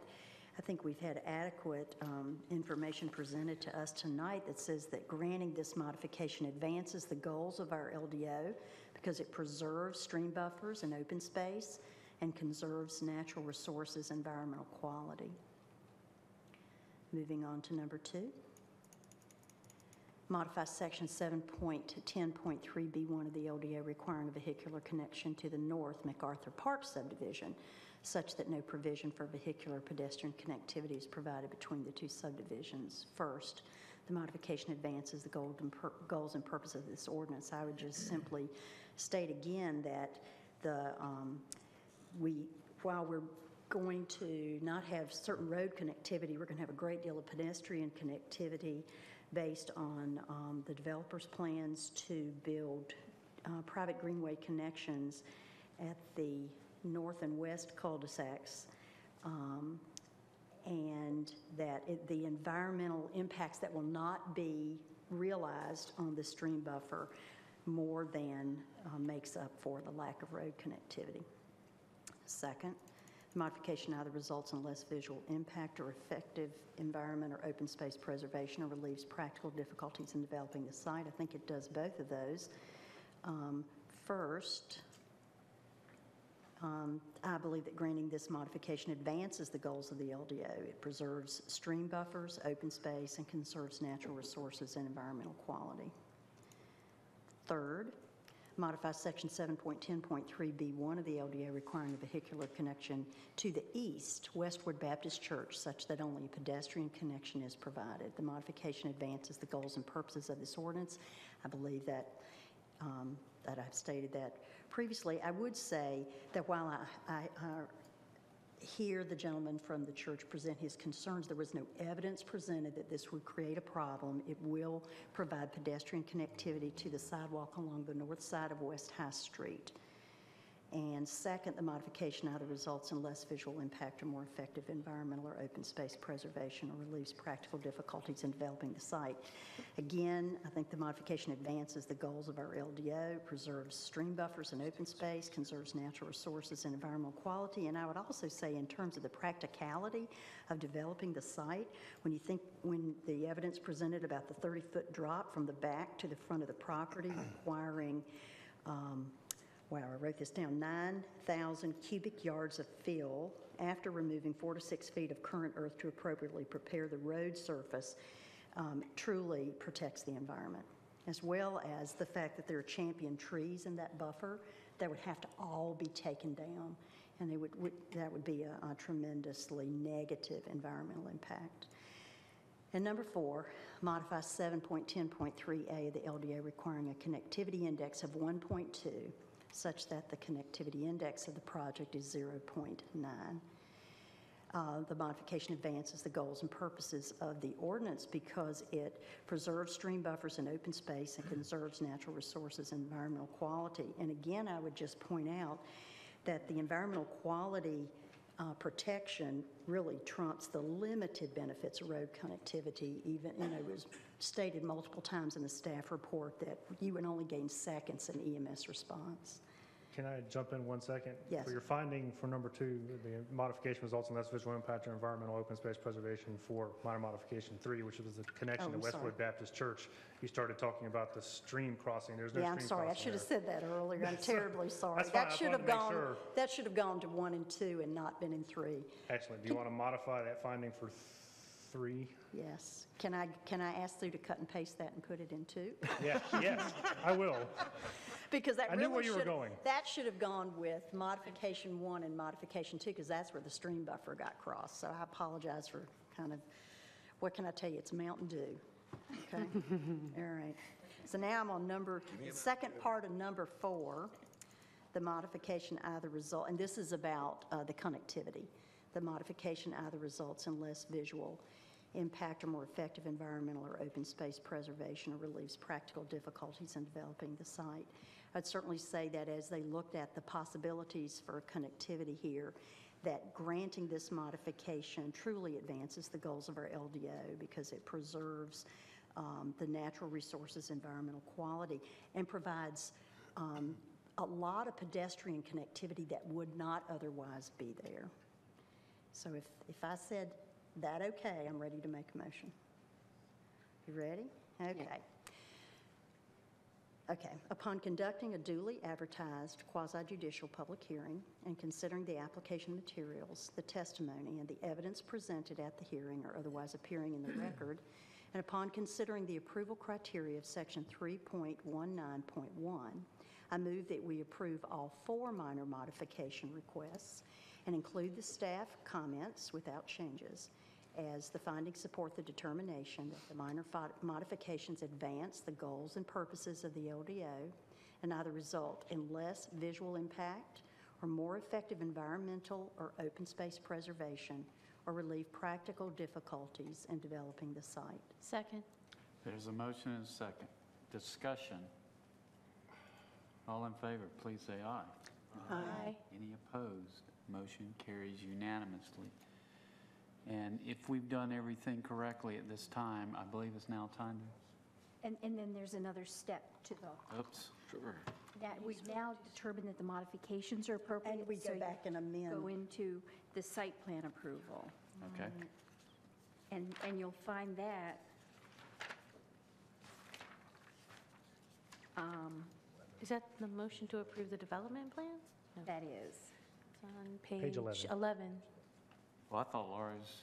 Oh, you wanted me to say it? Okay. Upon conducting a duly advertised public hearing and upon consideration, the application materials, the testimony, and the evidence presented at the hearing or otherwise appearing in the record, and upon considering the approval criteria of Section 3.9.21, I move that we approve the proposed sketch subdivision plan, finding that the proposed meets all of the approved criteria set forth in Section 3.9.21 based on the following findings. Specifically, the application meets the following criteria findings for all 5 criteria required. We need to read all of these? You should, ma'am. especially number one, where you need to make the finding that you have granted the modifications. So if you'll just read it, I'll help you as you go through it. Love that. The plan complies with all applicable requirements of this ordinance, including the development and the design standards of Chapters 7 and 8, as well as the dedication and improvement provisions of Chapter 8, as well as all applicable town specifications. Note, plans within plan developments may be subject to different requirements based on the approval because the council has granted the 4 modifications requested. What she said. Yes. And then, Ms. Bush, if you like, I think you can just refer to the following findings and The previous findings as submitted. as they're outlined in your suggested motion, and I think the clerk can incorporate them in unless you have some additional findings you want to make, and that's not necessary. I think they've got. And those are the findings that were previously submitted by Councilmember Adcock with the motion previously identified, or these? They're based line on items? staff comments. She's talking about adopting staff comments as findings of fact. Oh, okay. See what you get for trying to. I was just trying to help. I was looking for page 11, but there you go. You did good. Pushed into it, thank you. So I should read the following ones as previously submitted. Okay, the plan adequately protects other property or other residential uses located on the same property from potential adverse effects of the proposed development because the plan generally complies with the requirements of the LDO, and the vehicular connectivity to the adjacent properties is not expected to have significant impacts on the adjacent developments and subject to the staff comments as previously mentioned. The plan provides harmony and unity with the development of nearby properties because the proposed subdivision plan is consistent with the surrounding land uses and developments. And you can stop there and then go on to the plan provides safe conditions for pedestrians or for motorists and prevents a dangerous arrangement of both pedestrian and vehicular ways because the addition of sidewalk along West High Street will facilitate improved pedestrian access to the church and Cary Parkway for residents of surrounding communities. And the plan provides both safe ingress and safe egress for emergency services to the site because the location and design of the entrance onto West High Street has been selected to provide the safest means of ingress and egress for residents and emergency services. The provision of a connection to Royal Tower Way would have minimal impacts to the response time of emergency personnel. Only a few seconds either way. Second. There's a motion and a second. Discussion. All in favor, please say aye. Aye. Any opposed? Motion carries unanimously. And if that meets all the criteria we need, then we can close this quasi-judicial public hearing. Okay. Is that? She didn't say no. She didn't say no. So that's what we'll do. We'll close the quasi-judicial public hearing. Thanks, everyone, for helping us struggle through this. We now move to item F. It's the Carpenter High property rezoning, 12 REZ 11, and the associated statement of consistency and reasonableness. We'll hear a report from our staff and our Planning and Zoning Board representative, and council may take action on these items tonight. Ms. Granite. I know. Thank you. Is this yours? This is a request to rezone approximately 21.19 acres. An aerial view of the subject property shows it located opposite Ridgefield Drive and on the west side of Green Level Church Road. You've seen this before, and I realize you're familiar with the property. The land use plan designation is medium-density residential. The existing zoning is residential 40. The applicant has proposed residential 8 conditional use zoning on the property. This shows the equivalent zoning of the adjacent subdivisions.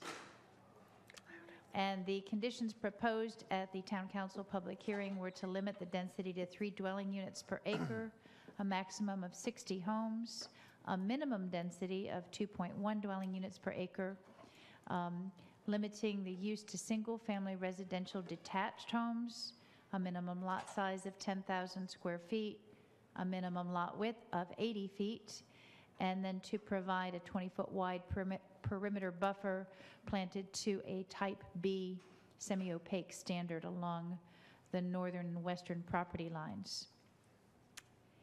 There was initially a valid protest, but as you may have heard today, the majority of those protest petitions were withdrawn, and there is no longer a valid protest. So a simple majority vote is all that would be required in order for this to be approved. I'm going to just briefly go through some of the protest concerns that were presented at the initial public hearing. As you may have heard from one of the adjacent property owners, all of these conditions have been addressed by the applicant. Again, a summary of the concerns that the applicant has worked with the adjacent property owners to address. And annexation is required at the time of the submittal of a site plan. An annexation petition must be submitted at that same time, so that concern will be addressed at that time. At the Planning and Zoning Board meeting, the applicant proposed additional conditions that you did not see at your first public hearing, and that was to provide a Type A opaque buffer in specific locations and to add additional open space. And they provided an illustration, which is an exhibit attached to the staff report, that showed the specific areas where the Type A opaque buffer would be provided, and to depict where that additional open space would be provided as well. The Planning and Zoning Board recommended the case for approval with a vote of 5-4, and at this time, I'd like to ask the chairperson to report on their findings. Mr. Swanstrom, thank you for staying so late with us this evening. Well, this is early. Yeah, really. That's right. They're the ones setting records late. We have another case where the case that you're looking at tonight is somewhat different from what we had considered. As was referenced, we voted 5-4 for approval on this on a very split decision. One of the largest concerns that I think some of the four folks that voted against it had was the number of protest petitions. I now understand that many of those have been withdrawn, so I'm a little bit reticent to stand here and say it was 5-4. I expect we would have a different vote, but I can't really tell you what that vote would be, given the changes we've seen tonight. The only other issues that we had, other than a large number of protest petitions, is potentially some property value impacts, but it sounds as if those concerns maybe have been mitigated by some of the conditions that, excuse me, that have been offered since we considered the case. So I'm not sure how much additional value I have to your consideration. Thank you for the effort. Tons of value. Council members, no longer valid protest petition. I will, do you mind if I read to you an email that we received from the neighbors? Please, I think it's an important email. Okay, that came in today at 4:54. Dear council members, we are writing to let you know that a compromise has been reached with our neighborhood and L-Star, the applicant for rezoning case 12 REZ 11. L-Star has provided us with a fully executed declaration that will be recorded and addresses most of our concerns. L-Star has been given the necessary documents to remove the protest petition prior to tonight's vote. The Waycroft neighborhood is excited about this new development, and we fully support this rezoning application. We respectfully request that the council vote to approve rezoning application 12 REZ 11 this evening. Thank you very much for your time and attention to this rezoning case, and it is signed by several of the residents. So I am clear, does that include the two recommendations from the Planning and Zoning Board? Does the applicant agree to those? Those were not recommendations from the Planning and Zoning Board. Those were conditions that the applicant presented that were new at the Planning and Zoning Board public hearing. Got it, thank you. So those are already part of the conditions. Okay. Is there a motion? Motion to approve 12 REZ 11. There's a motion. Second. And a second. I would just say this is one of those occasions that Don described earlier about how many times we've seen folks come in, and at the beginning it looks like they're so far apart and so much work is done, and then you have the neighbors say, we're satisfied, and you know, this is a terrific example of that. It is. Unfortunately, it took Forever. quite some time. Rome wasn't built But it did in a get day. done, and it got done, And everybody. deadlines are, it also shows you that deadlines are important. Yes. And it's a much better proposal with all of that hubbub that we've had for all these months. Usually, Yeah. So we- Kudos to both sides. Yes, exactly. So we have a motion and a second. All in favor, please say aye. Aye. Any opposed? Motion carries unanimously. Mayor, I'll be happy to make your motion of consistency and reasonableness if you Thank would you. like to see that. The Town Council of the Town of Cary hereby states, rezoning 12 REZ 11 is consistent with the comprehensive plan based upon information presented at the public hearings and by the applicant and based upon the recommendations and detailed information developed by staff and/or the Planning and Zoning Board contained in the staff report, and considering the criteria of Section 3.41E of the Town of Cary Land Development Ordinance, rezoning 12 REZ 11 is reasonable and in the public interest. Second. There's a motion and a second. Discussion? All in favor, please say aye. Aye. Any opposed? Motion carries unanimously. We now move to item F2. It's the Chapel Hill Plan Development District Amendment. The case number is 12 REZ 18. We'll also have an associated statement of consistency and reasonableness. We'll hear a report from our staff and Planning and Zoning Board representative. Council may take action tonight. Ms. Bierman. Thank you. This is a request to amend the existing Chapel Hill Road Plan Development District by amending the list of uses allowed for Phase 2 of this PDD. Property is located at the southeast corner of Chapel Hill Road and Trinity Road. Site is currently zoned Plan Development District Minor. The proposed rezoning would not change the boundaries of the district or the district itself. It only seeks to expand the uses allowed in a portion of the PDD. This shows the overall boundary of the PDD. It's about Phase 1 contains about 6.11 acres and includes an existing hotel, a convenience store, and a site for future restaurant. The Phase 2 portion is shaded in yellow. This is about 3.6 acres, and this is the portion of the PDD that is the subject of this request. The uses currently allowed in Phase 2 include office and retail, not to exceed a combined total of 50 trips per day, or 50 peak hour trips. The applicant is requesting that light manufacturing be added to the list of allowed uses. Cary's land use plan shows a mixture of office, commercial, and industrial use for the property. Excuse me. And the areas to the west and the south are designated for office and industrial. Staff did receive one protest petition regarding this request. It expressed concern with impact on nearby retail development. There were no speakers on this rezoning at the public hearing, and I didn't receive any additional comments from the person submitting the protest petition. This slide shows the location of the property associated with the protest, and there's an existing equipment company located on that site. Planning and Zoning Board recommended approval by a vote of 8-0, and I'll ask Al Swanstrom to present the findings of the Planning and Zoning Board.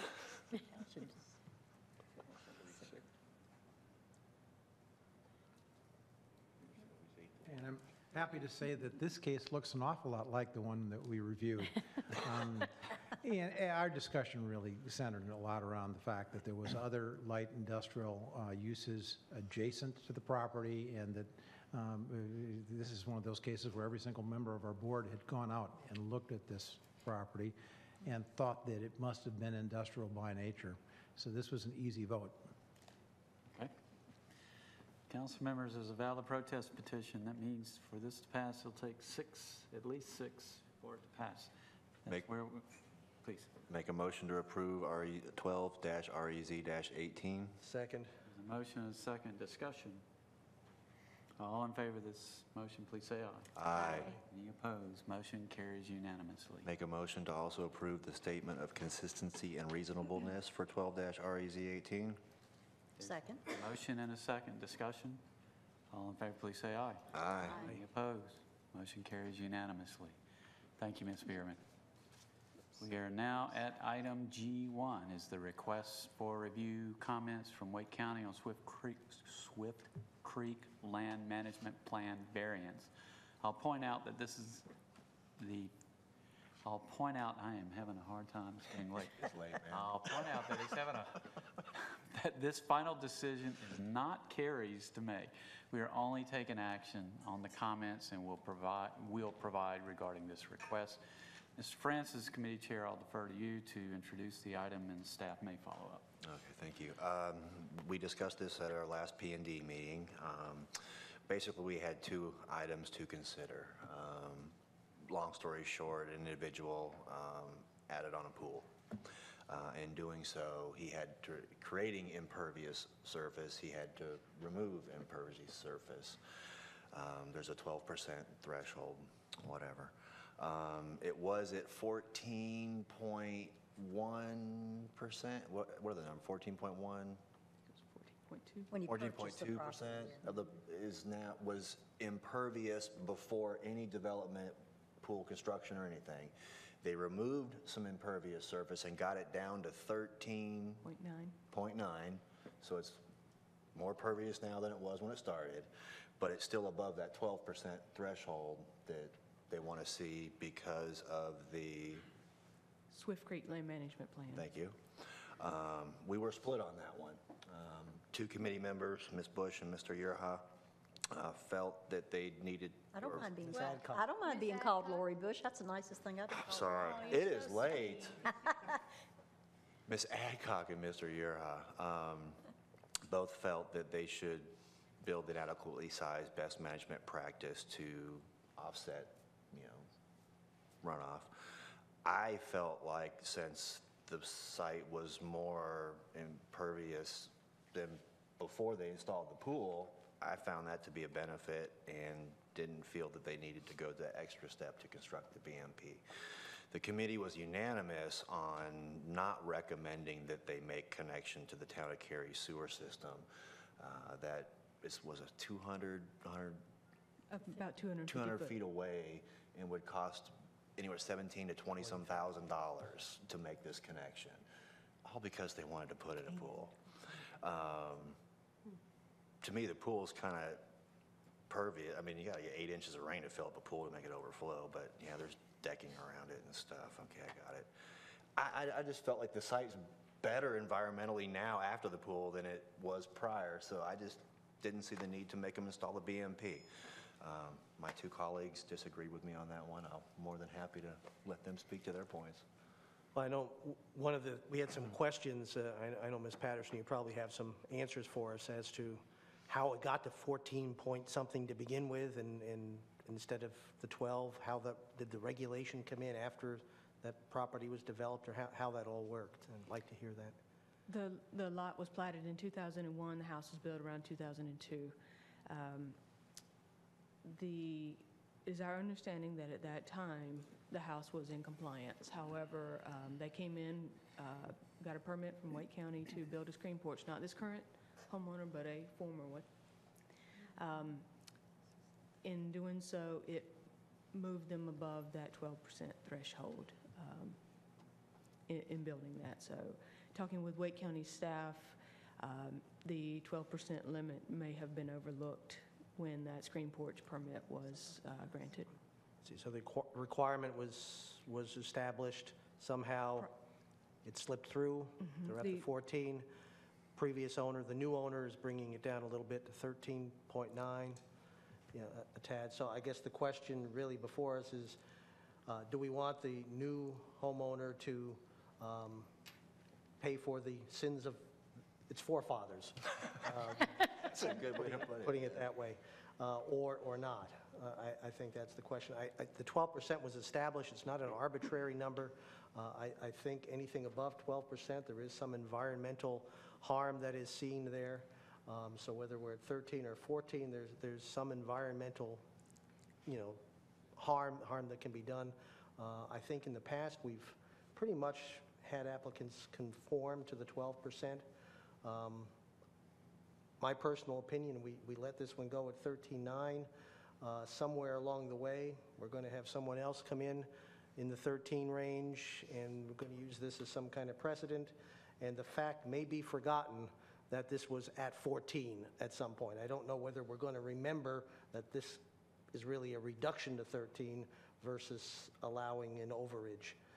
So I would still lean toward keeping that 12% and asking the applicant to install that BMP. That's And just I would only add to Mr. Yerha's comments that, of course, we know that we're only making comments on the recommendations that Wake County plans to make, and they may or may not agree with our comments, but they're the ultimate decider.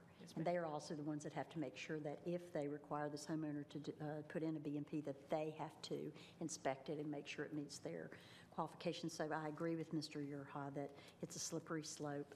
I also agree with Mr. Frantz that they did a better job. It's unfortunate that they're the ones who, there they are.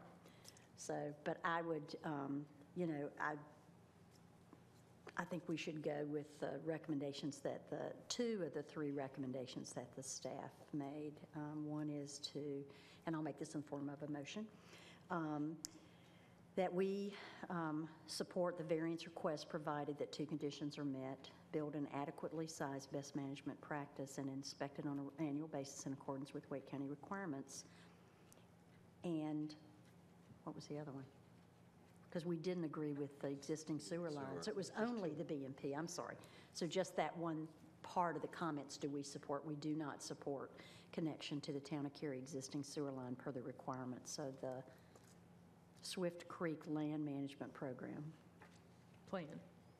Okay, well, close. There's a P.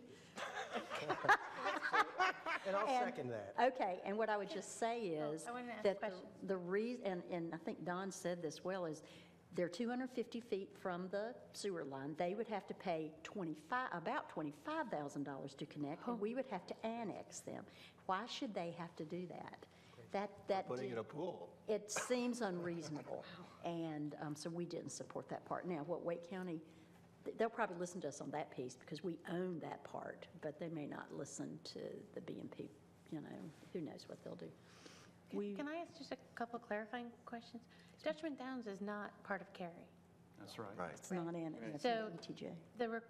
the requirement to have them do this long sewer line connection, would that then put this one house inside of Cary because They they're would have to be connected? annexed. They'd have to be annexed into Cary. Yeah, it doesn't. Okay, that's. They would not That's why we have to didn't be- support that. Right, I just wanted to make sure I understood where you all were going. Wouldn't have to be annexed. They wouldn't have to be annexed?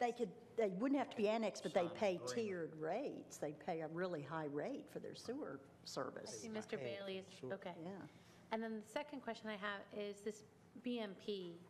I mean, rain gardens are pretty cheap to make and put in. What are BMPs like? I mean, is it an expensive endeavor for this homeowner? At this time, we do not have information on what type of BMP Wake County would require. They would determine that after the variance is approved. They would work with them to choose and install a BMP that met their requirements. So we have no information at this time. Okay, I was just curious if we were putting another load on top of a homeowner. Other questions, comments? All in favor, Mr. Frantz? No? I was just going to ask, and I don't know how you do it, if Ms. Adcock would be interested in amending her motion to say a BMP of reasonable. Well, actually, I don't know how you actually, do the it. maker of a motion shouldn't amend their motion, but you can amend my motion. You can move to amend my want to send the motion, message to we'll vote Wake on that. County that, okay, I if can we're going to change my require the BMP, that we're going to require one that's reasonably priced, you know? I don't want Wake County to come back and say you got to build a $10,000. But let me ask, because I mean, I think that's a reasonable question to ask, but I would ask the staff if we don't have any reason to suspect that Wake County's going to ask them to put in a Lexus-style BMP when they could put in a Ford, right? Since we've been using car analogies all night. I mean, I don't think we can, I think that we're being a little too specific in our response to these comments. I know where you're heading with this, but no. I'm not willing to change it. All right. All right, so we have a motion and a second. All in favor, please say aye. Aye. Any opposed? No. Motion carries 5-2. No, 3. No, 3. 4 to 3. 4-3, sorry. I'll learn how to count one day, I promise. Not tonight. I was on the edge too.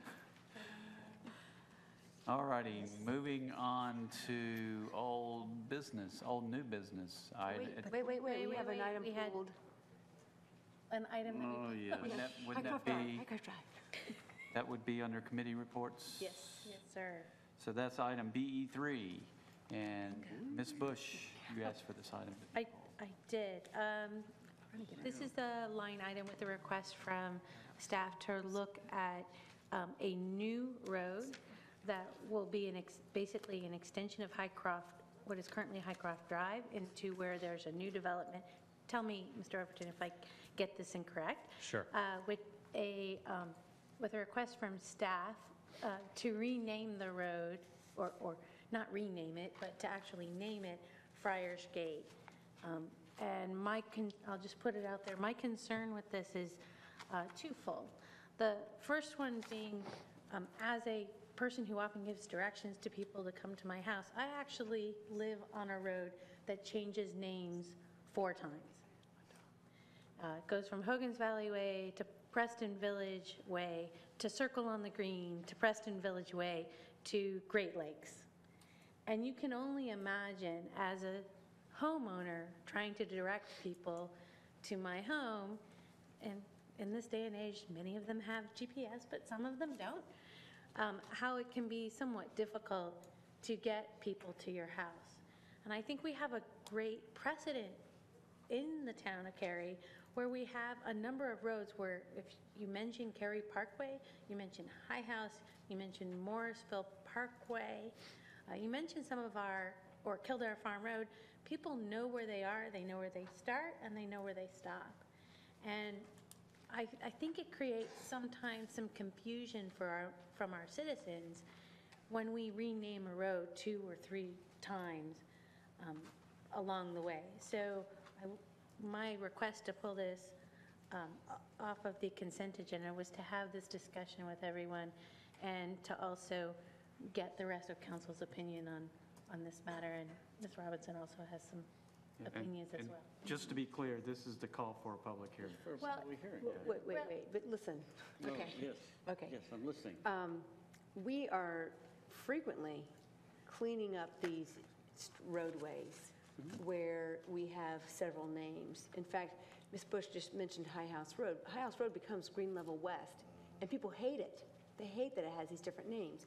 Now, Highcroft Drive presently only runs in the neighborhood of Highcroft, which was developed before we came up with our collector road standards and this naming standard that we said that if we had this collector road, it would be a boulevard and not a drive.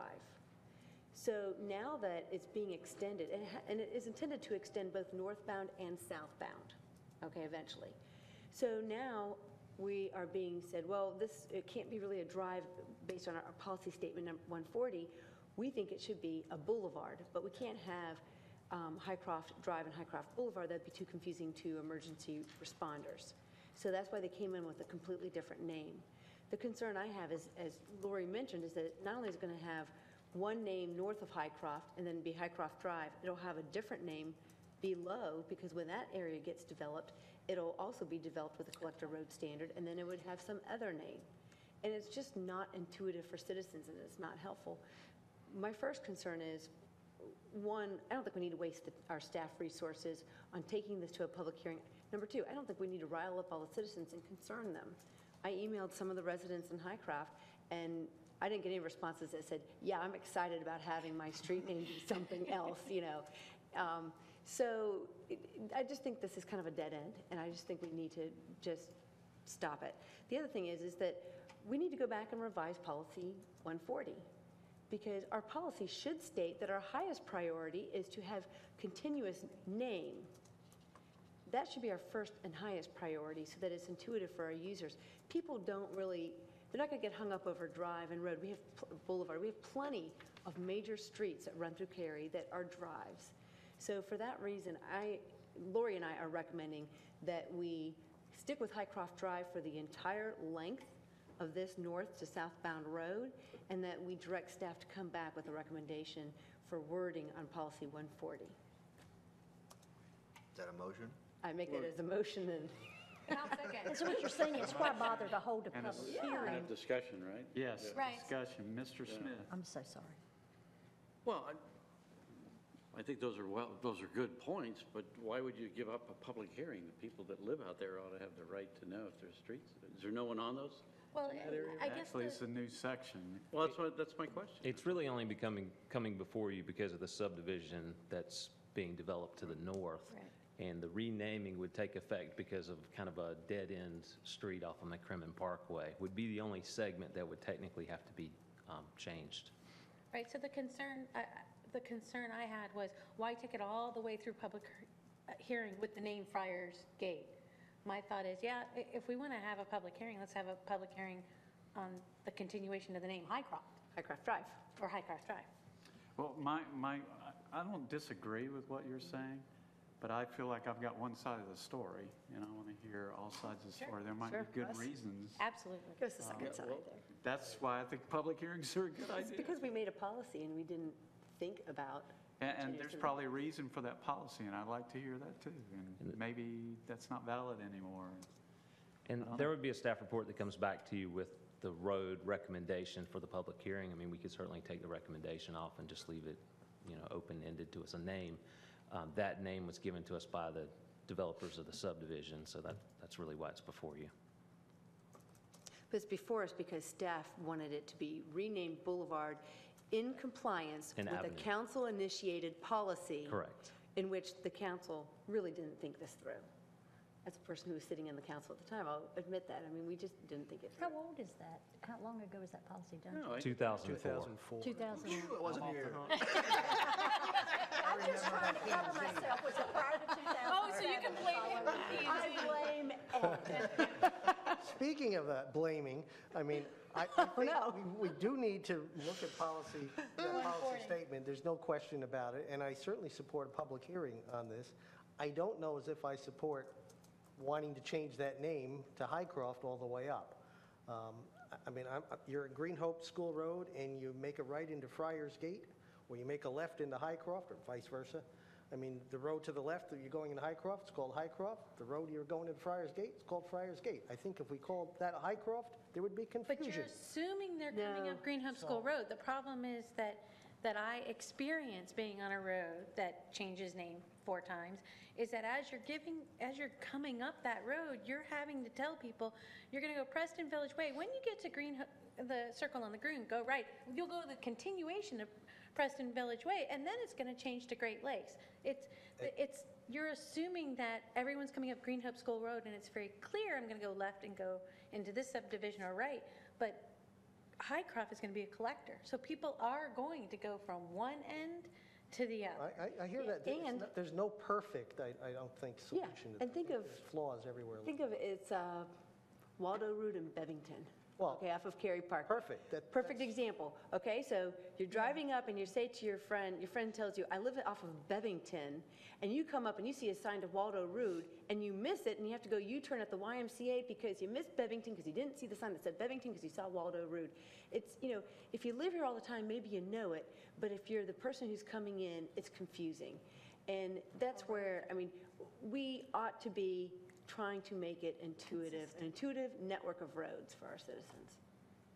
No, Bevington, it's a great example, but there's a lot of examples around, not saying it's good, but there's a lot of examples. I know, it's horrible. My husband and I can't stand we this had aspect of Bevington, Carolina. Waldo Road to Leonard. They never did this in Northern Virginia. Give me a No, break. we didn't see it until we really came down here. We're like, this is terrible. Having this debate, to me, is a perfect reason to have a public hearing. Exactly. Oh, I'm not saying we shouldn't have a public hearing. I'm sorry. What I'm saying is that the public hearing shouldn't go in with the fact that we are going to change this name to Friars Gate. I think the That staff was said my point. leave it open. Leave it open if you want to, talk about options if you want to. I think the public hearing, if you made it option A, change it to Friars Gate, option B, keep it Highcroft, option C. Yeah. I'm okay with that. My point was to have this discussion to make sure we just don't go in with one. Yeah.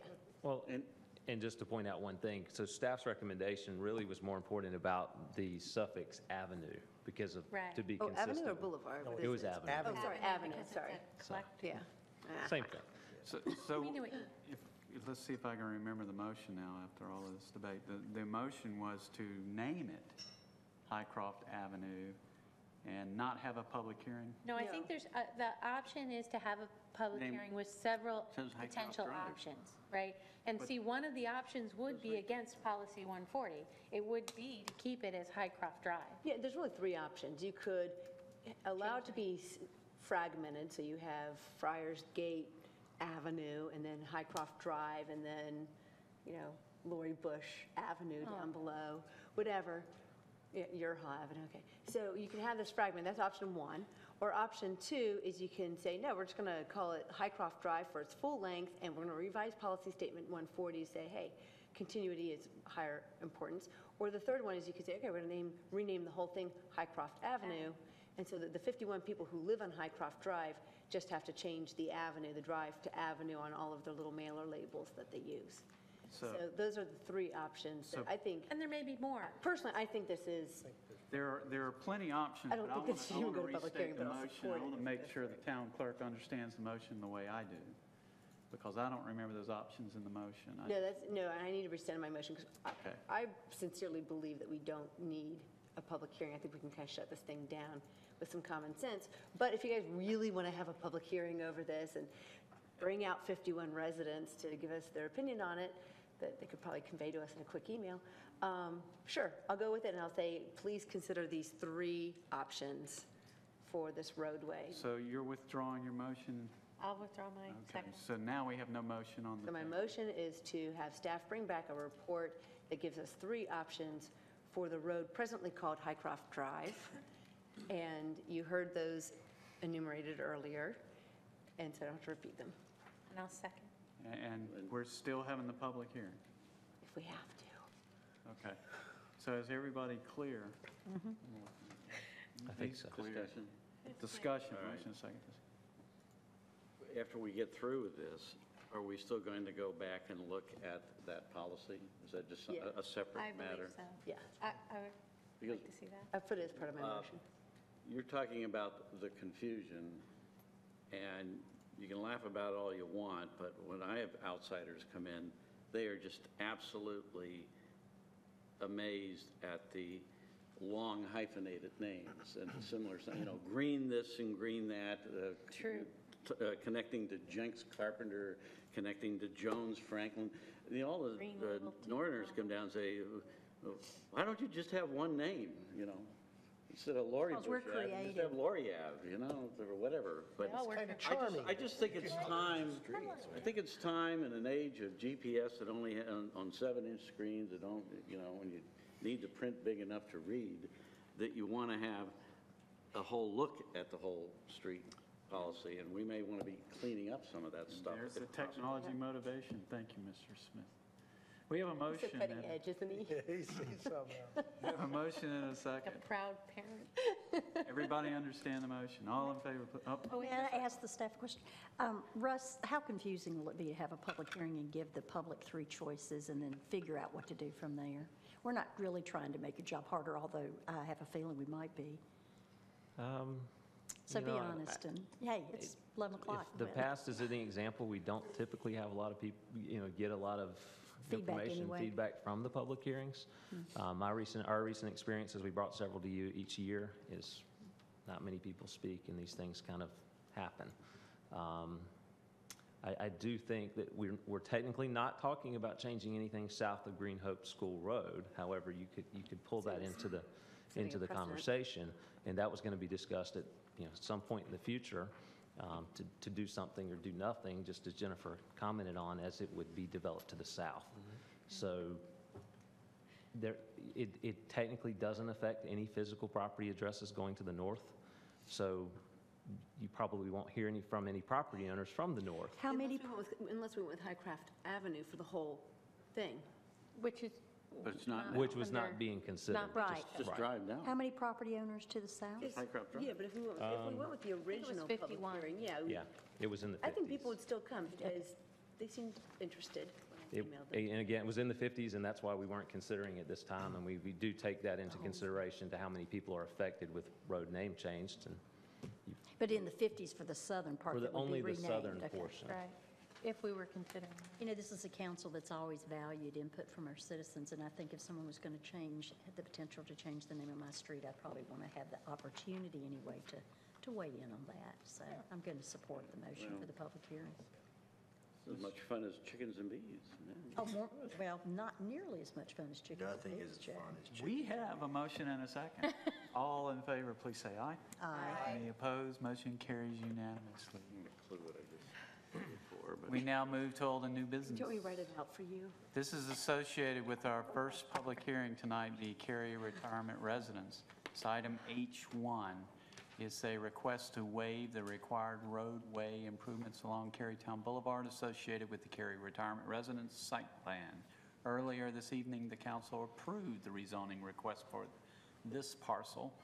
Mr. Jensen of our staff will introduce this request to us. Good evening, Council. For your consideration this evening is a request made by the Cary Retirement Residence to waive required roadway improvements along Cary Town Boulevard. In accordance with the town's LDO Section 8.14A, the applicant is required to widen Cary Town Boulevard to one-half the ultimate 6-lane median divided roadway along the property frontage in order to meet the town's comprehensive transportation plan. Cary Town Boulevard is currently a 4-lane median divided roadway adjacent to the site, and the project frontage is approximately 600 linear feet. The applicant is requesting that the Town Council waive the project from required roadway improvements based on the justification letter that you have in your packet tonight. Some of those including low traffic generation by the project, no direct access to the thoroughfare, and more importantly, the widening will be a financial burden to the viability of the project. Staff does not recommend that Town Council support the waiver request. However, staff does recommend that a payment in lieu of construction be made for this roadway widening, primarily because there is no benefit for the roadway widening going to east of this project, so it has no traffic benefit currently at this point in time. However, staff does recommend that a sidewalk be started along that section of roadway so that we can continue that sidewalk eastward as other properties develop along that corridor. So that's the recommendation we have for you tonight, and be certainly glad to answer any questions you may have. Questions, comments? When I was reading this, I remember some of the meetings we had a few years back about 6-lane roads in Cary, and the general consensus was we didn't like them and didn't need them unless absolutely necessary. And I was actually kind of surprised to see that this was one that could end up 6 lanes one day. I don't see the need. I don't know that I want this section to be a 6-lane median divided road. I believe completely opposite of what you're saying. I mean, I drive it. Across the street's going to develop densely, and then we're going to connect to Trinity, and that's going to drive all the traffic off of 40 through there. It's going to need 6 lanes to handle it, in my opinion. But I don't know. I drive the road pretty much every right now it doesn't need day, and I mean, I don't know what the counts are, but I don't feel the traffic to be heavy at all. I really don't. But I make a motion. Okay. I make a motion that, let's see here, that we have the applicant provide a payment in lieu of construction in the amount of $244,897.50, and that the applicant construct a sidewalk along Cary Town Boulevard property frontage. Second. Motion, second, discussion. Yeah, oh, go ahead. Well, I just wanted to, I mean, I think, Don, you bring up, some interesting points, but, in the end, this is that was the guy that talked about the Buick, right? I mean, this is going to be an intense development, even though it's, I prefer not to call them seniors. I prefer to call them peers. Peers. Well, you're part of our But I mean, it is an area that there's an obligation of coming to town and developing, and we have standards, and I agree that sometimes I get concerned about the payment in lieu and how it's used elsewhere, but I think it's a fair assessment for the magnitude of the development going in. And that's kind of the way I was leaning on that one, but it was a tough thought process to go through. It was tough. And I'll tell you, my consideration is that we don't know how much potential there is for redevelopment as we enter into that new phase of Cary's future where we go from greenfield development to brownfield development. And who knows what traffic pressures will exist in the future. And I think it's just wise to secure. And we always talk about last one in having to pay, so, yeah. I agree. I look at the senior project and I hate shuttling everybody around with a van. So the van's going to generate $244,000 worth of traffic impact. I just struggle with that. Well, I just remember Chris telling us at the time we considered the request for, you know, I can't remember if it was a rezoning now, it's been so long ago, but she said, remember that what they offered as an explanation it may not happen. It's not a condition. They're just telling us that's what they will do. We don't know how much pedestrian traffic may actually be generated by this project versus vehicular trips. My mom's 79. She's going to kill me for saying that, but she doesn't watch this. She's in Virginia. And she's out there walking a lot. So if she lived in this community, she wouldn't be in a car and she wouldn't be in a van. She'd be out on the sidewalk walking. So I think it's reasonable. I don't mind the sidewalk at all. Oh, you just don't want them to pay for it? Right. Is that what you're saying? Well, I'm okay if they pay for it. So, we always require sidewalks with development. I don't have a problem with that. The traffic generation of the facility, I just don't think warrants it. we have a motion and a second. All in favor, please say aye. Aye. Those opposed? No. 6-1. I think I counted right on that one. Good job. All right. If we have no other business, I would entertain a motion to adjourn. There's Second. a motion and a second. Any discussion? All in favor? Aye. Any opposed? We are adjourned. Thank you.